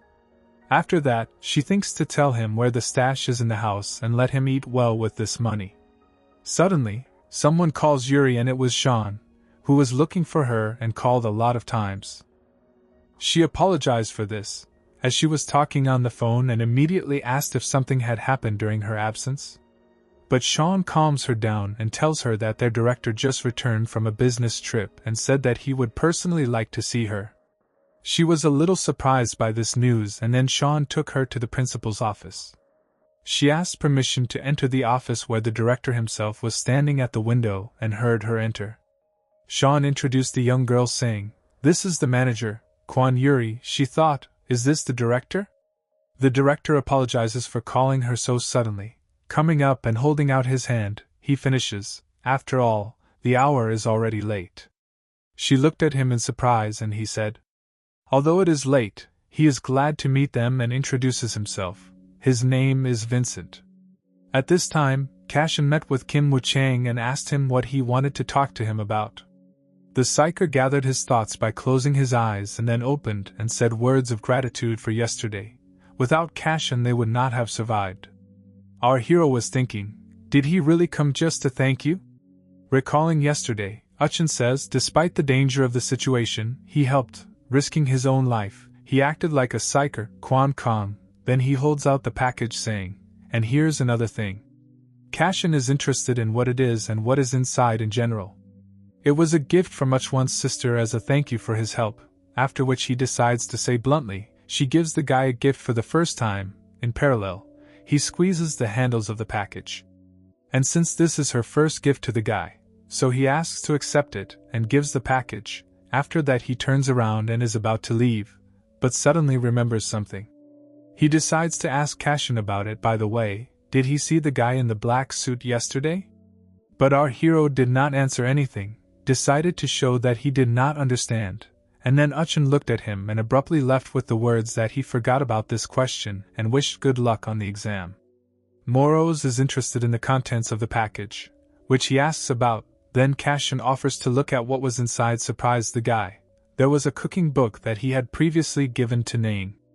After a while, some work was carried out in the Vilzon of the Kadam district, which the driver observed, saying that barricades were installed here, which one of the villains took over. The driver asked to make it in the best possible way. Then he told another villain he would still need to set traps in front of them, and the one to whom he was telling this asked him if he should dig a trench, if so, how deep? The crows stood nearby and crowded, then asked if the guys from Puskin would really come. The driver confirms this, and that's why they are preparing a greeting for the guests, as if for the beginning of the war. At this moment, Cashin arrives and the driver immediately asks how his exams are. Strangely, he was released earlier, but our hero remained silent. Then he noticed how the villains were working hard using their skills and asked the driver what they were doing, why all this. He replies that they are preparing to repel the attack, and the guy clarifies, the attack of the guys from Puxin? The crow confirms this by calling him a cute word silly. The driver adds that they are so strong, but with this it will be easier to win. Then our hero leaves again and the driver asks where he is going? Cashin told him that he was going to see Jiha. The driver was puzzled and asked two questions. Was he really drinking early in the morning? Was everything so bad at the exam? The crow suggests that the driver follow his example, he and she, as in the good old days. After a while, in the pub of Je, who asked our hero again, he wants to buy mana crystals of the highest class and how much? The guy answers him, everything that can be obtained. Then the outer thought about it, and warned, it will cost very much, and Cashin immediately asked the question, how much? Outer silently looked at him, thinking about something, and soon they moved to the warehouse, where he gives him 5 crystals of the highest quality, but the guy expected more. Then Jiha explains, another client bought out almost the entire batch, these are the remnants. Then Cashin asks the price of the question. Jiha hands the envelope to the EMC, replying that everything is written in the contract. He thinks Cashin knows that they are very rare, but there is a special significantly low price for him. But the guy offers him another 20% discount, and it's done. But Jiho is a little mad and tries to restrain himself by saying that this is a dubious offer. The guy immediately changes his offer and says, then sell him 5 for the price of 4. Then Jiho starts to get even more furious, but restrains himself, laughing and almost insulting him. As a result, he agrees, but asks for payment in cash. Then Cashin asks him to give him his account. In parallel, he remembered something. He told Moros at home how he had a secret account in the name of Cashin in a Swiss bank, and then the spirit assumes that this is a rainy day loan. Cashin confirms this by saying that Jeff told him to do so. In parallel, he enters the given bank and account. As a result, he manages to log into a secret account, and Moros is very surprised by the amount of money in this account and tells Cashin about it. Cashin, on the other hand, is dying, saying that if he had known that everything would be like this, he would have transferred all his money here. Then Moros asks what he will do with all this money. Our hero replies that he will spend them on investing in his strength, which he is currently doing. Jiho BLV thanks him for the deal and asks him to come back. As soon as our hero has left, Jiho decides to look at the phone. There he sees the transfer of money from a secret account, and wonders who he really is. At this time, someone decides to run into a cafe where mango parfait is served, and someone runs in on the bliss, as it is delicious. A little later, those who ran into this cafe are served this parfait, and Kim Naeung and An Minyoung were sitting at the table. The second tried the parfait first, and said with happiness what a delicious thing it was, and it was good that they came here. And Naeun notices how many mangoes there are in it. Next, the younger sister of the psyker asks Minin, did he definitely not see where that guy went yesterday? Minin replies, again 25, he didn't see anything and assumes that he is most likely going home, isn't that right? Naeun is not sure about this. In parallel, she is trying to eat a spoon of parfait, and suddenly she remembers how in the battle with the puppeteer our hero abruptly ran into an alley. She then wanted to call him and it didn't work out. At that moment Minin was calling her and the girl woke up from her thoughts. She trembled violently and dropped the spoon, and Minin noticed that she was interested in her condition. But the girl realized one thing, that guy was Cashin, the one who saved her twice. Then she decided to go to the bathroom, telling Minin about it, who agreed and said she would wait for her here. Going to the bathroom, she passed by someone strange with dark energy, and it was a black demon. In the toilet, Naeum was washing her hands and thought that Min Young had not guessed who that guy was, and her brother also had no idea. Then she wondered if she would reveal the truth, then what would happen to him. At the same time, the black demon opens the doors and enters the bathroom in the form of Cashin. Naeum turned around and did not understand where he came from here. A little later, Min Young was sitting at a table and did not understand why Naeum had been texting her on the phone for so long. Then she thought she was talking to someone. Suddenly, a scream of people is uttered. A villain who looked like Cashin and carried Kim Naeum appeared in the cafe. Min Young watched this and could not move. The imposter was interested in their connection with Naeum and realized that they were friends and asked the girl to tell Naeum's brother to look for him in the Kadam village if he needed a sister. A little later, in the Vilzan Kadam, the Black Hand and the guards could not understand what the fences were all over the Vilzan. Cutter replies that this is protection from assholes from Puxin, but the Black Hand does not see the point in this, since the fence is easy to break. Crash asks him to calm down and leave it as it is better not to create problems. The Black Hand does not listen and offers to break it themselves, and the Cutter, in fright, asks him to stop since there are traps there. The Black Hand reacted by asking again for traps, thinking for some kind of minefield, but the Cutter replies that he does not know, they just said that there are traps in the ground, since the Earth Dog worked hard on it. Suddenly, while Cutter was talking to the Black Hand, Crash saw something off to the side of the Will Zone, and everyone else turned their attention there. There was Kim Woo-chang running at them with all the speed he has. The Black Hand didn't know this psyker, and thought he was the villain from the pocket. Cutter replies that this is a psyker, a rising star, very popular on the internet, and he is coming right at them, which surprised the guys very much. The Black Hand decides to take matters into his own hands and tells everyone to go to the sides, asks to give it to him. When else will there be a chance to fight the psyker? The other villains did not understand this, but the Black Hand jumped on him with the words that he would regret that he decided to just show up in the Will Zone. Uchin answers him to get out of his way, since he came to pick up his sister, and the villain did not understand what he was talking about at all. Suddenly, Uchin steps on a trap prepared in advance by order of the driver and the earth collapses. Along with Uchin, Pole and the Black Hand slipped there and both fell into the pit. Crash and Cutter looked at them and the first one wondered which one of them was the bigger jerk.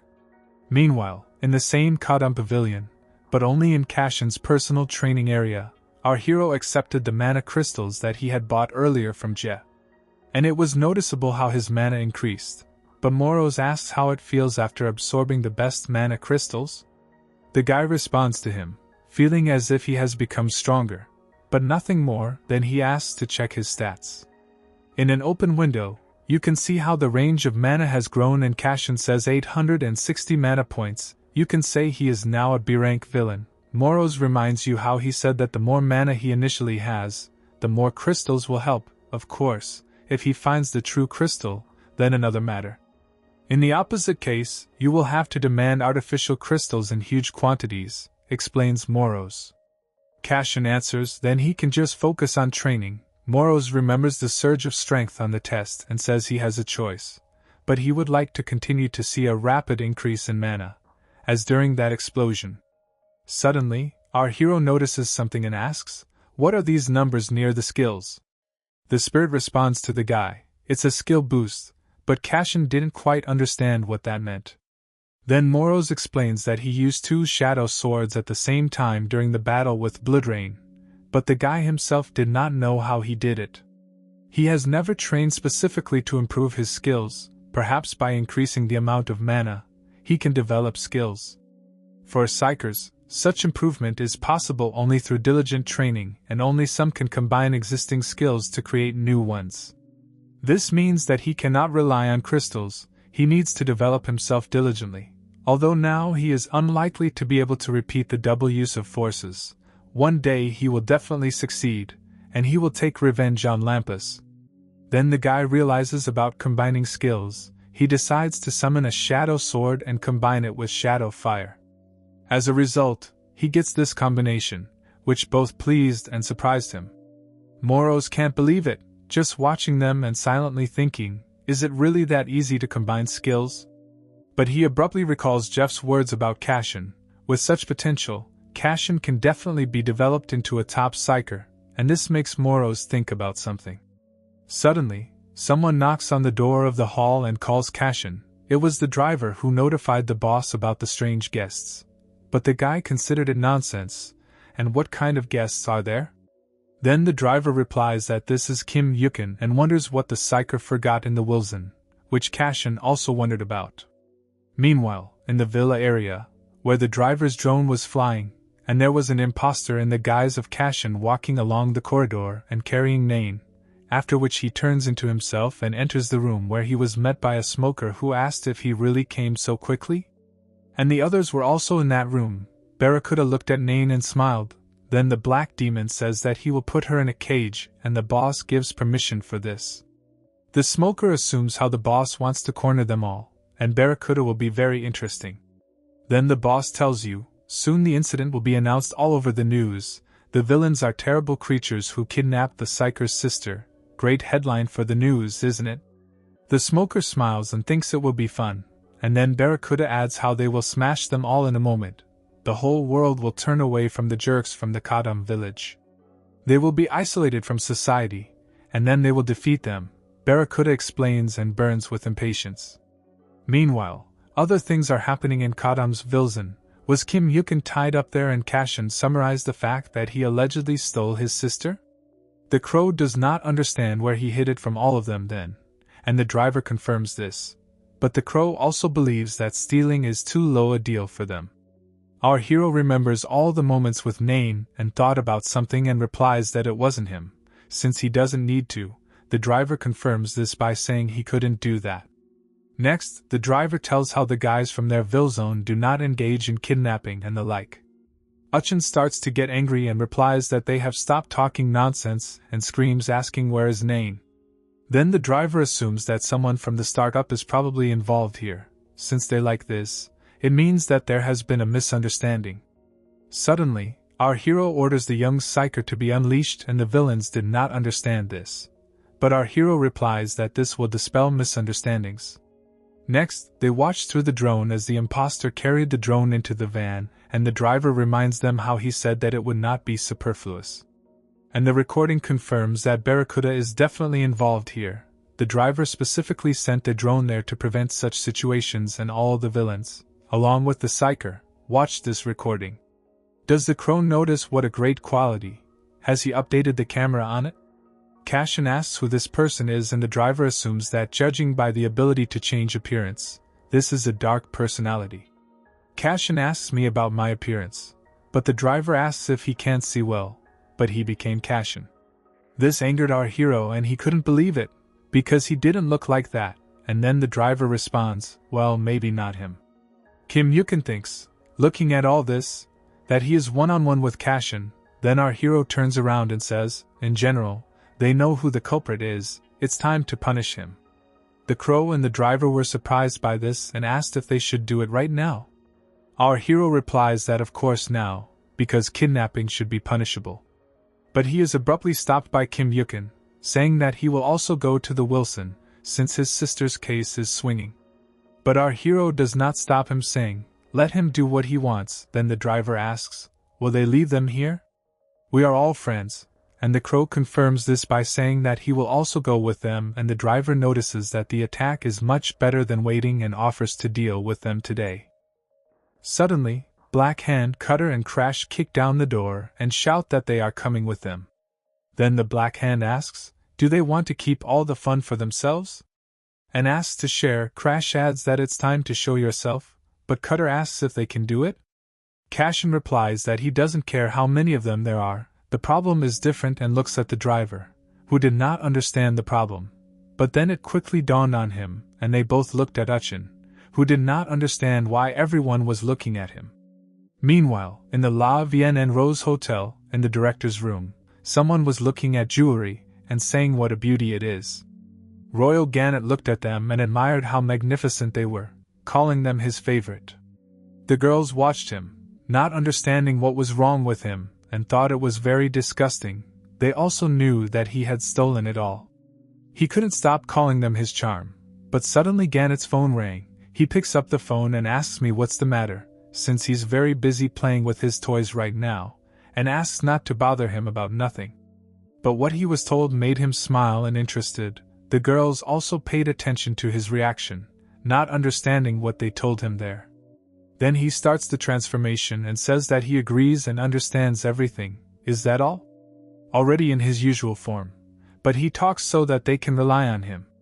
Already at night, our hero and his people were in the Puxon Vilsen, and looking at the Vilsen, he understood that she was here. The driver takes the floor, they are in place and it's time to act. Before the offensive, he offers to hold a quick briefing. Then he calls someone and tells him, "You can't be so harmful just because he's a beginner." But the crow laughed at the word beginner. The driver tells him to approach them and calls him the Red Mask, which was the psyker Kim Yukin. Next, we are shown the same mask in the hands of Uchkin, who did not understand why he needed it. Cashin explains that the psyker among the villains is a very strange sight, and the driver adds that it suits him. He made it a joke, but Uchkin can take it away, since it is better not to attract attention, so do what they say. Then we were returned to the village of Puxon, where our heroes worked out a plan. Their goal is the leaders of Puxon. They will seize the leadership and release the hostages. The crow was surprised by the fact that they would attack the whole area in a small group. Next, Cashin asks the driver to check the shortest path, which is what the villain is doing. Then the guy explains that the effect of surprise and a quick attack is the best he can rely on. Next, he offers to share responsibilities and asks everyone to listen carefully. The driver is on reconnaissance. The penetration and attack of Cashin takes over. The crow will cover them. The crow says she doesn't really like to run errands for someone, but she'll give in this time. Next, the Red Mask will have CQB, or, more simply, melee and rear. The crow wonders what CQB is. The driver remained silent and just went about his business. Then Cashin suggests dividing the zones for attack, but suddenly the Black Hand shouts that they wait. He is angry and asks why they are not in his plan. What kind of nonsense is this? Crash also asks the boss, why not just come in and beat everyone up? That's what the villains are doing, isn't it?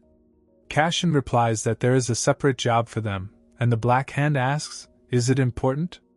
Crash is pleased with this, and he thinks that they are like a trump card up their sleeve. And our hero says that they will guard the exit of the building for them, but keep a low profile until then.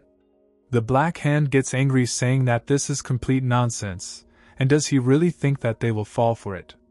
The boss replies that they can't get the hostages out without them, so the task is very important, but the Black Hand shouts at him that this is nonsense, and he's holding him for a fool? Cashin responds positively if he does not understand how responsible this task is. Uchkin watched all this and thought about his own. He recalled the time when he was trained as a psyker as a child and was told that the effect of surprise and rapid downfall was the best they could rely on. They could not attack mindlessly. And the one who told them this put his hand on Uchkin's head and said, 45th, he is a very capable child, and let him remember his words. They will be useful to him. It was Cashin in a previous life. Kim Woo-chang thought about it, and at the same time thought about the villains themselves. Next, our group was already ready to move out, but before that, the driver's drone flew over the cameras and seized control of them. After that, the villain says, 10th and 11th, everything is ready, all the surveillance cameras are under his control, and the crow offers to play out. Cashin also agrees with her and gives the order to move out. Then all the villains went forward and Uchkin looked at them and followed him. In parallel, he thought for his sister and asked her to be okay, since he would soon save her. Meanwhile, Kim Nam was lying unconscious in the basement and began to move, then opened her eyes and saw the cage, scared. She was wondering about her place of residence, and some kind of force activated in her hands. He realized that the man in the bathroom was not Cashin, although how would she know about it? After all, she was unconscious, and suddenly she heard something in the distance of the corridor. At that time on the street the Black Hand was screaming how it infuriated him. He didn't understand why they had to guard the back exit, and Crash agreed with him, because he believed that the best villains were always eager to fight, and the Black Hand agreed with him. He said the same thing. The cutter asked them to be quiet. Their screams will soon bring the whole Vilsen running, and the Black Hand screams, asking what does he have to do with it. Cutter was a little puzzled and thought how the Black Hand could even live with such intelligence. After all, he was a fool. Then he remembered one more thing. Doesn't their boss seem strange to them? But the Black Hand didn't understand what he was saying, and Crash believed that he had always been like that. Cutter explains that he had an old feeling during the assignment of duties. It seemed to Cutter that Cashin embraced everything like a psyker, but the Black Hand does not understand why he would behave like that and considers it nonsense. But Crash tells the Black Hand that it is not as stupid as he would do. Suddenly, someone asks who is at the back entrance, and 3 villains turn their attention in that direction.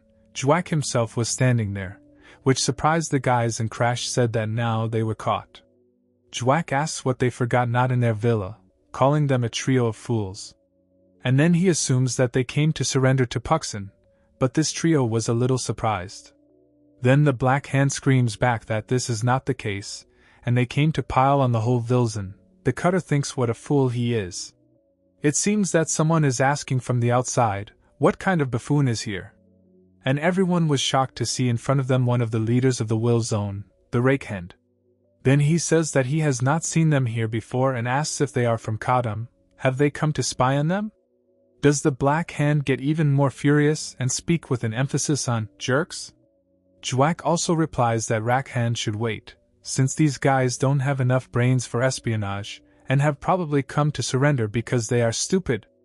But the Black Hand, in a rage, lays out how they came to capture the Wilson of Puxin. Crash laughs at this and says there they all are.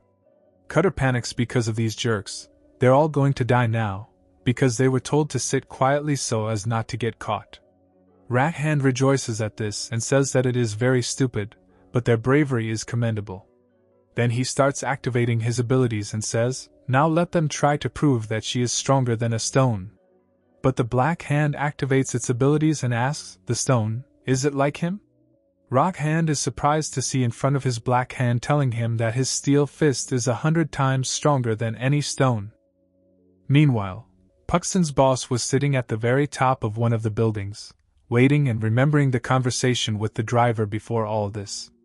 The driver asked him if he really wanted to unite the zones and Seoul and why. Barracuda answers, what is the point of living forever under the supervision of psychers? Together they will become stronger, and after that they will unite the will zones all over the country, and the whole world in general. But the driver, without listening to the end, replies that he has passed, and Barracuda was surprised not to understand the answer, as he expected something completely different. The driver continued to say that art should be practiced alone, and there is no point in giving him your guys just to amuse his ego and desire. This made Barracuda angry, and he asked what the driver had just said. The driver asks, does self-doubt torment him so much that he tries to mock the weak? Then he concludes by saying, in general, he is against this idea, and those two seem to have the same opinion. Barracuda begins to get angry, but the driver quickly warns him by pointing his weapon at him. He asks not to complicate each other's lives and asks them to remember his words, and if he ignores, he will have to hurt him. Suddenly, someone interrupts Barracuda from his memories and asks for permission to address. The boss asks what is going on there. Then the villainess tells that the villains outside are villains of the Kadam district. It was a B-rank villainess named Lensgo. Her class was enlightened and her skill was light. She says that there are 3 of them and everything seems to be B-rank. But the boss did not understand why there were only 3. Barracuda asked if there was anyone in place, and the girl replied that the Rockhand was there. But the boss replied if they were B-rank, then he would handle them. Then Barracuda thought a little and ordered to inspect all the rooms. Perhaps they were just a bait. The girl did not understand right away. Barracuda starts laughing and saying what an obvious move for the driver. His tricks won't work on him. Next, he activates the Barracuda Fangs, and says he and the other bosses of the Vilzone should know that he is not going to lose and let him not think that time has changed him. Meanwhile, Cashin, Driver, Uchin and Crow were nearby where Barracuda was sitting. The boss asks the others if the leader of this Vilzone is supposed to be there. They found this place very quickly and the driver replies that it's all thanks to him. Next, he offers to check the situation inside until it is frozen and takes out a small drone. Then the Crow pays attention to it and asks what it is. The villain replies that it is a mini drone, The crow considers it a cutie and asks to give it to her. She wants one, but there is still one at home, after she can pick it up. Kim Woo-chang watched this conversation and thought, now it's hard to perceive them as enemies. But suddenly there is an alarm and Uchin asks if they have been noticed? Cashin understands the same thing and says how it pisses him off. Then he begins to activate his power and say it happened earlier than he expected. But suddenly some smoke appears and everyone was surprised by it, after which someone starts laughing saying, so that's where they were hiding. Our heroes notice in front of them another leader of this ville zone, and it was a smoker who called them her little rats. Then she was glad to meet the crow and asks if she really came here with the driver? The driver asks if they know each other, but she replies that she doesn't really know this lady. Next, the smoker tells the driver, since he is the boss, he will give in. Here's a good game with her, crow. The crow liked it, and says she will stay here and asks the others to go ahead. The driver asks if the crow is sure to handle it.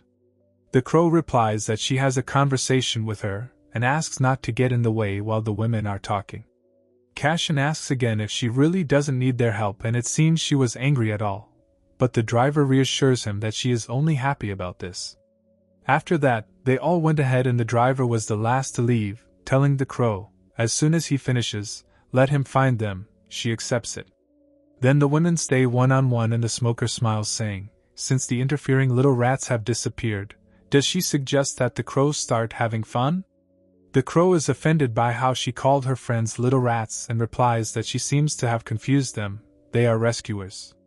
The smoker did not understand which rescuers she was talking about, and then the crow would answer, her rescuers, if they stayed, and now no one will stop her, after which she stands up and activates her abilities and asks, well, let's have fun until the hour of death? Meanwhile, the alarm was turned on and all the villains were screaming Wilson's invasion. We need to catch all the intruders. At this time Cashin and the others were running down the corridor of the main building. Cashin notices a crowd of villains in front of him who want to catch them, and one of them shouts to everyone else to catch and kill them. Next, he gives the order to attack our heroes, but Cashin uses fast movement and beats up all the villains one by one, but one of them stops our hero with a kind of shield. Next, he says that he was counting on something more serious. Such a stupid attack would not work for him. His body is too strong for them to break through. He beats everyone for a bite and uses the hunting prey skill. He attacks Cashin, but our hero suddenly disappears from his sight and turns out to be from behind, which the villain himself did not understand. After that, the guy jumps on him and kicks him right in the face, as a result of which he knocks out with one blow. Then he immediately grabs it with his hand and throws it to the ground with all his strength, thus finishing it off. The driver approaches him and says that he is doing well, and Uchin watched him and concluded that he is strong and only gets stronger with each meeting. At this moment, our hero wipes his hands and thinks how many words there were, then he suggests splitting up. This surprises Uchin and the driver gives him something, and Cashin tells him that he and the driver will take over the top of the Puxin and let him save his sister. Further on, the sensor shows where she is and the driver tells she is in the basement of a neighboring building. His drone has already determined her location, so you can handle it. Uchin thanks for this and ran towards the dungeon. The driver notices his love for his sister. Suddenly, he hears a crowd of villains appear behind him and tells the boss to go, and he will take care of this little thing. If they spend time here, nothing will be solved, and he needs to wait for the raven. Cassin replies that he relies on him. The driver accepts this and replies that he does not think he will stay for long. After that, he runs away and the driver activates his weapon and rushes at the crowd with the question, do you want to do something interesting, villains? We are transported to the battle of two women and the smoker says how it freezes her. How can they be on the same level with a crow? And in parallel, he attacks with his breath of death skills, but the crow manages. The smoker is surprised and says that she is excellent at dodging attacks, just like a real crow. I admit, she is good at it. The crow thinks she's laughing at her because she thinks she's excellent, but the smoker replies how difficult it is with her, but she admits that she hasn't given her best yet, so who knows, maybe this time they really will die. Then she gathers her strength and uses her skill, breathing chains of death. and attacks the crow, but there she gathers her strength and uses the skill crow hide and seek. This surprised the smoker very much, and she could not believe it. Then the crow knocks with his cane, saying how difficult it was, but the crows around her repeated, "Not difficult." Then she said, since she has nothing more to show, it's time for her to show, and begins to activate her powers. But the smoker shakes up and destroys one of the crows. The smoker tells her right after that, calling her a pathetic poor crow, and says as she inhales this dark smoke, her blood will start to boil and explode. The crow wishes her luck in this. Let her continue to pretend that she is winning, because she has just committed a deadly sin, and this surprises the smoker. The crow begins to use her power, and a terrible force emanates around her, and then she asks, did she really seriously decide to destroy her children, given to her by the driver? The smoker begins to lose to her, and does not understand what kind of ability they ask her to wait.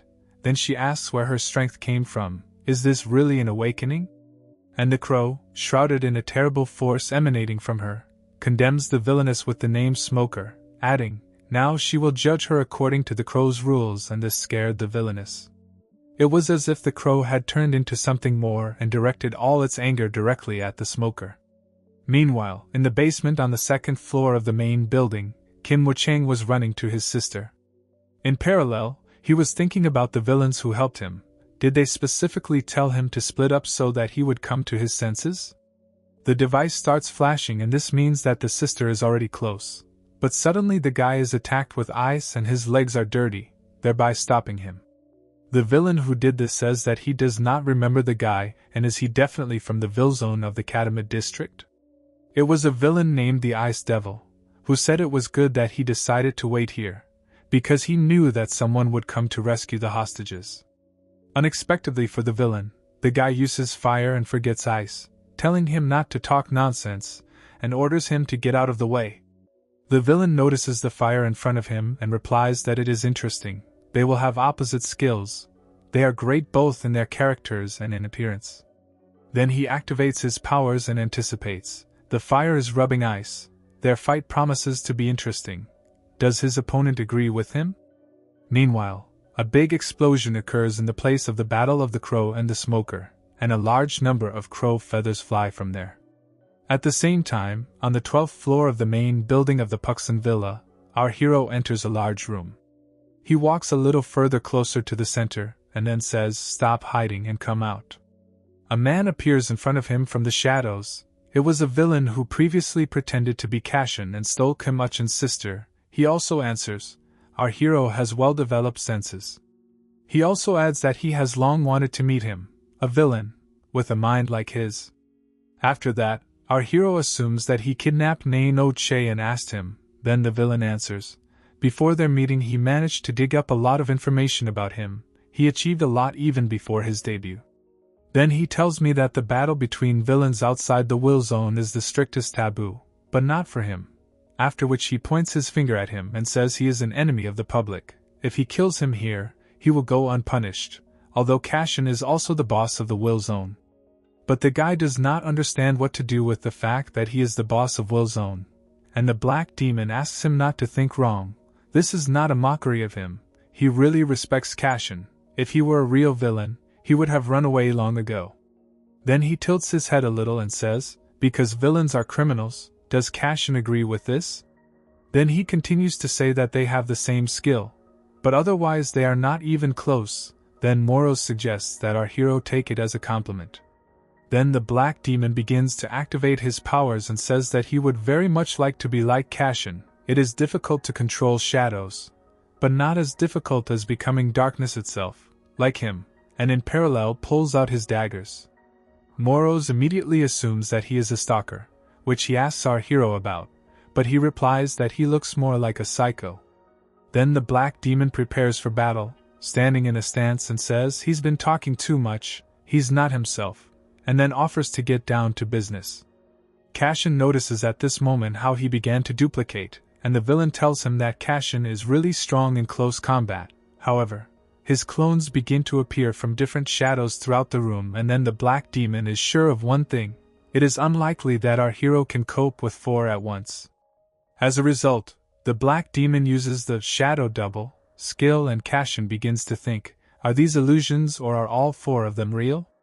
After that, the villain orders his doppelgangers to attack and they all immediately rush to attack Cashin. But our hero smiles back and says it doesn't matter to him whether they are illusions or real. If they are cut into pieces, they will become nothing. As a result, Cashin uses a shadow sword across the entire area of the room. The black demon did not expect this and he jumps back. But at the same second Cashin catches up with him and appears in front of him, after which he immediately attacks the villain. But he does not miss and also dodges and immediately runs away with incredible speed behind our hero. But Cashin immediately catches up with him and asks if he really decided to hide in the dark.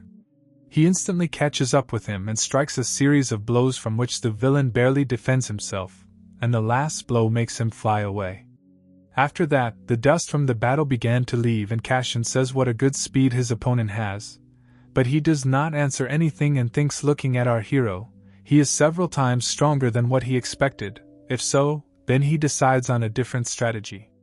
Then he points his hand at the guy and uses strange mini daggers from the shadows, which eventually scattered all over the room and broke all the light bulbs. As a result, the room became very dark and Cashin saw almost nothing, but suddenly a black demon attacks him while our hero was just standing. He makes a weak cut on Cashin and then he notices how the voice comes from everywhere. The black demon says, but here everything fits together. No matter how strong he is, it is difficult for him to see in the dark, even if they have the same skills. But in the darkness, he is not a head taller than him. He sobs, says how the previous attacks were tentative, and now he will feel the horror of a terrible death in the pitch-black darkness. And then our hero asks again, from a terrible death in the dark? This makes him smile and he answers, it sounds like utter nonsense. He reads out the lines of the play, since he will never feel the fear that arises when darkness envelopes and death is already on the threshold. At this moment, a terrible aura emanates from our hero, which directly presses on the villain and scares him, after which Cashin adds, but he has died and been reborn. He envelopes the villain with his power and then Cashin, looking at him, suggests calling him a demon of darkness. Let's try to show him what true horror is.